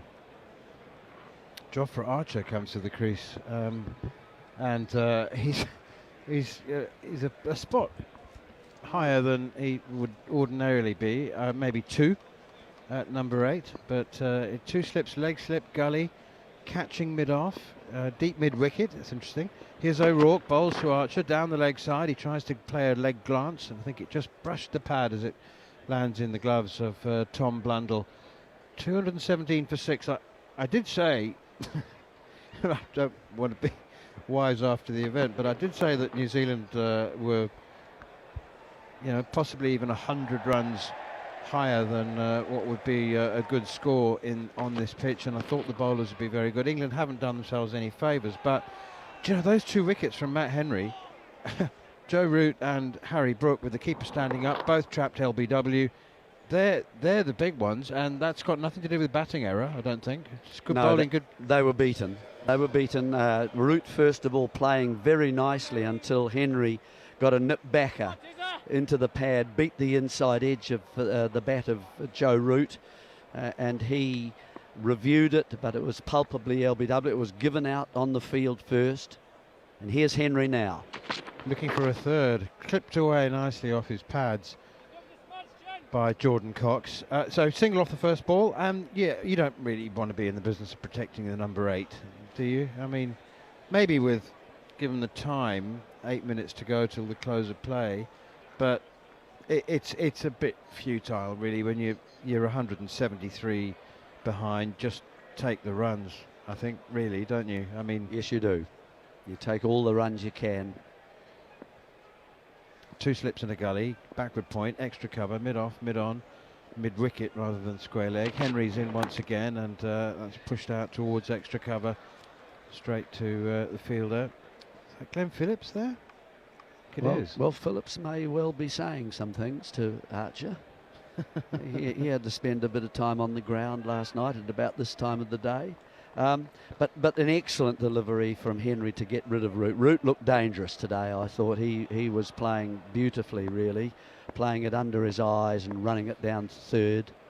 Henry in again, and one pushed out towards cover once again. It's actually Henry Nicholls in that spot there. 218 for 6. The interesting thing too, you mentioned Brook. Brook, actually, his delivery, I saw it on the telly, and it was fuller than the one that Root got, and yet Brook didn't play forward at all. He just stayed where he was on the crease, and Brook hasn't worked out what happens. What is he going to do when the keeper comes up behind the stumps?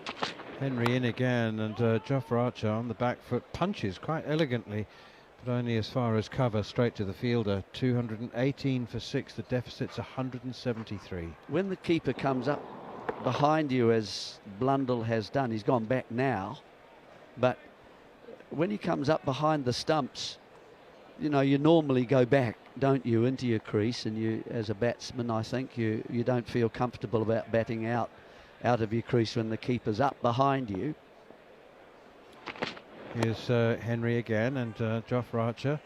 I mean, we know he can bat, but you know, sometimes if he's batting 10, he bats like a number 10. Now he's batting at 8, and he's certainly he's organised enough technically, and he's perfectly adept at playing a longer innings, which is exactly what England need him to do. Well, he has to. He has to now. Otherwise, well, at the moment, they're not 200 behind, are they? They're Well, 173. Yeah. Driven down towards mid-on, and the excellent Nathan Smith does the fielding. He made his debut against England a couple of years ago, and he was he bowled bouncers and half volleys, and he went for 6 and over, and he did pick up wickets, and he gave it a good smack, and he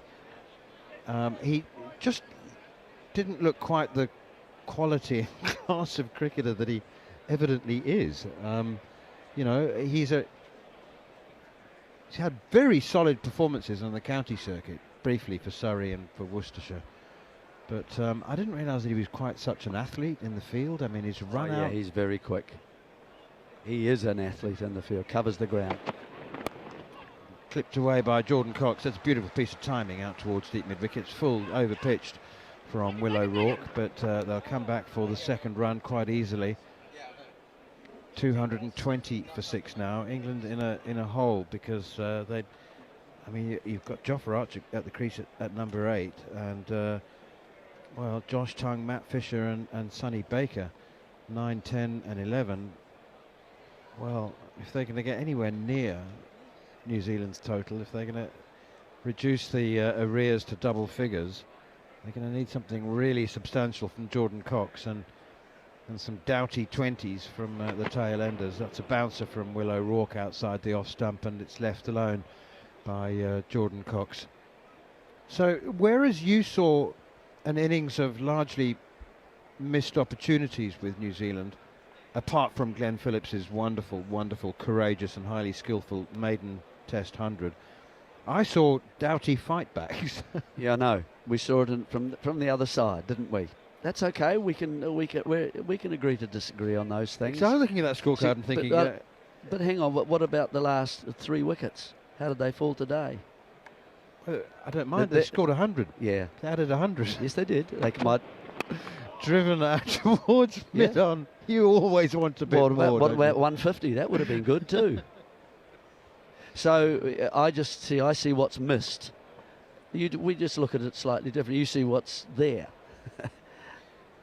Yeah, and it all adds up to 391, which I thought was, you know, close to 100 more than what would have been a competitive score. Let's wait and see. We are seeing. We are. England are 220 for singing. 6. But we'll wait to see what happens tomorrow. It's going to be 30 degrees tomorrow. Are you aware of that? Punched off the back foot by Jordan Cox, behind square on the offside. So again, an absolute beaut of a day. Probably a little too hot for some spectators in the open, uncovered stands. Might be a bit warm for them. It's certainly going to be a towel day for me in the morning session. Yes. Well, you go for your run very early tomorrow, won't you? Yeah. Yeah. Yeah. Get back to your little house that you're in. I am meeting an old friend at the Prince of Wales. So. What, the pub in the morning? No. Goodness gracious. Later this evening. You're slurring. You're getting away with it now. Outside the off stump, Jofra Archer leaves alone. So I'll just have to limit myself to a couple and so make sure I make my 7 o'clock run. That's left alone by Archer. He's played that well, actually. 2 slips, Gully still waiting, and a leg slip. I think we've had a leg slip in for the first 2 days of this test match more often than not for both teams. I don't know whether that's indicative of the sideways movement, but we've seen some very straight bowling as well. Both teams have had a mid-on and a mid-off throughout their innings. No, without exception, there's been a mid-on and a mid-off. Sometimes the mid-on can be sacrificed. Archer stands very still at the crease here and steers this one from O'Rourke behind square on the offside to Glenn Phillips. 221 for 6. Matt Henry's been outstanding for New Zealand for a while now. Will O'Rourke, again, a couple of years ago, huge excitement about his potential, and I think it's fair to say he's lived up to it, hasn't he? I mean, Kyle Jameson was injured for a long time. He too is again sort of rediscovering the form that characterized his early parts of his career. Not quite, but I think he's, you know, certainly O'Rourke has continued to impress. Nathan Smith is very impressive, but it's Matt Henry who's continuing. Long spell this, by the way, and incidentally there's 3 more seamers in the squad, aren't there, that would be entirely comfortable and would be able to do a job.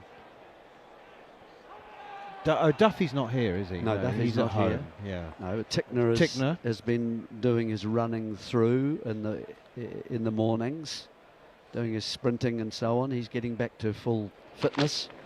Henry in again outside the off stump, and it's left alone, nicely taken by Tom Blundell, standing up. There's no shortage though of very useful fast bowlers and seam bowlers in the New Zealand wider circle of contracted players, actually 20. Here is Matt Henry, 20 centrally contracted players announced by New Zealand Cricket a couple of days ago. Devon Conway returning. That one is chopped away by Jordan Cox for a single to deep backward point.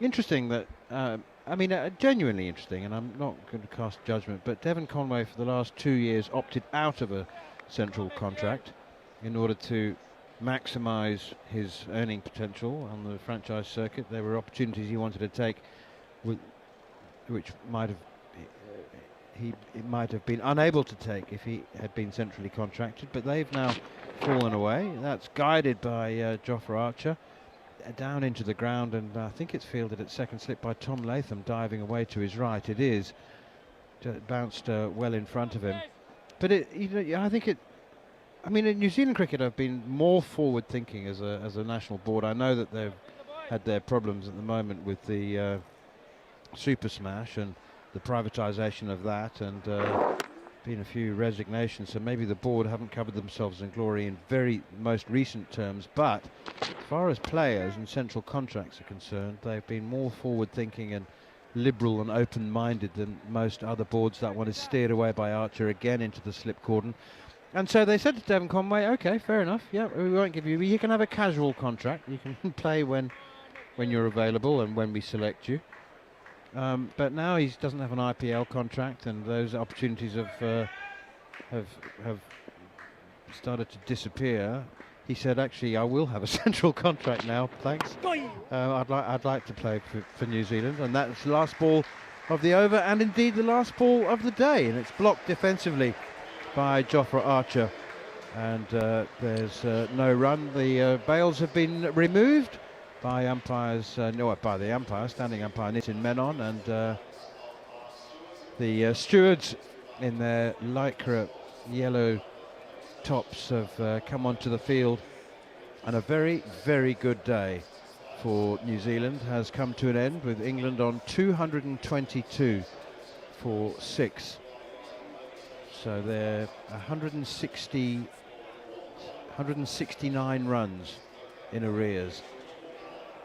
That's a lot. 169 runs in arrears, 6 wickets down, 1 specialist batsman left in Jordan Cox on 22. And with hot temperatures forecast tomorrow, if New Zealand can claim the last 4 wickets quite quickly, then they will have the best part, you would imagine, of 5.5 hours to try and take the game beyond England. Let's say they have a lead of 140. They could finish the day 350 ahead, and England will be really, really up against it, really chasing the game. But we're getting a little too far. I'm getting a little too far ahead of myself, because there's a lot of cricket to be played, and Jordan Cox might score 100 tomorrow. Glenn Phillips did at number 7 for New Zealand. Maybe Jordan Cox can do it for England. But New Zealand have acquitted themselves, I think, superbly, Jeremy. I know that the pitch was unfortunately the talking point at Lord's, but at the same time England adjusted to extreme conditions better than New Zealand did. And I think it's fair to say, just before we sum up the day with our following on podcast, that it's that New Zealand, it is this time around, with obviously more experience than England, they too this time have adjusted to conditions better. I think they've seen what is required by the bowlers and the approach by the batsmen, and after day 2 they are firmly in the driving seat, or just in the driving seat. I think they're ahead because of those wickets in that last session. Now they've now had a peek at the start of the tail, and so the tail is all that remains now for England to use to try and get as close and beyond, if they can possibly do so, those 169 arrears at the moment. They have 4 wickets remaining. Cox is still there. Archer has just arrived at the crease, but they've certainly, in that last session, they've picked up important wickets. The wickets of Gay, and then Root, and then Brook, and then Rue. So it's been quite a good session for them, and it was Henry that really caused the majority of those. Gay, of course, I can't even remember who got him out, but you'll tell me. You've taken all those. O'Rourke. That's right, with the short ball that he kind of just nobody appealed fended. Well, not for a start, no. But finally they decided to review that, and they found that it was a villainous little edge as it went past the ducking and turning away Emilio Gay. So he was dismissed. Then Root was looking at this stage very comfortable indeed. Nearly half his runs down at third man, letting the ball come to him and working the ball into that area of the field very comfortably. But he was palpably LBW to Henry. He was beaten with some movement, got himself to 46. He needed to get to 48 to get to 14,000 runs, so he's just on the cusp of 14,000 runs, test runs at the moment, out for 46. Brook came in, played a brilliant stroke off the bowling of O'Rourke, behind point for 6 off the back foot. Not a cut, but actually off the back foot for 6, until he was also LBW to Henry. And then the 2 young men, Rue and Cox, came together. Rue was dismissed finally. He was dropped by Ravindra. Played some nice strokes, but dropped by Ravindra, coming in a little bit late at fine leg, and as he dived forward, hadn't actually hit the ground by the time he dropped his catch, then hit the ground. So hit the heels, the hard part of the hand, and it bounced away from him. And but Roo was out next over. So there we go. That's the position at the moment, with Cox and Archer at the crease. And we shall do all that again in just a dear, moment. Really? Okay. Welcome to Following On after the second day of the second Test match between England and New Zealand at the Kia Oval in South London. It's been another day that the Black Caps have dominated, and they're moving slowly, but you would think surely into a position of dominance as they lead England by 169 runs, with England finishing the day on 222 for 6, with debutant Jordan Cox unbeaten on 22. There was a half century for Emilio Gay, 36 from Ben Duckett and 46 from Joe Root, but it was a consistent bowling performance from the tourists, in which Matt Henry excelled, taking the wickets of Joe Root and Harry Brook for 46 and 24, both LBW, with the keeper standing up in a crucial afternoon session. This after New Zealand added 100 runs in the morning, resuming on 291 for 7. They eventually were bowled out for 391, and a truly outstanding debut century for Glenn Phillips, who withstood the most savage bouncer attack from Jofra Archer at the end of the first day. So courage then, and enormous skill in batting with the tail to reach exactly 100. Quite outstanding for 135 balls, 18 fours. He was savage and clinical in his attacking, but also prepared to absorb pressure.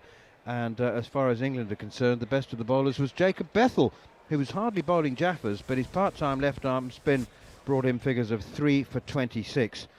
So England were up against it, really, on a pitch that without grave demons, but there was uneven bounce and a little bit of seam movement. You have to say there was something in it for all of the bowlers, but patience was required. New Zealand fought back really well with Tom Blundell's 51 yesterday, but 41 from Kyle Jameson was also really important in that 100 that were added. He was dropped on 15 on the deep mid-wicket boundary by Ben Duckett, and he capitalised, and that 41 runs might just be extremely important. Alongside me, Jeremy Coney, to review what has been a truly absorbing first 2 days, in which patience has been important, and there was no time for patience in the first Test match at Lord's on a pitch that was giving us a wicket every 4 overs. Here it's been different at the Oval. Lots of talking points. I want to talk about the dismissal of Emilio Gay as well, because that was very, very clever game awareness. The opener in his second Test match was in trouble against Kyle Jameson, Jeremy, wasn't he? Early on, he had just 8. Ben Duckett was batting beautifully. 5 balls in his 36 from just 25 balls. He was flowing. One of the few batsmen who's timed the ball immaculately. Emilio Gay was in trouble against Kyle Jameson early on in his innings. He played and missed 3 or 4 times. He was made to hop about by the bouncer. He tried to get off strike, which is sensible, but Nathan Smith had moved 5 yards closer, I reckon, at mid-off. Emilio Gay pushed the ball to him, took off for a single, which he thought was there. It wasn't. Smith's game awareness saw him attack the ball, pick up, swoop, direct hit. Duckett was run out, and that was a key moment, I fancy. Absolutely. And Duckett, that's the second time he's been run out, actually, in this series, with Gay as his partner again. So he looked very disappointed about that, I've got to say, as he departed the scene. You can understand a man wanting to get off strike, but it just shows you the danger of some of the fielders, and particularly Nathan Smith, who was very athletic and quick across the ground. He's low to the ground anyway. Got it in the right hand. The ball was to his right, and he could move from there and through side on as he was continuing it. He had more than one stump to aim at, but he certainly hit them. And so he's not a man you take a risk too, I don't think. And New Zealand quite often leave him at sort of, you just wander around where you think you'd like to be. If you feel that this batsman's under pressure and he's going to take a run, if you need to come in a few extra paces, you just do that. When you get to a position where you think you're happy, and I've seen him run several people out, even as a bowler. He'll go racing across the crease, racing across the pitch and get it at mid-on. I've seen him throw the stumps down again from a similar position as he did today. So he's a dangerous fieldsman, and he's starting to get, I think, you know, the idea that I can do this. And I think it's great that New Zealand have got someone like that. You watched Jonty Rhodes for years. Yeah, well, it helps, doesn't it? There's been a few, but it's the game awareness, you see. Yeah. I think that's what made the difference in this case. Emilio Gay just assumed, you know, that he had an easy single to mid-off and set off for it. But I have no doubt in my mind that Smith had come in 5 or 6 yards closer, because he was aware that he was a batsman under pressure and who was going to want to take a single and get down the other end. The other massive moments were Joe Root and Harry Brook, both trapped LBW by Matt Henry, with Tom Blundell standing up to the stumps, which obviously means that the batsmen can't leave their crease, and both maybe putting 2 and 2 together and wanting to make 4. Maybe it doesn't. But the fact that Tom Blundell was standing up and doing so very tidily to Matt Henry, who's, you know, bowling 80 miles an hour, and they're both trapped LBW, it must have been a contributing factor. Root looked dangerous, didn't he, on 46? He did, really indeed. good. He did, yeah. Henry's delivery to Root just beat a man in good form. Suddenly out of nowhere, I just think he was handling the deliveries outside off very comfortably indeed, and allowing the ball to come. And he looked in good form. And suddenly to beat the inside edge of his bat. I hadn't done that before. I hadn't seen much movement off the surface, but somehow Henry found it and got the LBW, beat the inside edge into the pad, and he was up, and you could hear him shouting with delight. He thought he was in with the chance. It was given out on the field, and it was reviewed. And, you know, for me, that's sort of heart and mouth territory, because is it going over? Is it going over? No, it's not. Good. And so I'm revealing my New Zealandness there. But look, it was hitting the top of the stumps. It was a fair decision, and so an important wicket fell suddenly. And then Brook was looking dangerous at the other end. When he went back into the crease to Henry as well, this was a ball that was fuller than the one to Root. But he didn't get forward. He stayed behind. He's got some problem, I think, with the keeper standing up. He can't feel as free as he would like to, as he loves to be.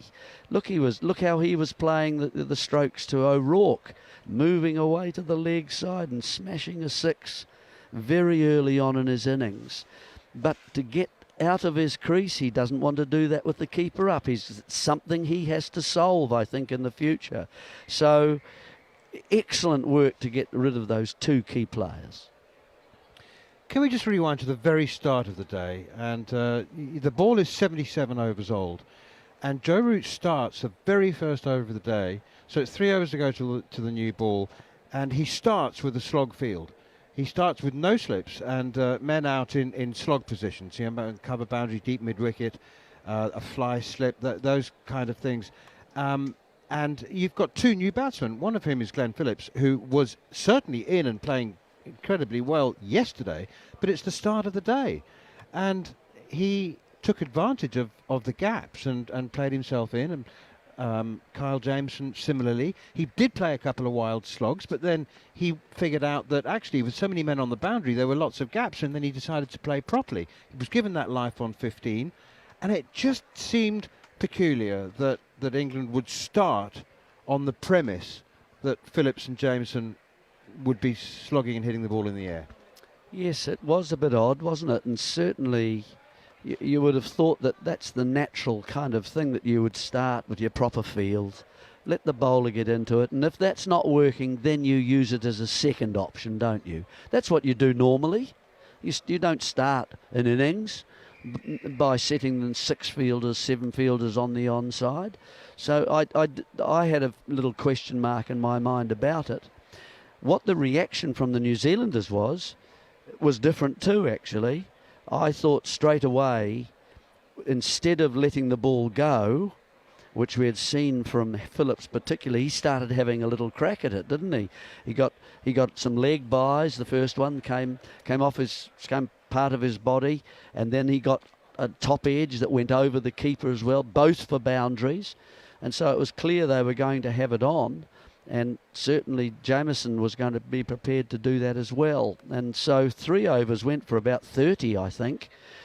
And then the new ball came along. And then the next little part of the enigmatic puzzle that we saw this morning was that there was not Jofra Archer. That seemed very strange as well, until I found out that the physio had said, you are in the red zone from last night, from bowling 8 overs in a row of those short pitch deliveries.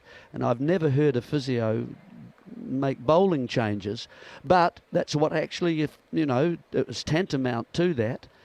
And so Archer stood on the field. It seemed a very weird kind of thing.